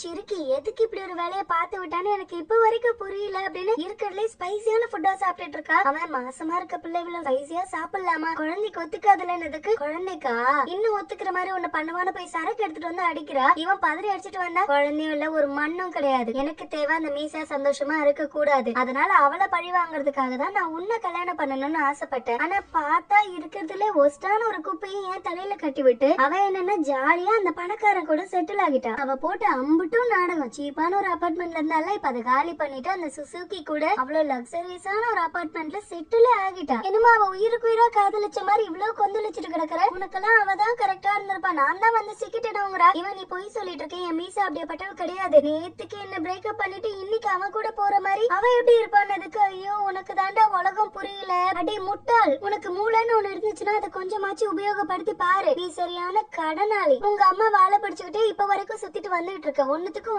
உதவாக்கறேன், உன்ன மாதிரி ஒருத்தனை எவடா கல்யாணம் பண்ணிப்பா. கல்யாண தண்ணிக்கு அவ என்ன சொன்னா தெரியுமா, நான் தூக்கி போட்ட குப்பைய பொக்கிஷமா பாதுகாத்து வச்சதுக்கு ரொம்ப நன்றின்னு ஒரு வார்த்தை சொன்னா. அதுல எனக்கு புரிஞ்சு போச்சு, உன்ன மாதிரி ஒரு ஆள் கூட வாழ்றதுக்கு எனக்குமே விருப்பம் இல்லைன்னா இவன் போதும் வாய மூடு மீசா அப்படி கிடையாதுன்னு கத்திக்கிட்டே இருக்கா. கையில இந்த சரக்கு மூஞ்சில ஊத்திட்டு டே உன் மரமண்டைக்கு புரியுதா இல்லையாடா, அந்த மீசாவால கேவலம் உன் கூட எல்லாம் என்னோட நேரத்தை நான் வீணடிக்க வேண்டியதா இருக்கு. அவ சந்தோஷமா சிரிக்கிறா, அதனால பாத்துக்கிட்டு சகிக்க முடியல. இதுக்கப்புறம் அணுவா அவளோட சந்தோஷத்தை அழிக்கிறது மட்டும்தான் என்னோட ஒரே குறிக்கோள், நீ அதனால எனக்கு வேண்டாங்கிற. அப்ப அவ சொன்னது எல்லாமே உண்மைதானா அப்படின்னு வெளில ஒரு சத்தம் கேக்குது. யாருன்னு பார்த்தா தாய் கிழவி எல்லாத்தையும் ஒட்டு கேட்டுட்டா. குழந்தையோ இல்ல ஒண்ணுல தெரிஞ்சதுக்கு அப்புறம் இது ஏன் இவ்வளவு ஆட போகுது, அவ்வளவுதான் பொதுக்கடின்னு மயக்கம் போட்டு கீழே விழுந்துட்டு அதை பார்த்தோம் சைக்கோ மாதிரிதான் சிரிச்சுட்டு கிடக்குறா. ஹீரோ கிட்ட கொஞ்சம் பேசணும், நான் உங்களுக்காக கீழே வெயிட் பண்ணிட்டு இருக்கேன் வாங்கன்னு சொல்லி காலை கட் பண்ணவா பாய் ஃப்ரெண்ட் அந்த இடத்துல வந்து நிக்கிறான். நானும் அவ்வளவுதான் உனக்கு க்ளோஸ், எங்க கிட்ட சொல்லாமலே வீடெல்லாம் காலி பண்ணிட்டியாமே, உன் வீடு வேற பாக்குறதுக்கே செம்மையா இருக்குமா, நான் ஒரு எட்டு வந்து பாக்கட்டுமா அப்படின்னு ஒரு மாதிரியா கேக்குறா. இவ இதுக்கு மேல அங்க நிக்க கூடாதுன்னு சொல்லி தெரிச்சு ஓடுறா. எங்க ஓட பாக்குற, எங்க அம்மாக்கு ஸ்ட்ரோக் வந்துருச்சு, எல்லாமே அந்த ரெய்னா தான் காரணம், இப்ப எங்க அம்மா வாழ்வோ சாவோன்னு ஹாஸ்பிட்டல்ல கிடக்காங்க, அவங்கள பாக்கணும்னு கூட உனக்கு தோணாதான்னதுக்கு கவலைப்படாது, உங்க அம்மாக்கு எதுவும் ஆகாது நல்லதுதான் நடக்கும் அப்படின்னு லூஸ் மாதிரி நின்னு பேச்சு கொடுத்துட்டு இருக்கா. அவன் பைத்தியக்காரி, உன்னாலதாண்டி எல்லாமே வந்தது, அப்படி ஒரு சைத்தான் எங்க வாழ்க்கையில தள்ளி விட்டது இல்லாம இப்ப சமாதானம் வேற சொல்றான்னு ஹீரோயின அடிக்க வரா. இவளும் தெரிச்சு அங்க இருந்து ஓடுறா. ஹீரோ அந்த இடத்துக்கு வந்து பாக்குறப்ப அவ கொண்டு வந்து பூ முத்து அங்க இருக்கா. ஏதோ தப்பா நடக்க போகுதுன்னு புரிஞ்சுக்கிட்டு சொல்லிட்டு ஹீரோவும் பின்னு கூடயே ஓடி வரான். அதுக்குள்ள ஹீரோயின் கழுத்து பிடிச்சு நெரிச்சு ஆல்மோஸ்ட் கொன்றுப்பான். ஜஸ்ட் மிஸ்ல இவன் வந்து காப்பாத்திட்டான். அவனுக்கு இப்ப யாரனா கொன்னே ஆகணும்னு டார்கெட் இருக்கு போல. அதனால ஹீரோவை பிடிச்சு இழுத்து அவன் கழுத்து நெரிச்சிட்டு கிடக்கான். அதுக்குள்ள ஹீரோயின் கண்ணு முழிச்சு அவனை பிடிச்சு கீழே தள்ளி விட்டு ஹீரோவையும் காப்பாத்திட்டா. எனக்கு இருந்தாலும் உங்க 2 பேரையும் கொல்லாம விட மாட்டேன் நீங்க எனக்கு பண்ணதுக்குன்னு சொல்லிட்டு அவன் வந்து கிளம்பிட்டான். ஹீரோயினும் இப்பதான் மனசு விட்டு ஹீரோ கிட்ட பேசுறான். ஒரு விஷயத்த சொல்ல மாட்டா. அவனோட சீக்கிரட்டான இன்னொரு இடத்துக்கு கூட்டு வந்திருக்கா. கொஞ்ச நாளுக்கு உன்னோட வீட்டுக்கு போக வேண்டாம், இது ரொம்ப சேஃபான இடம் இங்க இருந்து. அப்பதான் இவ சொல்றா, இந்த மாதிரி சீனியர் அக்காக்கு என்னாலதான் கேன்சர் வந்துச்சு. இது என்னோட ஃபர்ஸ்ட் லைஃப் கிடையாது, செகண்ட் லைஃப்.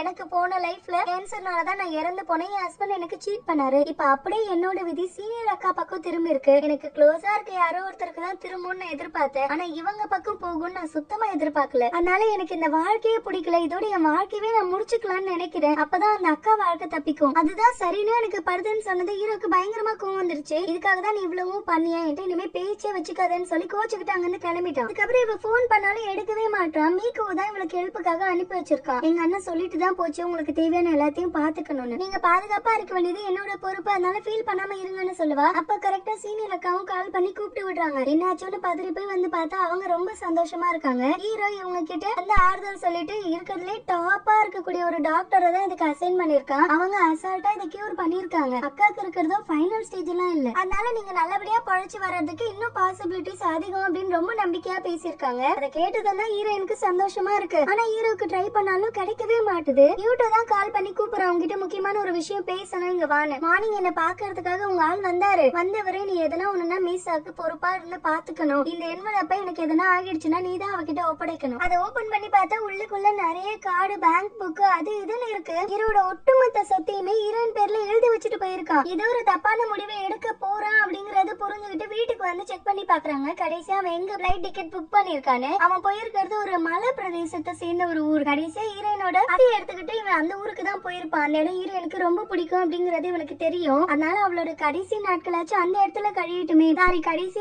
ஆசையாச்சும் நிறைவேற்றுமே தான் அந்த இடத்துக்கு கொண்டு போயிருப்பான். அங்க போயிட்டு ரிட்டர்ன் வரப்ப இவனுக்கு ஒரு விபத்து ஏற்பட்டு அப்ப இறந்த அப்புறம் தான் ஹீரோயினோட அப்பா இவனுக்கு ஒரு வாய்ப்பு கொடுத்திருப்பாரு. நீ முடிக்க வேண்டிய காரியம் நிறைய இருக்கு, உன்னை நம்பி பெரிய பொறுப்பே இருக்கு, அதை விட்டுட்டு அவ்வளவு சீக்கிரம் நீ எப்படி போய் சேரலான்னு. அதனாலதான் இந்த வாட்டி ஹீரோயினுக்கு பாதுகாக்கிறது மட்டும்தான் தன்னோட பொறுப்பு அப்படிங்கிற முடிவு எடுத்துதான் வந்திருப்பான். இப்ப இதுக்கு அதே இடத்துக்கு வந்திருக்கானா, தான் சாக போறோங்கிறது முடிவு ஆகிடுச்சு. ஆனா தான் கூடவே ஹீரோயினுக்கு தொல்லையா இருக்க அந்த பாய் ஃப்ரெண்ட் இழுத்துட்டு போனா மட்டும்தான் ஹீரோயின் சேஃபா இருப்பா அப்படிங்கறதுக்காக தான் அவனையும் சேர்த்து இழுத்துட்டு வந்திருக்கா. இதுல இன்னொன்னு என்னன்னா, ஹீரோயின் இவன் குறிச்சு வச்சிருக்க ஒவ்வொரு டேட்டுக்கான முக்கிய நிகழ்வுகளையும் படிச்சுட்டா. அதுலயே புரிஞ்சுக்கிட்டா இவனும் பாஸ்ட்ல இருந்து தான் மறுபடியும் இன்னொரு லைஃப் எடுத்து வந்திருக்கானு. ஆனா அவனுக்கு என்ன நடந்துச்சு ஏதுங்கிறதுலாம் அவளுக்கு தெரியல. சரி அவன்கிட்டே கேட்கணும், டைரக்டா அந்த இடத்துக்கே வந்திருக்கா. பாய் ஃப்ரெண்டோ, டே ஏதோ பேசணும்னு கூப்பிட்டேன், ஆனா நீ பண்றதெல்லாம் பார்த்தேன் எனக்கு ரொம்ப வித்தியாசமா இருக்குடா, உண்மையை சொல்லு, நீ என்னடா முடிவு எடுத்திருக்க, எதுக்கு என்ன வேணும் நீங்க வர வச்சிருக்கேன்னு கேக்குறா. ஹீரோ, முடிவு தானே, 2 பேருக்கும் ஒரே முடிவு தான்டா, அதுதான் கடைசி முடிவாவும் இருக்கணும்னு ஸ்பீட் பண்ணுவா. அதுக்குள்ள நடுவுல ஹீரோ நின்னுட்டு இருக்கா. அவளை பார்த்ததும் பதறி அடிச்சுட்டு பிரேக் போட்டு நிப்பாட்டுறா. பாய் ஃப்ரெண்ட், என் தங்கம் என்ன பார்க்க வந்துட்டியா, உனக்காக தான் கூட்டிட்டு வந்தானு கேட்டுட்டு இருப்பா. இவ கதவை திறந்து அவனை எடுத்து வெளில போட்டு ஹீரோ கூட அங்க இருந்து கிளம்பி வந்துட்டா. நீங்க என்ன நினைச்சிட்டு இருக்கீங்க, நீங்க பாட்டு போய் சேர்ந்துட்டா நான் சந்தோஷமா இருப்பேன்னு நினைக்கிறீங்களா? என் வாழ்க்கையில கிடைச்ச 2வது வாய்ப்பு, நீங்க என்ன சந்தோஷமா பாத்துக்கணும் தானே உங்களை அனுப்பி வச்சிருக்காங்க. அந்த சந்தோஷத்தை கொடுக்காமலே போய் சேர்ந்துடலாம்னு நினைக்கிறீங்களான்னு கேக்குறா. உனக்கு எப்படி இதெல்லாம் தெரியும்னு கேட்டா, நான் உங்க லேப்டாப்ல ஆல்ரெடி எல்லாத்தையுமே பாத்துட்டேன், ஏன் இப்படி பண்றீங்கன்னு கேட்டா, நீ பாட்டு அசால்ட்டா மறுபடியும் போய் சேர்றங்கிற, என் கண்ணு எதிர்க்க இன்னொரு வாட்டி உன்னை இழக்கிறதுக்கு என் உடம்புல சக்தி இல்ல, மனசுலயும் சக்தி இல்ல, அதுக்கு உனக்கு முன்னாடி நான் போய் சேர்ந்துட்டா மிச்சம் இருக்க வாழ்க்கை நீ சந்தோஷமாச்சும் வாழ்வல அப்படிங்கிறா. நீ இல்லாம எனக்கு எங்க இருந்தியா சந்தோஷம் கிடைக்கும்? எங்க அப்பாவை எப்படி தெரியும்னு கேட்டா, உங்க அப்பா தான் மறுபடியும் நான் இறந்ததுக்கு அப்புறமா என்ன அவரோட டாக்ஸில கூட்டிட்டு வந்துட்டு, நீ இன்னும் வாழ வேண்டியது இருக்கு தம்பி, நீ பாதுகாக்க வேண்டியதும் இருக்கும், கரெக்டா பாத்துக்கோ அப்படின்னு சொல்லி சாக்லேட்டும் கொடுத்துட்டு போனாரு. அன்னைக்கு எனக்கு ஒண்ணுமே புரியல, எப்படி இறந்து போனா 10 வருஷம் பின்னு கூடி வந்திருக்கேன் அப்படின்னு குழப்பத்திலே நான் லிப்ட்ல இருந்தேன். அப்பதான் என் மேல வந்து நீயும் மோதுன, அந்த நிமிஷம் தான் உணர்ந்தேன், அப்ப நான் பாதுகாக்க வேண்டிய பொறுப்பு நீதான் அப்படின்னு. இறந்து என் கையில சாம்பலா இருந்த நீ மறுபடியும் உயிரோட என் கண்ணெதிர்க்க வந்த அப்புறம் என்னால எதுவுமே யோசிக்கவே முடியல. என்ன நடந்தாலும் இந்த லைஃப்ல உன்னை தவற விட்டுற கூடாதுன்னு மட்டும் தான் யோசிச்சுக்கிட்டே இருந்தேன். நீ பாட்டு பொசுக்குன்னு போய் சேர்றேன்னு சொல்றேன், நான் என்ன பண்ணட்டும்னா, நான் தப்பா சொல்லிட்டேன், நம்ம 2 பேருமே வாழணும், தகுதி இல்லாத அவங்க தான் சாகணும், 2 பேரும் சேர்ந்து முயற்சி பண்ணா கண்டிப்பா இந்த விதியை நம்மளால மாத்த முடியும்னு கேக்குறா. அவ அழுதுகிட்டே பேசுவ, அவனுக்கும் அழுகு வந்துட்டு,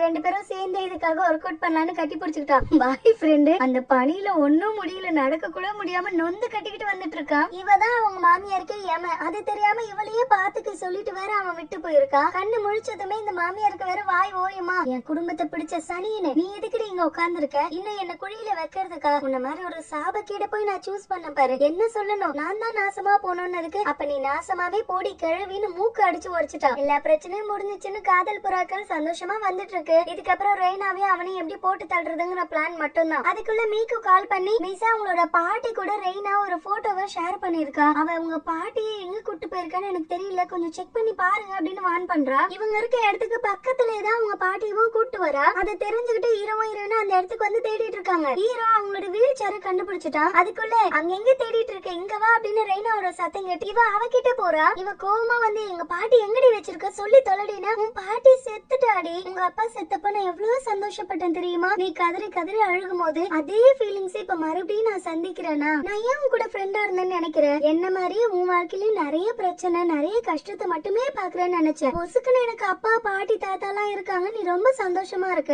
அதை எப்படி நான் ஏத்துக்க முடியும், அப்ப என்ன மாதிரியே உன் வாழ்க்கையும் அழிஞ்சு நிக்கணும்ல, அதை பார்த்து நான் மனசு குளிர்ந்து நிக்கணும், அதுக்காக தான் ஒவ்வொன்னும் பார்த்து பார்த்து பண்ணா. நீ என்னன்னா இப்ப நிறைய ஃப்ரெண்ட்ஸ் பிடிச்சிட்ட, நல்ல வேலையில போய் உட்காந்துட்டு உனக்குன்னு ஒரு ரிச்சான பாய் ஃப்ரெண்ட் பிடிச்சிட்டு அது எல்லாத்தையும் நான் பறிச்சுட்டு என்னை விட மோசமான நிலைமையில நீ இருக்கிறத பார்த்து சந்தோஷப்பட்டுட்டே சாகணும், அதுதான் எனக்கு வேணும்னு சொல்லி இவ கழுத்தை பிடிச்சி நெருக்க ஆரம்பிச்சுட்டா. அதுக்குள்ள ஹீரோ அவங்க பாட்டியை தேடி போனவங்க ஒரு இடத்துல மறைச்சு வச்சுட்டு தான் வந்திருக்கா. நல்லவேளை பாட்டி கதையை க்ளோஸ் பண்ணல, அவங்களை எப்படியோ கண்டுபிடிச்சிட்டு அவங்கள சேஃபா வச்சுட்டு ஹீரோயினை பாக்கலான்னு வருவான். அதுக்குள்ள ஹீரோயின் கழுத்தை ஆல்மோஸ்ட் நெரிச்சு கொல்லவே பாத்துட்டா. அதுக்குள்ள ஹீரோயினை அங்க இருக்க பனியை உருட்டி அவ மூஞ்சிலே அடிச்சு எஸ்கேப் ஆயிட்டா. கடைசியில என்ன யோசிச்சான்னு தெரியல, அப்படியே ஹீரோயினை விட்டுட்டு அவ அங்க இருந்து கடந்து போயிட்டா. அவளுக்கு முடிக்க வேண்டிய காரியம் இன்னும் நிறைய இருக்குன்னு விட்டு போனாலான்னு தெரியல. ஹீரோவும் வந்து ஹீரோயினை பாதுகாத்துட்டான். பாய் ஃப்ரெண்ட் ஐஸ் கட்டியாவே மாறி ஒரு கடைக்குள்ள வருவான். அப்ப அவங்க அம்மா கால் பண்ணி, அந்த ரெய்னா சிலுக்கு என்னோட மூக்க வடிச்சிட்டு போயிட்டாடா, அவளை சும்மா விட்டுறாதே, அவ செத்தா நம்மளுக்கு பல்கா அமௌண்ட் வரும், அவ பேர்ல நான் உனக்கு கல்யாணம் ஆன புதுசுல ஒரு இன்சூரன்ஸ் போட்டு வச்சுட்டேன், இப்ப நம்மளுக்கு அந்த அமௌண்ட் ரொம்ப ஹெல்ப்ஃபுல்லா இருக்கும், அதனால அவ ரொம்ப மோசமானவ, அதனால நேக்கா பேசி கூட்டு போக பாருன்னு பிளான போட்டு கொடுக்குறா. இவன் எதிர்பார்க்காத சர்ப்ரைஸ் என்னன்னா அவளே அந்த கண்ணாடிக்கு வெளில வந்து நின்னு கை காமிக்கிறா. அப்படியே எப்படியோ பேசி சமாளிச்சு சரி அவ போனது போகட்டும், நம்ம வாழ்க்கை இருக்குல்ல, இனிமே நம்ம ரெண்டு பேரும் சந்தோஷமா ஒரு குடும்பமா வாழலாம், நம்மளுக்கான வேலைகளை நம்மளே பாத்துக்கலாம் அப்படின்னு சொல்லி பேசுறான். வீட்டுக்கு வந்ததுக்கு அப்புறம் ஒய்ஃபை எப்படிலாம் கொல்லலாம் அப்படின்னு நெட்ல போய் சர்ச் பண்ணிட்டு கிடக்குறான் இந்த படுபாவி. அவ கால் பண்ணி, ஏய் உங்க அம்மா மறுபடியும் அன்கான்சியஸே போயிட்டாங்களா, என்ன ஆச்சுன்னு தெரியல, கொஞ்சம் வந்து என்னன்னு பாரு அப்படின்னு இவன் பதறி அடிச்சுக்கிட்டு அவ சொல்றது உண்மை நம்பி கார் எடுத்துட்டு ஸ்பீடா வந்துட்டு இருக்கான். மறுபடியும் கால் பண்ணி, ஏண்டா நான் தான் ஒரு புழுகானின்னு தெரியும்ல, நான் சொல்ற வார்த்தையை நம்பி போயிட்டு பொசுக்குன்னு அந்த பிரேக் இல்லாத காரை எடுத்துட்டு வந்துட்டு இருக்க, உங்க அம்மாவை நீ என் பேர்ல இன்சூரன்ஸ் போட்டு வச்சிருக்கிறது எனக்கு தெரியாதுன்னு நினைச்சியா, நான் என்ன மீசாவா பேக்காண்டி மாதிரி உங்க எல்லாரையும் நம்பிட்டு உட்கார்றதுக்கு, அதனாலதான் உனக்கு பிரேக்ல வச்சேன் செக், இன்னும் கொஞ்ச நேரத்துல நீ போய் சேர போற, உங்க அம்மாவும் சீக்கிரமே போய் சேர்ந்துருவா, அதனால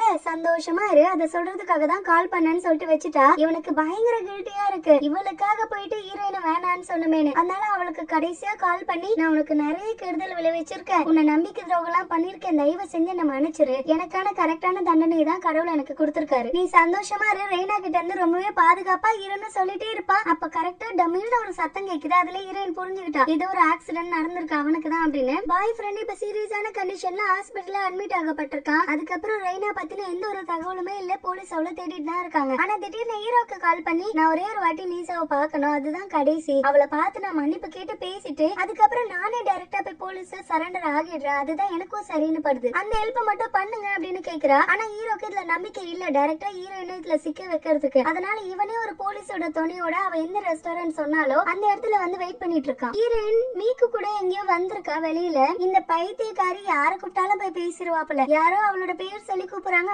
பார்த்தே ரொம்ப நாள் ஆச்சுன்னு பேச ஆரம்பிச்சுட்டா. அது யாருன்னு இன்னும் நம்மளுக்கு காமிக்கல. ஹீரோவும் வெயிட் பண்ணி பாக்குறா, அவ சொன்ன டைமிங்க தாண்டி போயிட்டு இருக்கு, இன்னும் அவளை காணோம். எதாச்சும் எழுந்து அந்த ஆக்குல நடந்து போவான். அப்ப கரெக்டா ஒரு வெயிட்ரஸ் இவனை இடிச்சிடுறாங்க. அங்க திங்ஸ் எல்லாம் கீழே விழுந்திருக்குன்னு அதை எடுக்கிறதுக்காக குனிவா. அப்ப ரெய்னா, என்னடா ரொம்ப ஸ்மார்ட்னு நினைப்பா, அதனால போலீஸோட வந்து உட்காந்துருக்கியோ, இப்ப மீசா என் கஸ்டடியில இருக்கா, மூடிக்கிட்டு நான் என்ன சொல்றேனோ அதை மட்டும் செய், இல்லன்னா தேவையில்லாத வம்பல நீயே சிக்கிடாதன்னு அவனையும் மிரட்டுறா. ஹீரோக்கு டவுட்ல மீக்குக்கு கால் பண்ணி, ஹீரோயின் அங்க இருக்காளா அப்படின்னு கேட்டா, இல்லையே அவங்க இங்கதான் என் கூட இருந்தாங்க, இப்பதான் நம்மளோட பழைய மேனேஜர் இருக்கான்ல அந்த பையன் கூப்பிட்டு விட்டான்னு அவன்கிட்ட பேசுறதுக்காக போனாங்க, ஆளை காணோம், இங்கதான் இருப்பாங்க, நான் தேடி கண்டுபிடிச்சிருவாங்கறா. அப்ப கரெக்டா அந்த போலீஸ் ஆபீஸரோட அசிஸ்டன்ட்டும் அந்த பொண்ணு அந்த இடத்துல போன் பேசிச்சுல, ஹீரோ கிட்ட கடைசியா பேசிருப்பால, அந்த லொகேஷன்ல இருக்க கேமராவை செக் பண்ணி பாக்குறப்ப கூடவே பழைய மேனேஜர் கூட நின்னு பேசிட்டு இருந்திருக்கா. இந்தாலும் எப்படி கரெக்ட் பண்ணிருப்பானா, நம்ம ரெண்டு பேருமே இதுல பாதிக்கப்பட்டவங்க, அந்த மீசானாலதான் தேவையில்லாம நீங்களே இப்ப வேற ஹவுஸ்க்கு மாத்தப்பட்டிருக்கீங்க, நானும் வேலை இருந்து தவிச்சிட்டு இருக்கேன். இப்ப இந்த விஷயத்துல மட்டும் அவளை கடத்துறதுக்கு நீங்க எனக்கு ஹெல்ப் பண்ணீங்க அப்படின்னா அடுத்த நிமிஷமே நான் உங்களை கல்யாணம் பண்ணிக்கிறேன். 2 பேரும் எங்கன்னா போய் செட்டில் ஆகிடலாம். யார் கண்ணிலையும் படமாட்டும், காசுக்கு காசும் ஆச்சு, நம்மளோட எனிமிங்களை பழி வாங்கின மாதிரியும் ஆச்சுன்னு சொல்லவே ஈனு பல்ல இழிச்சுக்கிட்டு சரின்னு ஒத்துக்கிட்டு இருந்திருப்பான். இப்ப இந்த பேக்கு எல்லாரையும் தாண்டி அவ்வளவு தூரம் அவன் கூட பேசிக்கிட்டே வந்துருச்சு. அவனை ஒரு ஆளு நம்பி அவன் எவ்வளவு அவளுக்கு ஃபேவர் பண்ணுவான் அப்படிங்கறது எதுவுமே இதுக்கு அப்போதைக்கு ஞாபகம் இல்ல. கஷ்டப்படுற மாதிரியே பேசிட்டு வந்தவன் எனக்கும் அவளுக்கும் நீங்க பண்ணதெல்லாம் நாங்க மறப்போம் நீங்க எப்படி நம்பினீங்க? அவ்வளவுதான், அந்த வேற ஹவுஸ்ல என் வாழ்க்கையே முடிஞ்சிருச்சுன்னு நினைச்சேன். ஆனா என் தேவதை மறுபடியும் என்கிட்ட வந்தா, என்ன லவ் பண்றதாவும் சொன்னா. அவளுக்காக என்ன வேணா பண்ணலாம், உன்னை கொல்ல மாட்டேனா என்னன்னு சொல்லி கையில இந்த கரண்ட் ஷாக் கொடுப்பாங்கல்ல, அந்த மிஷினை வச்சு இவளுக்கு கரண்ட் ஷாக் கொடுத்து அங்க இருந்து கடத்திட்டு போயிட்டான். ஹீரோ விட்டுட்டு ஒரு ஆர்பருக்கு எழுதிட்டு வந்திருக்கா ரெய்னா. அவ எங்க இருக்கா சொல்லுன்னு கேட்டா, ஏண்டா இருடா அதுக்குள்ள என்ன உனக்கு அவசரம், கொஞ்ச நேரம் ஜாலியா நம்ம பேசிட்டு இருக்கலாம். பெரிய ஹீரோன்னு நினைப்பு, சொன்ன அடுத்த நிமிஷம் போய் காப்பாத்தி கிழிச்சிருவாருன்னு அவனை வெறுப்பேத்திக்கிட்டே இருக்கா. அவ்வளவுதான், அவனோட பொறுமை கடந்து போச்சு. இப்ப சொல்ல போறியா இல்லாட்டின்னு அவளோட கழுத்தை நெருக்கி வந்தா. டக்குன்னு ஒரு கத்தி எடுத்து ஹீரோட வயிற்றுல சொருகிட்டா. என்ன அவ சாக கூடாதுன்னா அப்ப நீ சாவுடா, உயிருக்கு உயிரா காதலிக்கிறல, அவளுக்காக சாக கூடவா மாட்டேன்னு அப்படியே அவங்கிட்ட கத்திட்டு தான் இருக்கா. இவங்க 2 பேர் சின்ன வயசுல போயிருப்பாங்கல்ல ஒரு அம்யூஸ்மெண்ட் பார்க்கு, இப்ப அது பழுதடைஞ்சு அது யூஸே இல்லாம வச்சிருந்திருக்காங்க. அந்த இடத்துக்கு தான் ஹீரோயினை கடத்திட்டு வந்திருக்காங்க. இப்பயுமே அந்த வீல் சொல்லுவாங்களே, அந்த வீல்ல தான் ஹீரோயினை உட்கார வச்சு பேச்சுவார்த்தை நடத்திட்டு இருக்கா.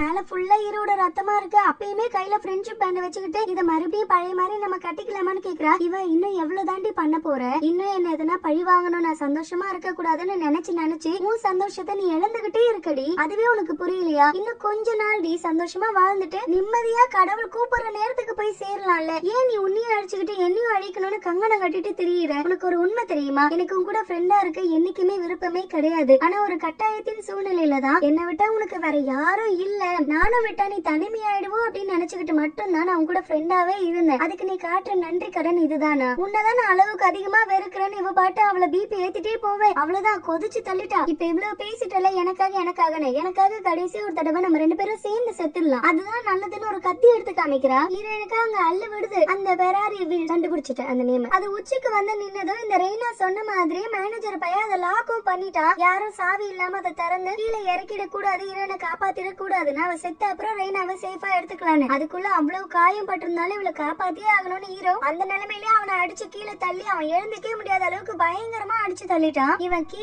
எடுத்து அதை ஓபன் பண்றதுக்குள்ளவே அந்த வீல் இவங்க 2 பேரும் மல்லு கட்டிட்டு இருந்ததுல கதவு ஆட்டோமேட்டிக்கா ஓபன் ஆகிட்டு ரெய்னா கீழே விழுந்திருப்பான். ஆனா ஹீரோயின் அவளை காப்பாத்தி உள்ள எடுத்து போட்டுட்டா. அப்படியும் கெஞ்சரா, ப்ளீஸ் டி இதுக்கப்புறம் வேணாடி, ஒரு உயிர் கூட இதுக்கப்புறம் போக கூடாது, ஒத்துமையா சந்தோஷமா வாழலானா. ரெய்னா நீ கொடுக்குற உயிர் பிச்சையில நான் வாழ வேண்டாண்டி, உன் கண்ணெதற்கவே நான் செத்து போறேன், காலம் ஃபுல்லா இந்த கில்ட்லயே நீ மனசு வருத்தப்பட்டு சாவல்ல, அது போதும் எனக்குன்னு இந்த அளவுக்கு வெறி கொண்டு இருந்து அவளோட சந்தோஷத்தை பறிக்கணும்னு உயிரையும் விட்டுட்டா. கடைசியில ஹீரோவும் எப்படி அவளை கீழே இறக்கி காப்பாத்திட்டு அந்த மனநிறைவோட கண்ணை மூடுறான். அவனுக்கும் அவ்வளவு பிளட் போயிட்டு இருக்குல்ல, அந்த நிலைமையில இவளுக்காக தான் புடிச்சு வச்சிருந்தான். அவனை பதறி அடிச்சுட்டு ஹாஸ்பிட்டல கொண்டு போனா அவன் நிலைமை பயங்கர கிரிட்டிக்கல், காப்பாத்துறது ரொம்ப கஷ்டம், ஏன்னா கத்தி குத்துப்பட்டு ரொம்ப நேரமா ரத்தம் போயிட்டு இருந்ததுனாலதான் அப்படிங்கிறாங்க. ஹீரோயின் அவன் கையை பிடிச்சு கெஞ்சுறான், ப்ளீஸ் எனக்காக நீ இருந்த, இப்ப நீயும் விட்டு போயிட்டுனா கண்டிப்பா நானும் செத்துருவேன், உயிரோட இருக்க மாட்டேன், நீ இல்லாத ஒரு வாழ்க்கை எனக்கு வேணாம் அப்படிங்கிறான். அவனோட ஹார்ட் ரேட் இன்க்ரீஸ் ஆக ஆரம்பிக்குது. அங்க பாய் ஃப்ரெண்டுக்கு கம்மியாக ஆரம்பிக்குது. அவனும் சீரியஸா தானே இருக்கான். அவ்வளவுதான், அவன் கம்ப்ளீட்டா குறைஞ்சிட்டான். ஹீரோ எகிரிட்டான். ஹீரோ உயிர் பழைச்சு வந்துட்டான். பாய் ஃப்ரெண்டு செத்து போயிட்டான். அதுக்கப்புறம் ஹீரோயின் சின்ன வயசுல இருந்து அவங்க அப்பா கூட ஹீரோ கூட